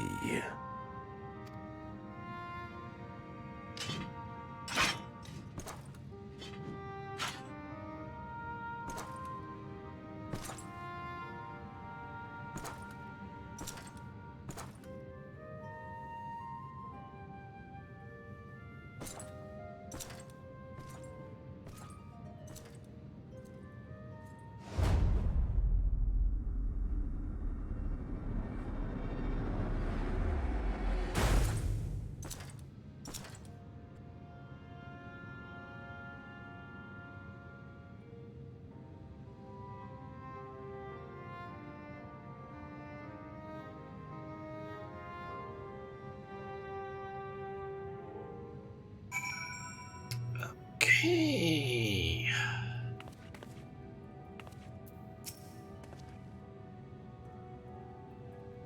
I sense his presence on the moon no longer. If you need not follow, then I beg you stay and listen to what I have to tell you. Of Zodiark, and the end of all things. Okay. Rise up through the night. That gave us, in terms of titles, I'm guessing, Moonwalker. Okay. So I'm curious, is there... Nope. No quest yet. Assuming there are other currents up here. Yep. North of here.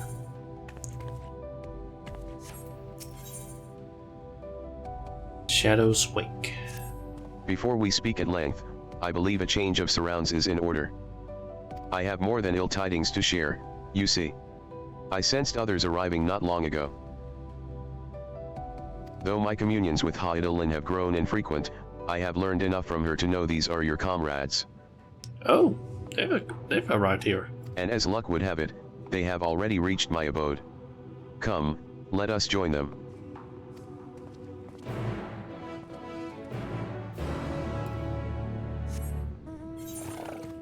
Okay. So, back up, I guess.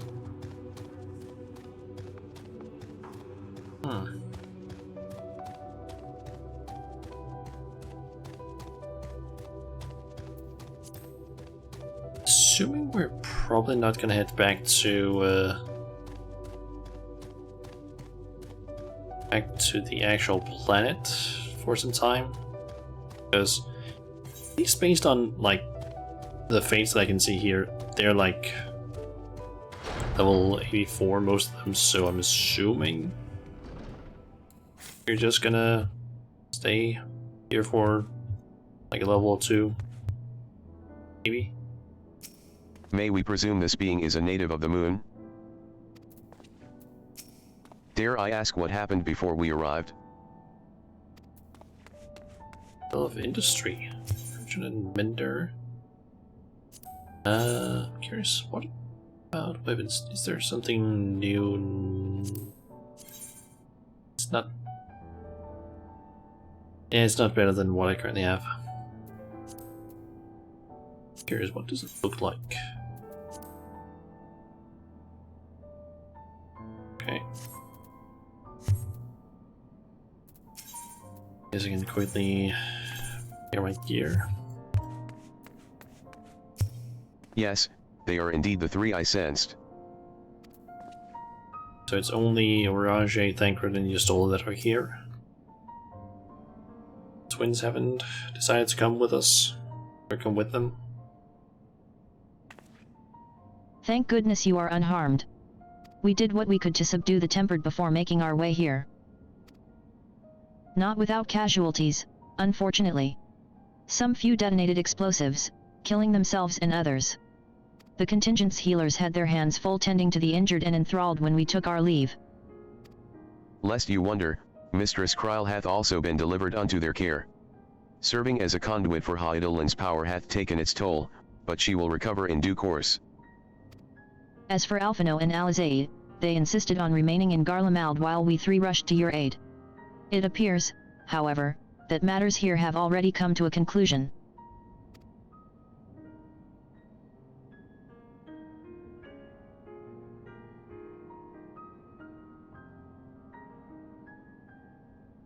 But what manner of conclusion, if I might ask? And is this the ally whom Hydaelyn bade you seek out? He is not unlike the shades of Amorat.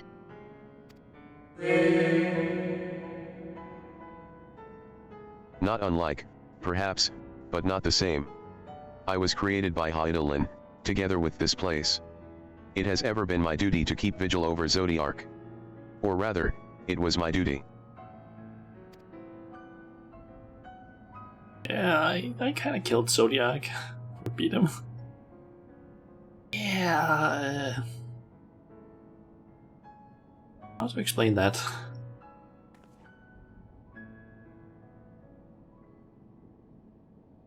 Then Zodiark is no more? And not without consequence.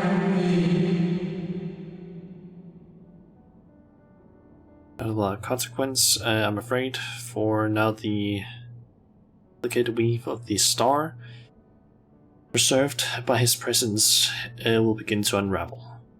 If you mean to avert the final days, you shall have need of.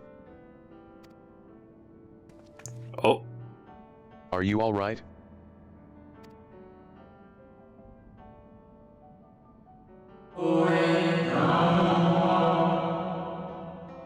My attempts to forestall Zodiark's release have all but exhausted my strength. If you might allow me to rest a short while, I will share with you all I can. Please do. You need not exert yourself on our account. These crystals contain records of your time here, yes? May we peruse them while we wait?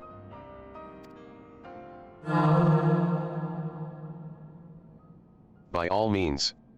If you would review them chronologically, might I suggest beginning with those on the upper floor?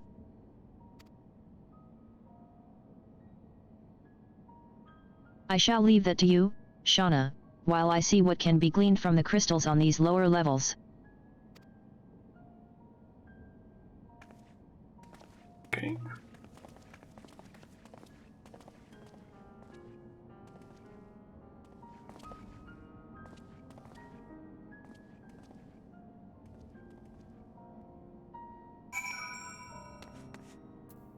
What's the weather here actually? Moon dust. Is that a special weather? Oh yeah, there is actually some new weather here, it seems.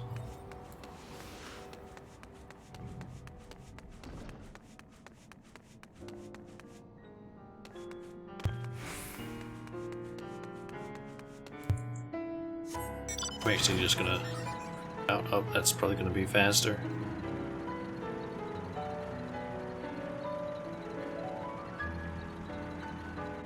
I'm still kind of shocked at the fact that apparently Fandaniel betrayed Xenos. Honestly, that's actually not too surprising. He seemed kind of weird, to be honest. But the fact that we ended up fighting Zodiac this early, that's surprising to me.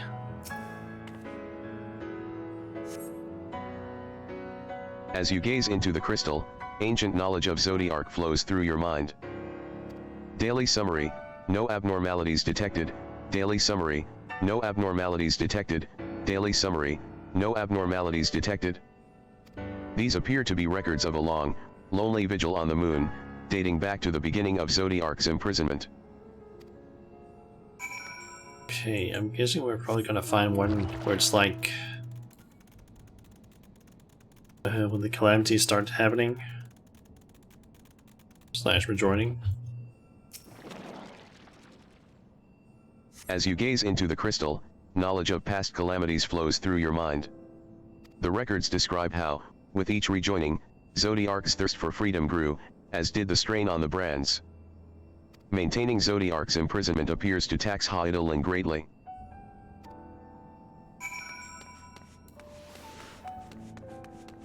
Only glowing crystal. As you gaze into the crystal, knowledge of past rejoinings flows through your mind.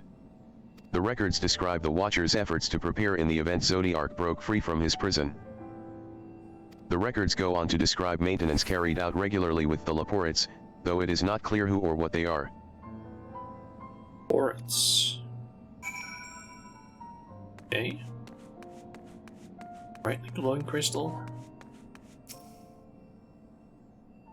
As you gaze into the crystal, a record of an unexpected visitor flows through your mind. The records note the Watcher's musings when Elidibus is spotted on the moon, though clearly not for the first time. It is clear he and his brethren have a keen interest in freeing Zodiark from his prison, and yet they have made no attempt to destroy the brands. Perhaps they prefer he remain hidden from mortal eyes until the final rejoining. Perhaps they realize we would never dare bring harm to Zodiark, so long as he remains imprisoned. Okay.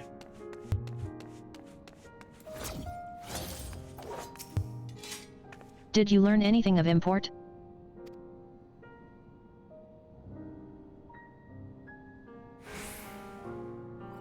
So it is as we suspected.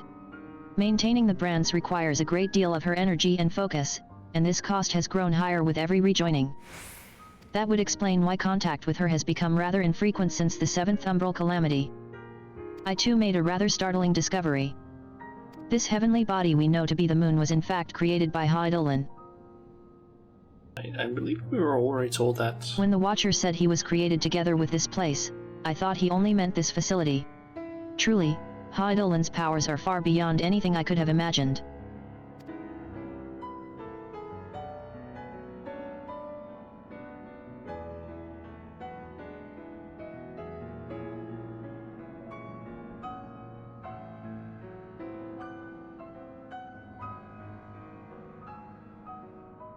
Is it a voice actor cutscene?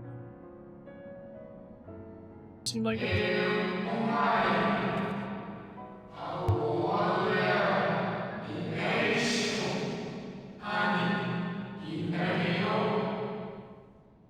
I thank you for affording me this short reprieve.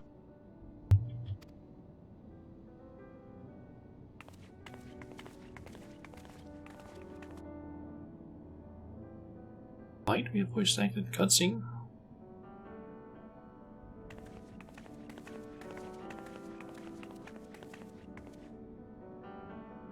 It is we who should thank you. The records stored here are nothing short of extraordinary. Kind of felt like it would be a voice acted one due to the fact that his special speech lasted a lot longer than usually it does. There is much we could learn of Zodiark and his imprisonment, but perhaps you could offer us more focused guidance. Pray, tell us of the calamity that came before and comes now again.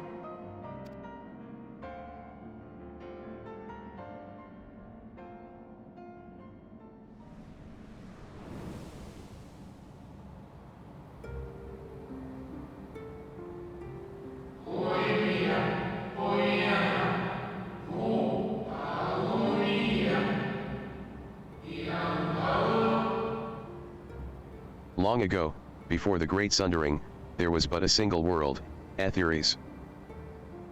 I guess that's the original world's name.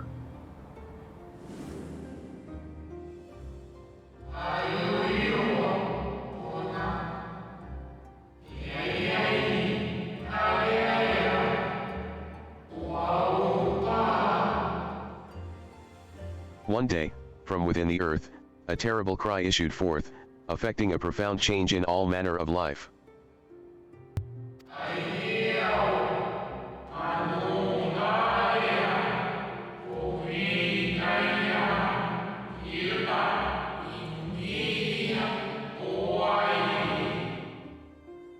We were not exempt. Our creation magics ran rampant, giving shape and form to thoughts of hopelessness and despair.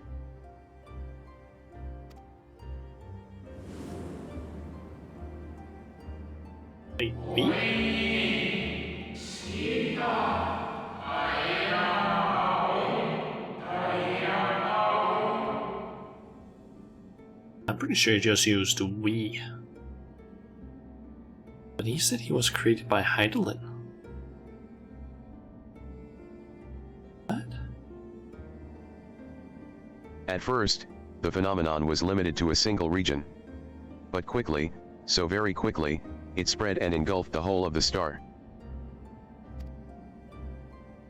Were the ancients ever able to deduce its source?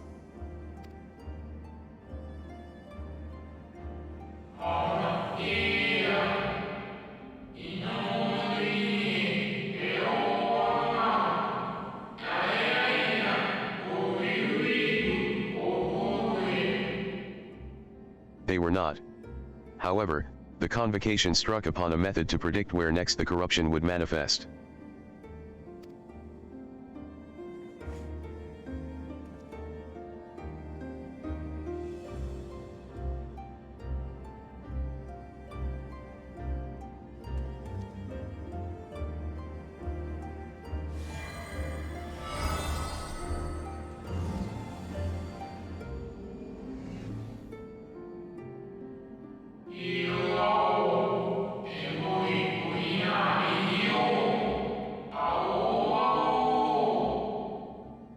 The etheric energies which flow through all of creation in the form of various currents.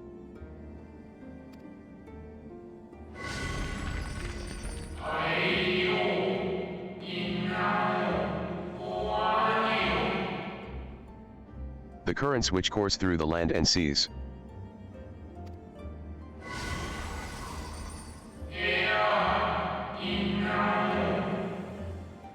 Those which flow through the very air.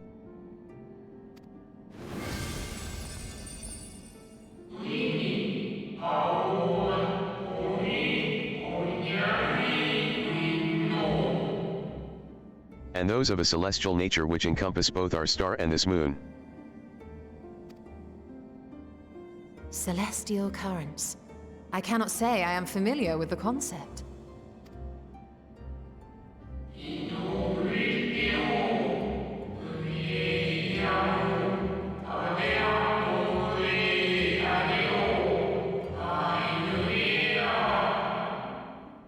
Nor would I expect you to be. Few scholars of our time knew of their existence. He's referring to our time again. Does that mean that he was part, or that the Watcher was part of the ancients that lived in Amarod back on the original planet? Sirius, or whatever it was called? But has then been turned into the Watcher by Heidelin? It seems to be indicating. Their invaluable knowledge helped us to better understand the nature of the calamity. Stop a little bit there with the voiceover thing.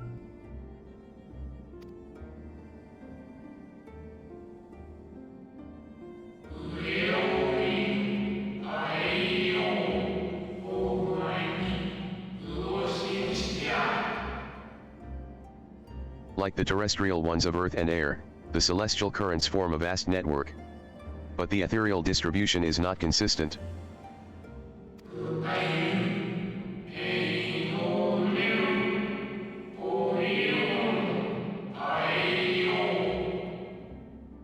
The convocation soon realized that the inciting incidents occurred in regions where the flow was weakest.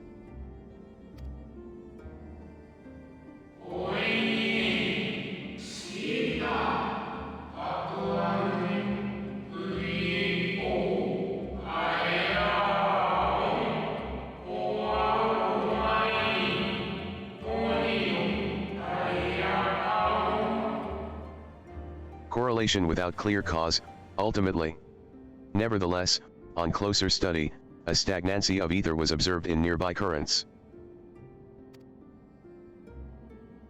And so they sought a means to harness the forces of darkness, of activity and growth. Thus was Zodiac conceived. No less a power than a god's could set right the laws of nature and quicken the flow of ether within the star.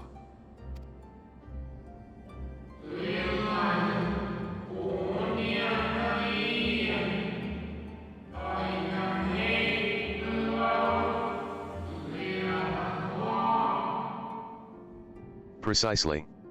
With the advent of Zodiac, our end was averted.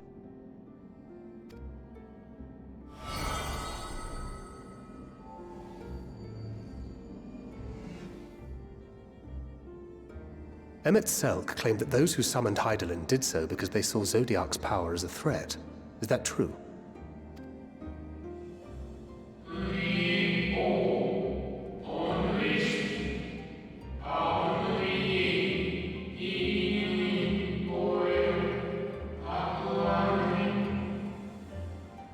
Indeed, there was a faction opposed to Zodiac's creation. But their aim was never to unmake him.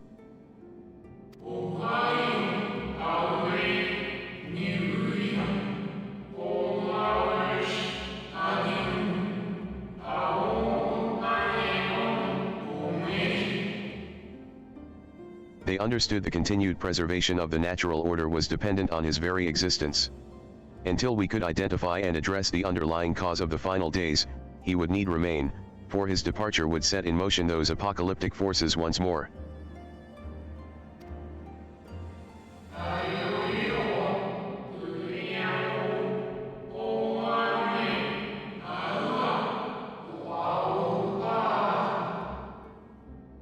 Hydaelyn recognized this as well. And so, rather than destroy, she sundered Zodiac, herself, and the star into lesser reflections, that she might confine him in this place.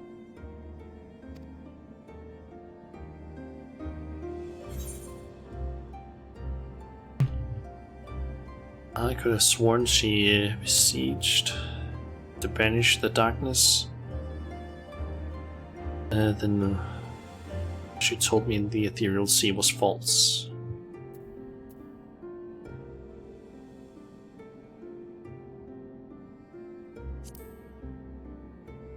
This one.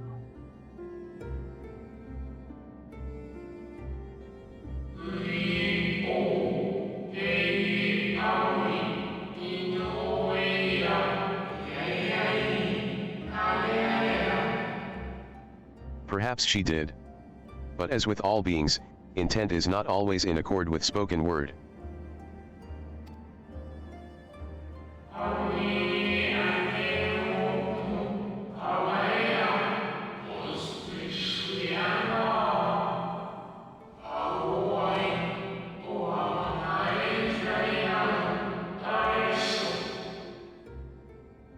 Hydaelyn and Zodiac are both constructs of man. Approximations of perfection limited by our own imperfections.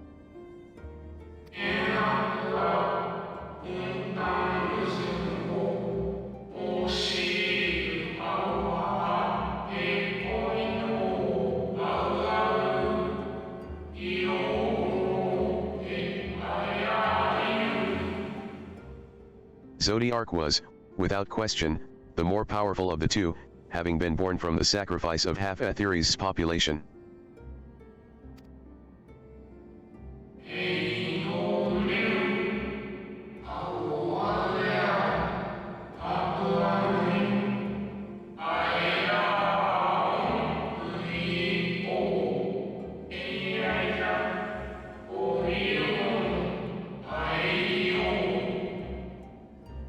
Thus was it necessary for Hydaelyn to commit herself wholly to his defeat.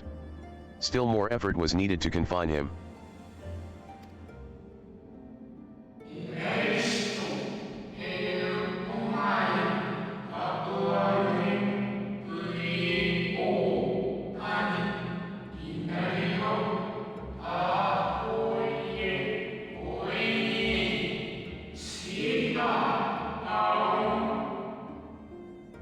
Maintaining the brands taxed her greatly. With what power she dared spare, she cried out to any who might listen, and offered her blessing to those who heeded her call.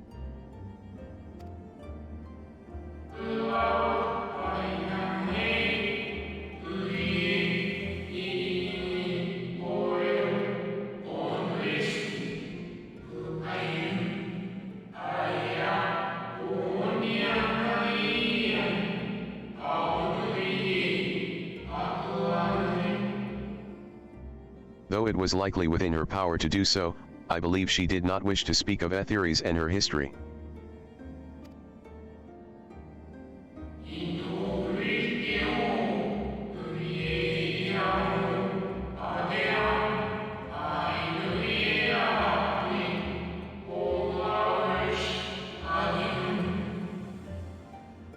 Like Zodiark, Hydaelyn's purpose is a reflection of her creators.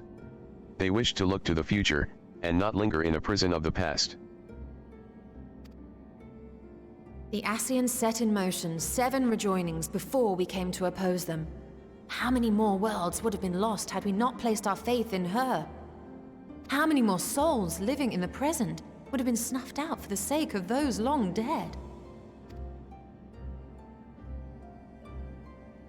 Well, in light of recent events, I see no reason to doubt your words. And even if Hydaelyn is not a god in truth, if Minfilia believed that we should trust in her plans, then I choose to do just that. Which brings me to a rather important question. Let's suppose we try but fail to stop this second coming of the final days. Should the source fall, what will become of the other worlds?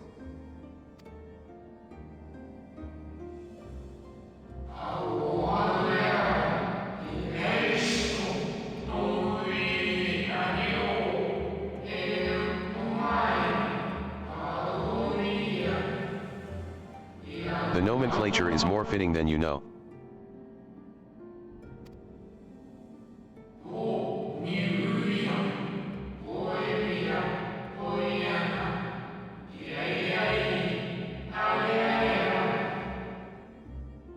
Bring ruin to the source, and its reflections will share in its fate.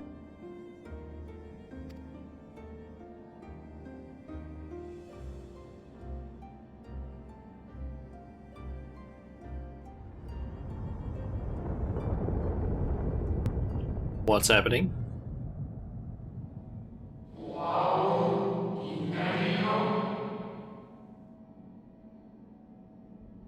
Ah, it is ready. What's ready?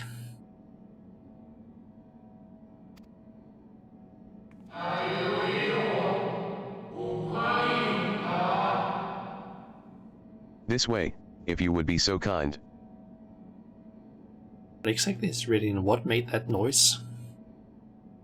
Seems like it's something big, I would say.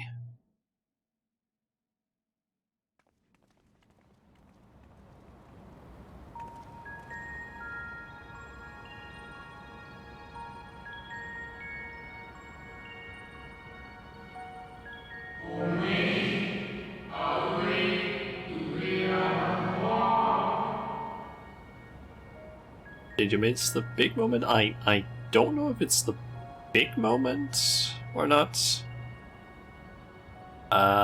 Cause it kind of depends on what you mean by big moment, but we're gonna just talk with the Watcher. A beautiful sight, is it not?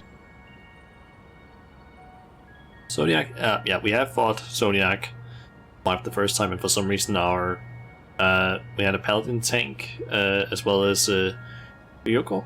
For some reason our Paladin tank kept using LB, and I don't know why. And some of the others in the group also were like tank or Paladin tank. What are you doing? Why are you using LB? And they kept using it for some reason. But yeah, gotta be honest, the whole like arena turns, that was kind of a what sort of thing. That confused me a little bit in the beginning. But yeah, the fact that we fought Zodiac, I'm kind of like, what? I like, Trolley maybe would have been willing to help that fight too. Or yeah, I don't know why they would be using like LV, because it did really help, I would say. Yes, but what is it?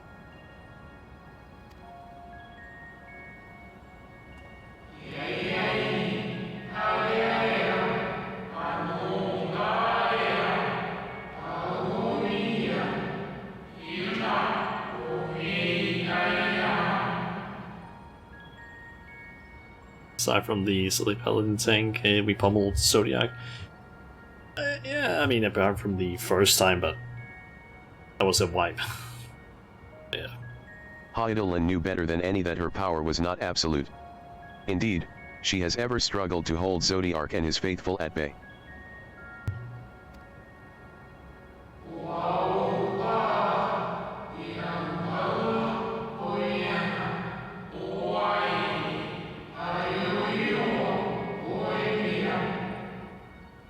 Zodiac is a fun fight. It seems fun, and I'm guessing that the extreme version is also gonna be way more of the whole like spinning platform and so on. Maybe even that the platform like spins twice, something like that. I'm guessing that one is pretty hectic. She feared the worst, and so made preparations. In the event of his demise, there would be a contingency. Oh. Contingency in case he died.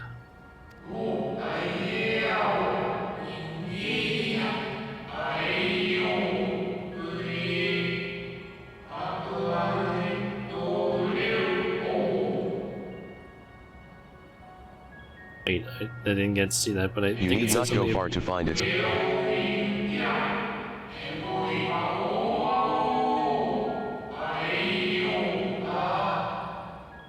I gotta say, one thing that I absolutely hate that the game does sometimes is like, oh yeah, here's like some dialogue that might be important. Let's just make it a dialogue box that you don't control.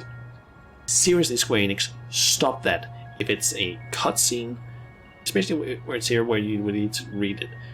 If it's a cutscene where everything is read aloud or spoken by the characters, then you can do it.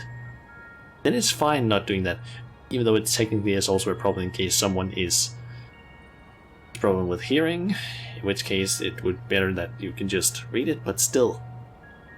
Let us control the fucking dialogue boxes at all times, because it's really fucking annoying when we can't do that. I do not go far to find his pilots. In fact, I would be happy to take you to them.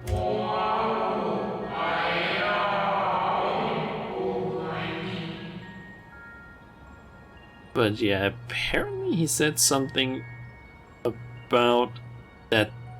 I guess the moon is meant to basically take the people of the original world to safety? Guess? You can sympathize with that nitpick. It can be very annoying. Yeah.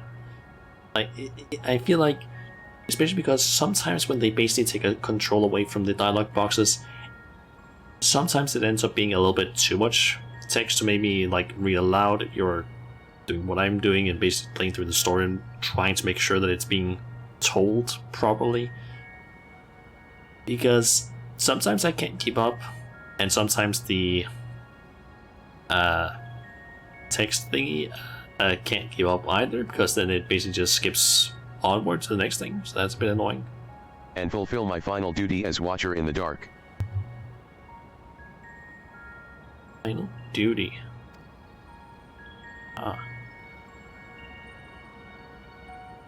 So I'm guessing we're going over to where the other Aether Current or Aetherite was.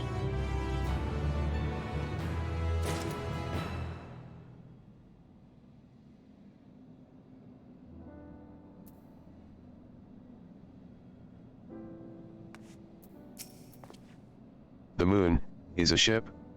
Well, now I've heard everything. Yeah, I'm also kind of surprised by that. Ooh, what is this weather? Umbral wind. The horizon looks pretty nice, actually. I just noticed that's fucking elegant technology over there. At least I'm pretty sure it's elegant technology. It may be true, but others will struggle to believe it. I can scarcely believe it myself.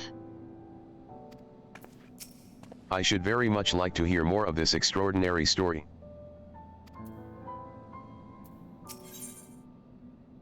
Helping hands. Long last, the Watcher is ready to fulfill his final duty. The time has come for you to be on your way. The crater at the heart of Mare Lamentorum, where Zodiark was imprisoned, is not so easily traversed, however. Let us call upon Argos, the familiar whom you met earlier. He should have no trouble bearing you across. Oh, Argos is the name of the dog, I guess. As Hydaelyn created me as the jailer, so too did she create Argos as the guard. It is his nature to appear when needed, and yet he is nowhere to be found. Strange. Mayhap the imbalancing of ether has affected him. Let us make for the crushing brand, and attempt to call upon him there. You need but recall the path you walked with Argos before, and you will find your way. If he labors in service to Hydaelyn's plan, I see no reason not to do as he suggests. Shall we make for this crushing brand, then? Okay, so the crushing brand is over there, so... Bunt down. And if I remember correctly, it's over there. I need to go and then... Looks like I can maybe cross here, but I'm not fully sure, so I think it's probably safer to just go up around that way. That's a red mage and gunbreaker doing that fate, looks like.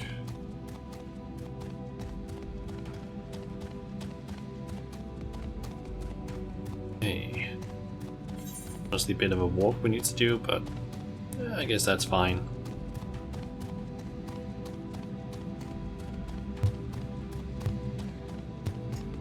Wonder if there's still people in here fishing.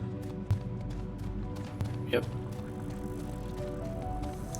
No one from my FC though. Guess the two that do a lot of fishing are also going after very specific fish, which only appear in very specific areas. When it's like, I don't know, very specific weather that's happening. And yep, I can't cross there, it seems. Although from what I can see, yep, both of them seem to be on a ocean fishing trip currently, as far as I can see based on the stuff they are saying in chat.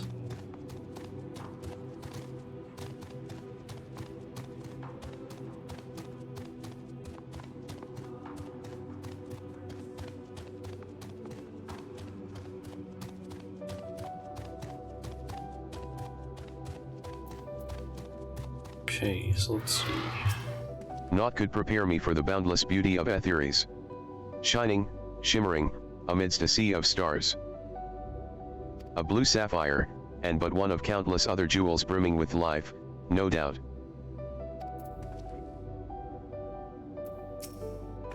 So close and yet so far. Does not the harsh terrain remind you of somewhere we've been before? The Dravanian Forelands, a place that rejects the intrusion of outsiders. Where solitude reigns supreme. At the very least, it sounds suitable for Zodiark's prison. With a little preparation, it might be possible to traverse the gap on foot. Then again, it would be a long, long way down if one should slip. Perhaps another time. Good idea, Thancred. The place we seek is just ahead at the Chlorophyll Grot. You see, Argos cannot manifest without sufficient concentrations of ambient ether. You would be hard-pressed to find a greater confluence than inside this cavern. Follow me. Okay, so we're going down there. Guessing once we get this point, it's probably also gonna unlock this part of the map. I'm guessing.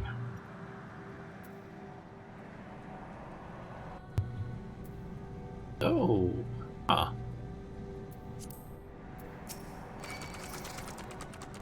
And we got some enemies called Reapers, apparently. I move far enough away from them that they ignore me. Yep. Curious. This place doth call to mind Plane, home of the new Mao. This entire cave is thrumming with ambient ether. Alas, any further analysis will have to wait. The guard of Zodiark's prison, blood red eyes, slavering maw, and built like a behemoth, I'd imagine. Let's hope he's friendly. That's not quite what Argos looks like. Yes, here will do nicely. The lunar spongoi draw ether from the ground, which is then dispersed in the air. At present, however, the ambient energies are not quite sufficient for Argos to manifest. Might you be willing to spare some of your own to help the spongoi along? Sure. There.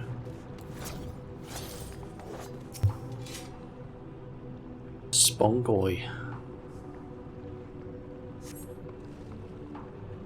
Okay, good scene.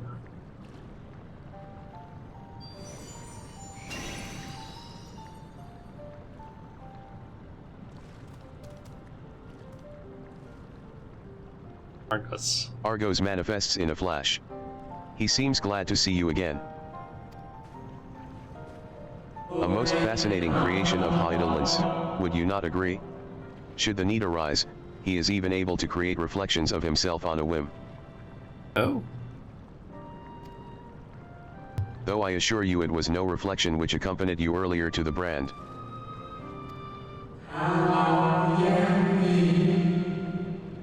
No, Argos was quite eager to be at your side then, as he is now, it seems. I cannot recall when last he showed such an affinity for anyone. Indeed, I thought him more likely to shy away from you and your companions.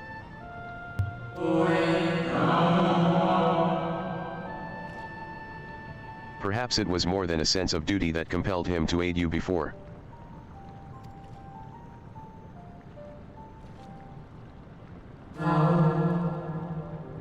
As for your companions,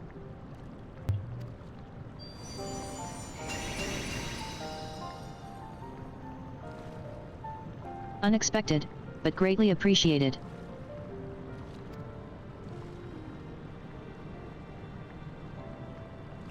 I believe we are all ready.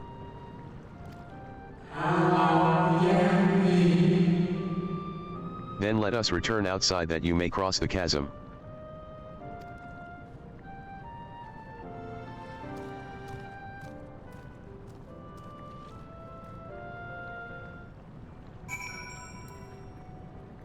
I'm wondering if we are actually gonna be able to get Argos as a at some point. Because I do believe when we were like riding during the quest, I think we had like a normal riding mount animation, so it surprised me.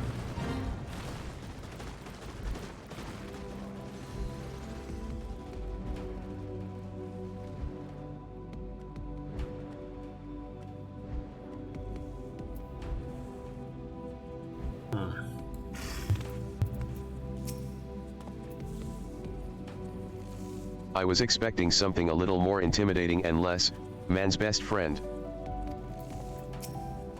To whom wouldst Hydaelyn entrust the command of so grand a vessel, I wonder? Dalamud has long been described as the loyal hound of Menphina due to its relation to the Greater Moon. It seems highly improbable, if not impossible, for ancient peoples to have known of Argos, but now I wonder whether there is some connection. Argos favors you with what could almost be described as a conspiratorial grin. Your destination is the structure there across the Cradle of Darkness.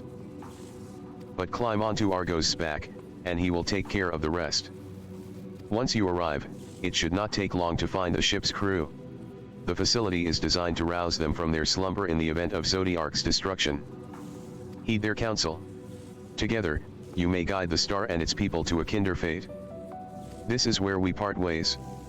But know that I shall ever be watching and praying for your success. Have anything new to say? I was expecting something. To whom wouldst Hydelin? Our allies' assurances notwithstanding, we cannot be certain what awaits us on the other side, so perhaps it would be best if we did not all go at once. I propose the two of us cross first while Thancred and Oriange wait here. Okay. Onward. A malefic ether yet permeates from the crater. Remnants of Zodiark, most like. Seems like we have a special sitting animation on Argos, so I'm guessing we can get Argos as a mount later on. Maybe as a drop, or you can buy him. Just a little further.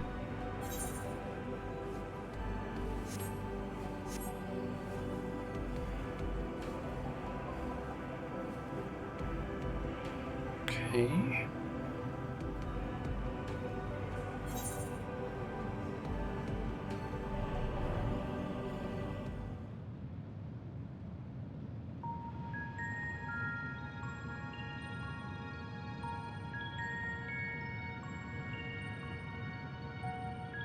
This structure is enormous, though that is hardly surprising given the size of the average Amoradan.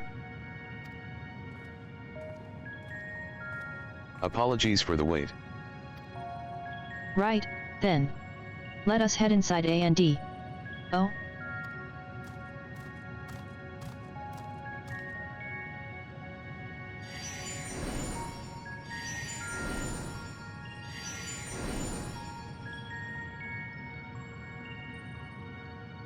Most intriguing. A means by which he conserveth energy, mayhap? Well, I certainly wouldn't want him to blink out of existence on our account, helpful as he's been. Your Argos. We'll be taking things from here. Stay here, where it's safe, alright. Let's go to the first one. If Argos is to remain without, let us not keep him waiting over long.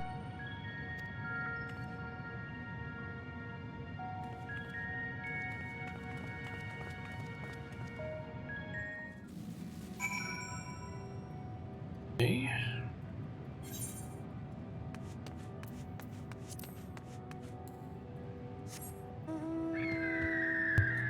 So we can use Argos basically and go back if we wanted to. Damn, this is... Oh, this place is cool looking, and oh, there's more. Ah, there's the Aetherite. Truly a marvel beyond description. Its scale is reminiscent of Amorat, or rather, the replica we visited on the first.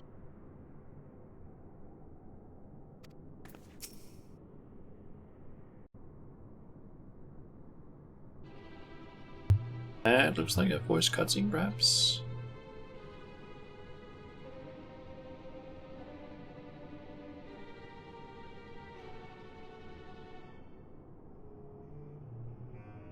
Our moonship pilot should be around here somewhere.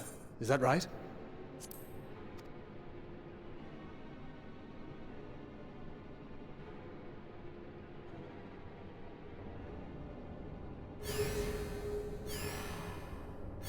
Oh. Wait, what?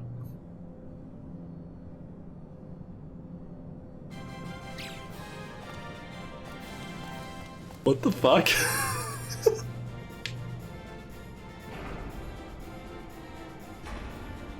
It's fucking bunnies? Or rabbits?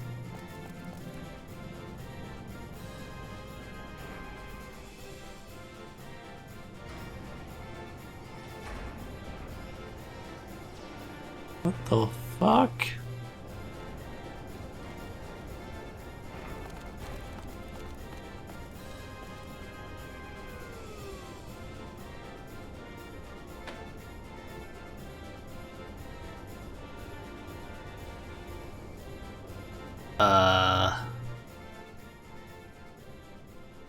And their leader, I'm guessing? Look lively, everyone! I know, this 1243rd inspection is a mite ahead of schedule, but it is of the utmost importance, for Zodiac, alas, is no more. As of now, our mighty moon has a new purpose, to bear the people of Aetheris to safety! Our time is come, my friends! God, she? Guessing she? Sounds cute. All just look cute as well. We must be swifter than swift. There is much to do before our guests arrive. I expect your workstations to be immaculate, and don't forget to relay our signal to Aetheris. Questions? Yes? No? Maybe so? No? Then hop to it!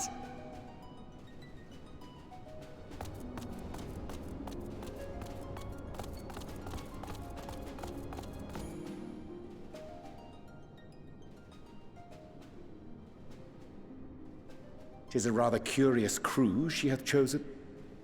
Their endearing forms intended to ease the passengers' hearts, perhaps." Perhaps. Perhaps.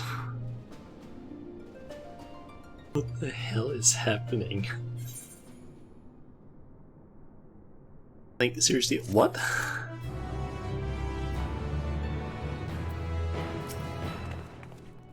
Given the present crisis, Hydaelyn doubtless sought to facilitate cooperation betwixt pilot and passenger. Indeed, 'twould require a heart as hard as diamond to raise one's voice in anger to beings possessed of such profound saccharinity.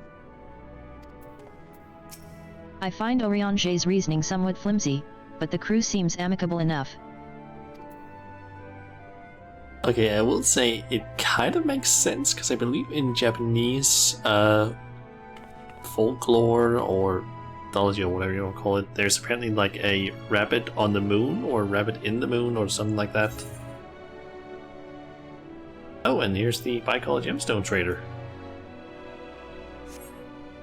Okay, I'm thinking we can... See, we have hit the 5-hour mark at this point, but I'm guessing we can maybe do one more quest. And of course also unlock the Aetherite. A Harley situation. I think I also get now why it's called the Curatorium.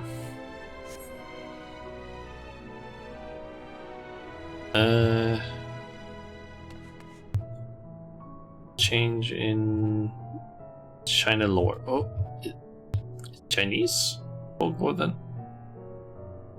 Oh. The only reason that I know of this whole thing is because of Dragon Ball, where that's apparently a thing that they have there. Is in the original run of it. Yomi is Japanese, I think. Yeah. But I guess Tsukuyomi did also have like a whole sort of rabbit motif to an extent. Like with the ears, I believe. And the moon. Goku sent a rabbit to the moon, yep. And when you think about it, that rabbit has been was also murdered by someone. Because the moon was destroyed. I don't remember who it was that first destroyed the moon in Dragon Ball.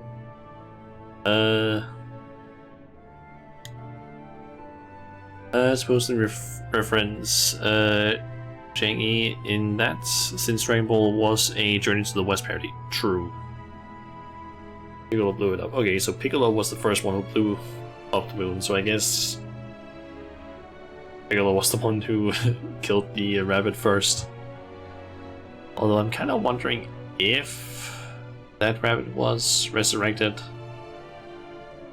during the times where people were resurrected, even though I feel like it was usually like whenever a large amount of people were resurrected, it was usually like, oh, because this like resurrect everyone that this villain killed, in which case Rabbit was never resurrected, I guess.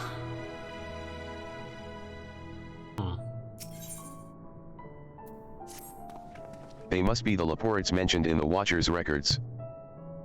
Leporites? Oh, okay, so that's what they're called. Not at all what I expected. But the Watcher did bid us heed their counsel. Blew it up because when he was training / kidnapping Gohan morphed into the Osaru and went wild, yeah. And yeah, Piccolo discovered it was because of the moon and destroyed it. Turned back, yeah. Although I feel like he could probably have done less damage and just have, I don't know, removed the tail. Which I think... I actually don't remember if he does that afterwards or not.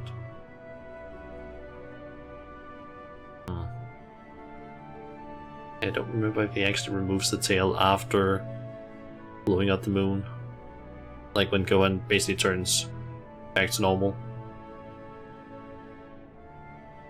It must be such a long time since I've watched Dragon Ball, or at least specifically that part. I assume the one who gave that rousing speech was their leader, though we might have to ask about in order to track them down. Come on then, let us be about it.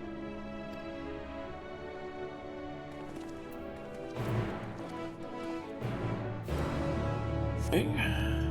Speak with the chipper for it. First, I'm just gonna quickly deal with the Aether right here. The form was vastly more powerful than him. He was unable to even get close, but he did pull the tail off when he changed back to his child state. Okay.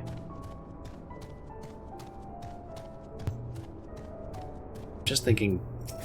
Saw all the fun the traders on Aetheres were getting up to, and I thought to myself, hey, I could do that. So here I am, eagerly awaiting your patronage and bicolor gemstones. You now have access. Successful. Okay, so need to get to rank 2 in order to get the moon stuff. Ooh, and there's an Aether card. But yeah, I'm just thinking that Yajirobe did cut off the tail from Vegeta when he went Great Ape, or Osaru. But I guess Vegeta was also like heavily damaged at that point. Hum hum hum.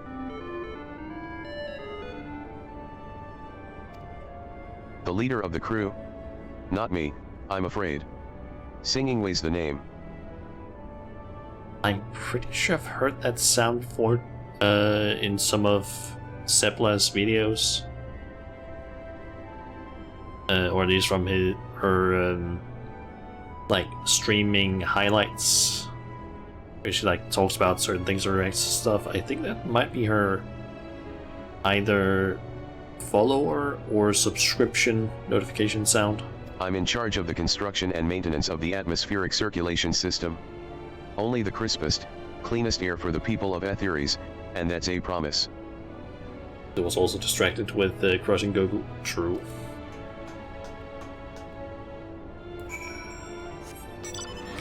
So I'm guessing we're just going around the best way is Burrow.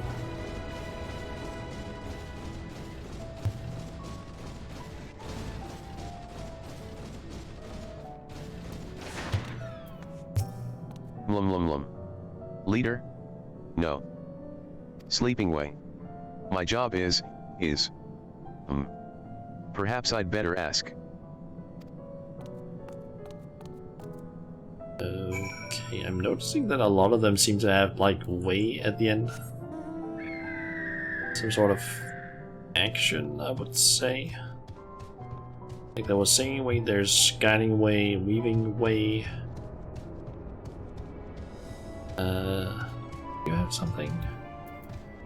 Trading Way, Camping Way.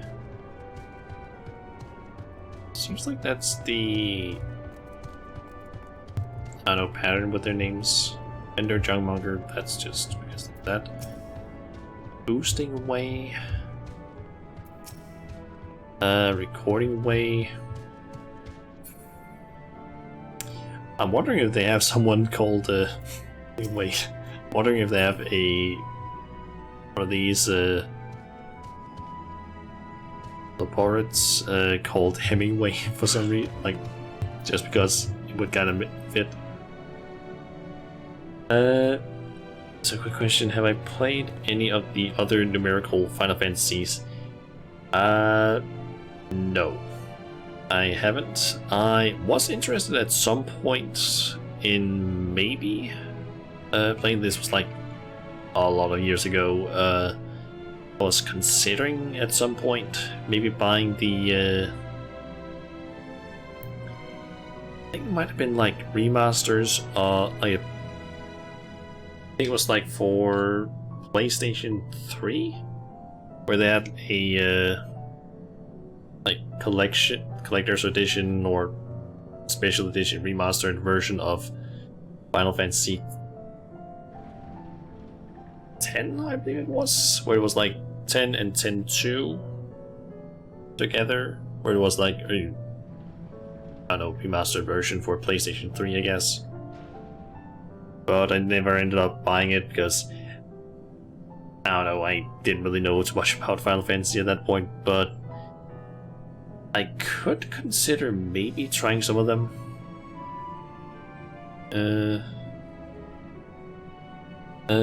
These guys are a reference to Final Fantasy IV. Naming Way was an NPC that allowed you to change the names of the party members.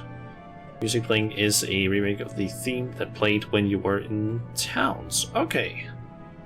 I have actually been watching a few videos where it's like from a YouTuber where he basically goes through and tries to find as many like references from the like different Final Fantasy games and in Final Fantasy 14. But I think I might have skipped that part because whenever he went like, okay, and time to talk about Endwalker, so I just kind of went like, oh, that's the channel name. Yeah, I don't remember his channel name either right now.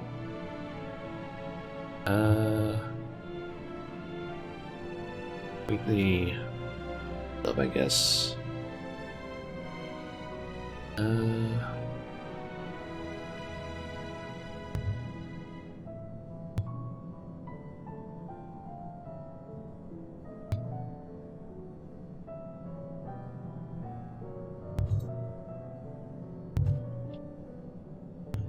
Let's see here, can I find that guy? Auto Balance is the guy that I'm basically thinking of. He hasn't put out a video in 3 weeks though.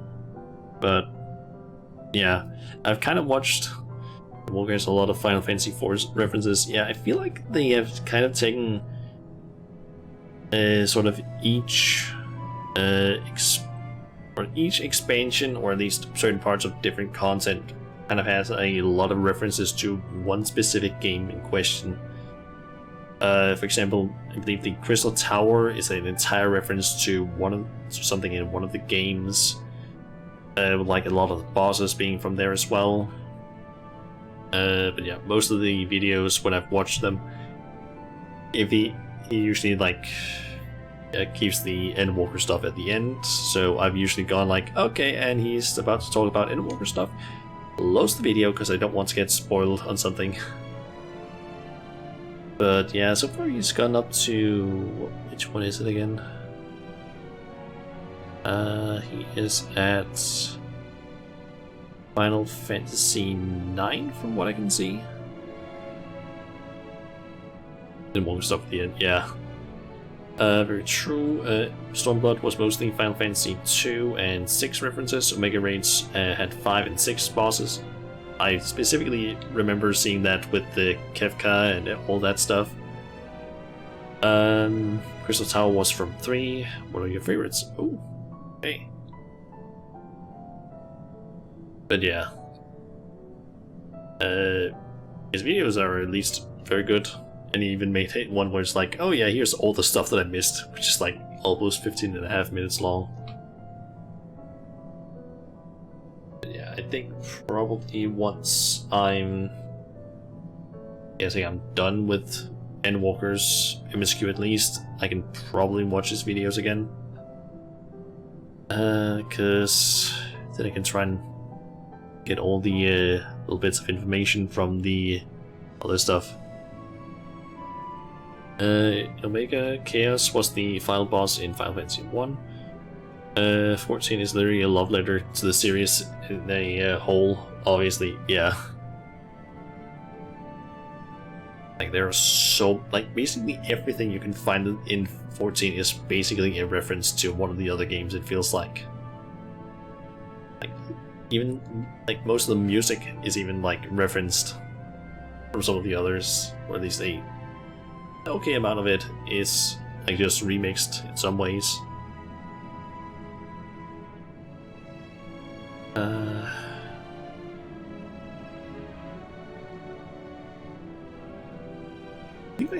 I actually heard something about the Chocobo menu. I think it might have been from him, or maybe it was Zepla, but I think if you do something like...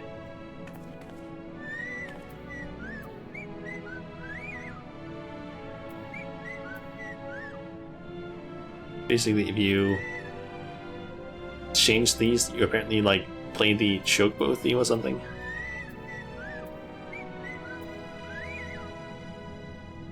Maybe I'm doing it the wrong way.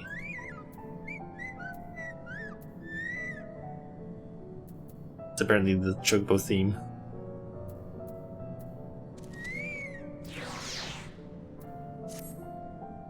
They have so many fucking references in this game, apparently.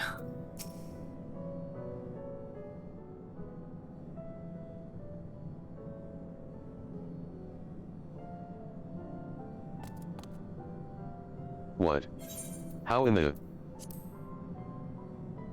Yeah, changing was the in them has the Chocobo do the motif of the Chocobo theme, yeah, and if you do it in the right order, it actually plays the motif in the correct way. When did you get here? Who let you in? Why wasn't I told? Take me to your leader. Were you the one giving the orders earlier? Hum hum hum. Let's see. Here's this one. Me? Oh, yes, of course.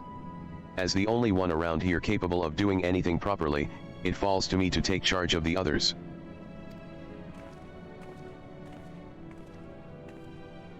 Well, well. Looks like you beat us here. Your friends, I take it? Is this all of them?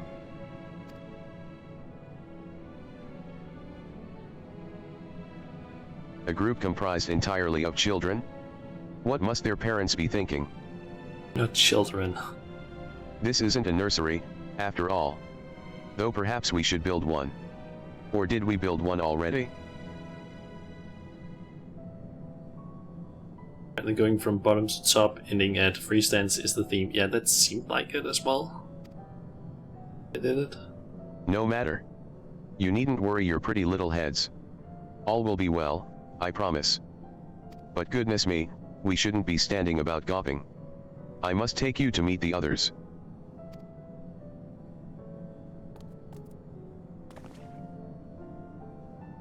If you could run along back toward the entrance, you'll find a path that leads to the central platform on the upper floor.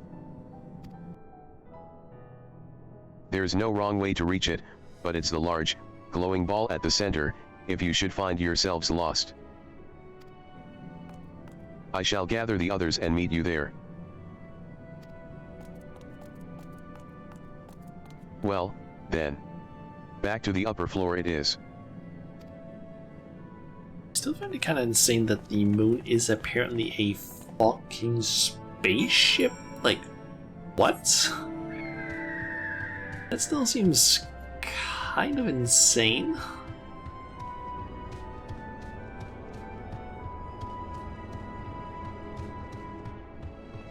I guess at this point I shouldn't be surprised at some of the things that happen here in the game, I guess.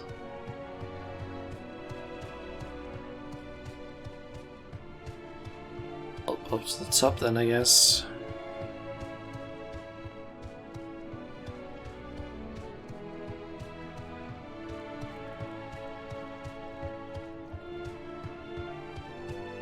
I mean, Star Wars quoted at first, "That's the moon." True.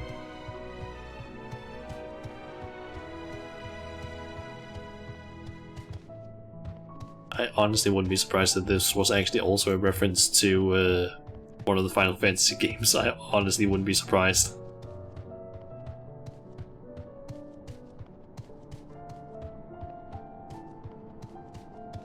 Wobbling away, flopping away, mapping away, and snappy port.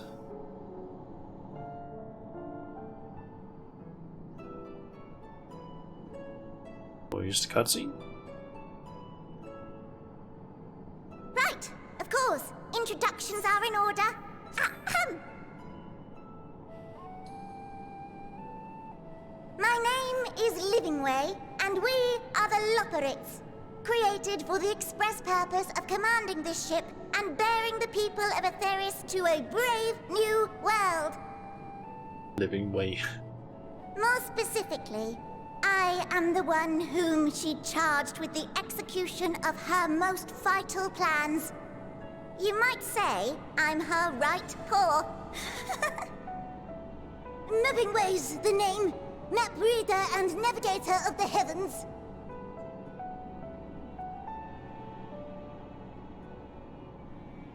Pleasure to meet you all, but I'm still trying to make sense of this.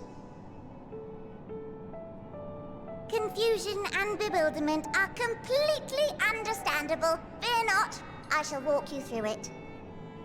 The people of Aetheris, through no fault of your own, I'm sure, set in motion a series of events that, unfortunately, culminated in Zodiac's obliteration.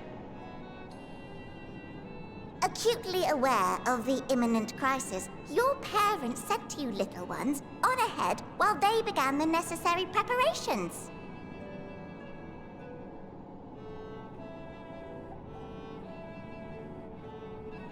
Still not following? No? Very well, I shall elaborate further.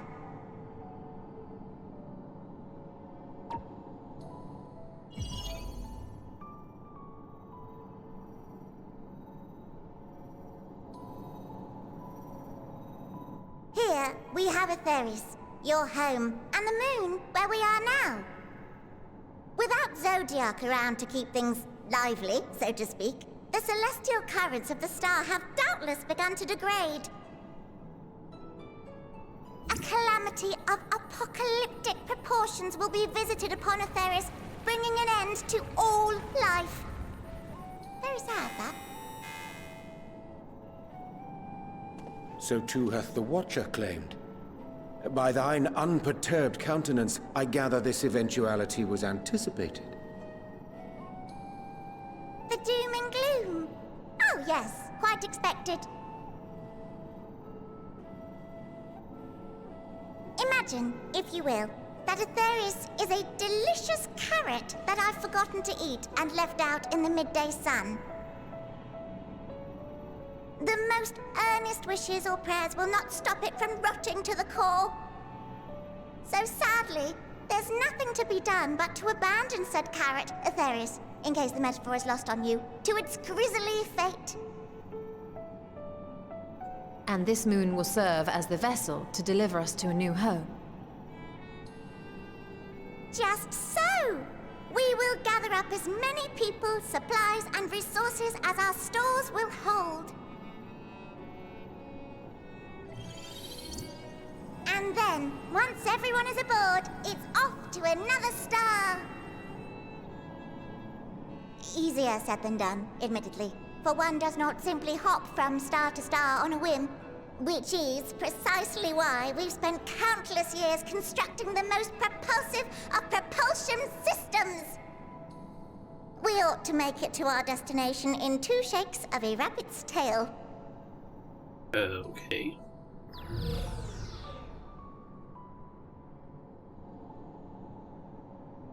Impressive technology. I dare say it is beyond anything we have ever seen. No need to shower us with praise. All we've done is faithfully carry out the instructions left to us by Hydaelyn. Back in the old days, when she was still just Venar, she was dedicated to the study of the world and its inner workings. And the Watcher, the real one, not the simulacrum you met, was one of her fellow researchers. We and this wondrous vessel masquerading as a moon are products of their knowledge and know-how. There's certainly more to you all than meets the eye. Might I ask where exactly you intend to take us? We identified a few promising candidates for resettlement some time ago, but we cannot guarantee that they are fit for habitation. Moreover, the ship can only travel in short bursts. We intend to go down our list, hopping from star to star, until we find one suitable for resettlement. No need to worry, though. The vessel is being refurbished with accommodation for an extended stay as we speak.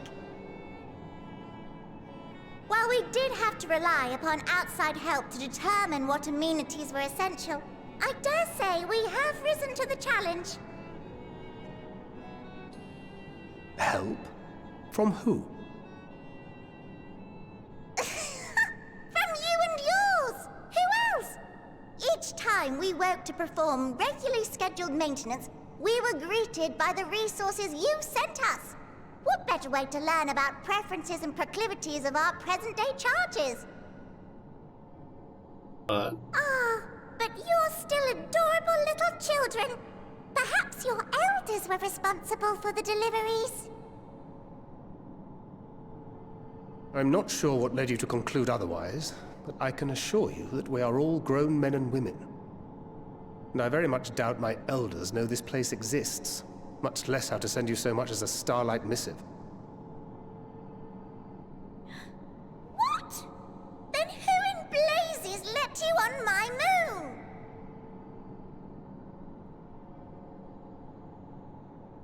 The Watcher? Hydaelyn herself led you here. You don't say! Well, that's really not children. Then why are you so small and stunted? Like little baby carrot people. Well, Amarotines were a great deal taller. In the present day, persons of such prodigious size are exceedingly rare. So, you're saying everyone's not like the Watcher?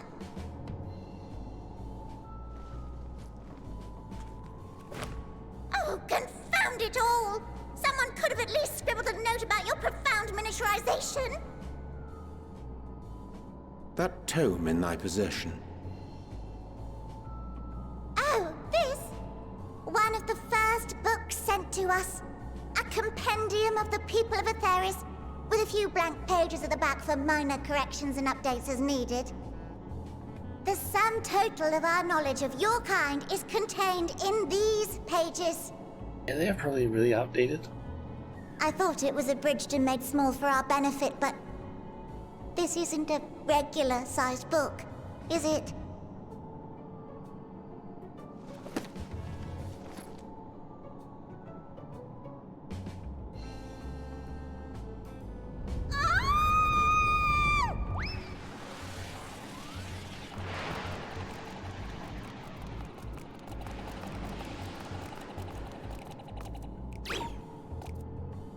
Building way, can you hear me?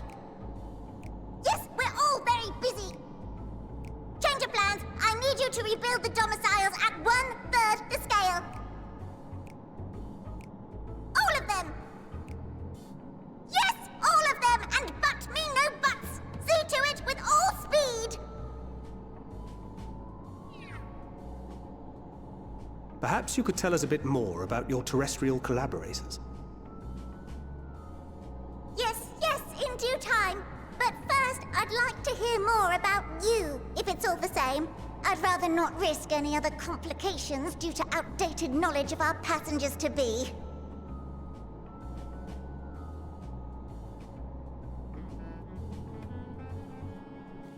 So the rocket in the max height is 230.8 centimeters. That is quite high, quite tall. Okay. Well, I think I'm probably gonna go ahead and end the stream here because it's like been 5.5 hours. So, plus I also need to kind of get up a little bit early tomorrow since I have to do laundry. Basically reserved to the washing machines in my apartment complex for tomorrow at like 10 to 1 o'clock, so I need to do that. You know, my height for the Lalafells is 7.3 centimeters. That is fucking tiny.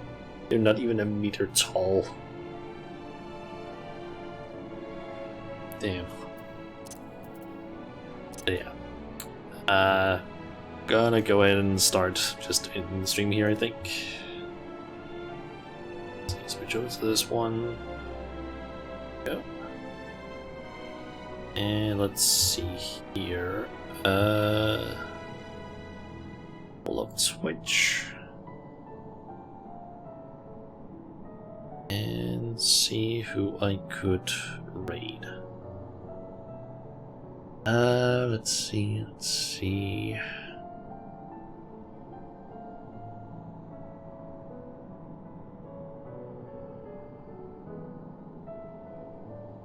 The Lalafells are also the only race that don't have different min-max heights between genders. That makes sense considering that they're pretty much the there's not much difference between male and female Lalafells in terms of size. Let's see. Maybe you?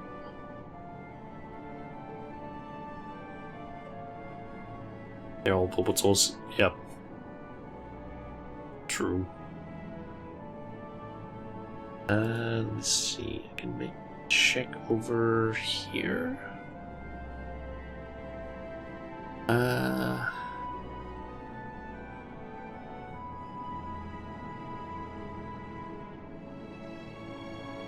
Try and check something quickly on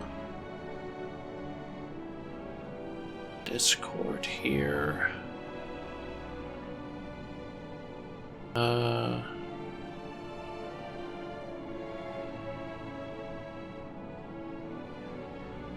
Perhaps I could raid you.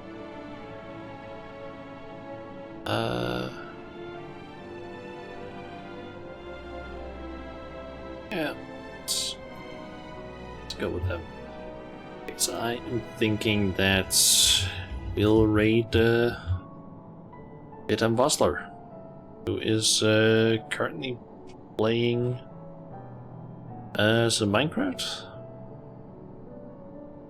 with someone called Aaron White. Don't really know who that is, but yeah. But yeah.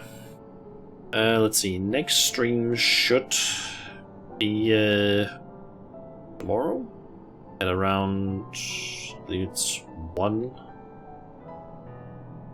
p.m. I set it to on my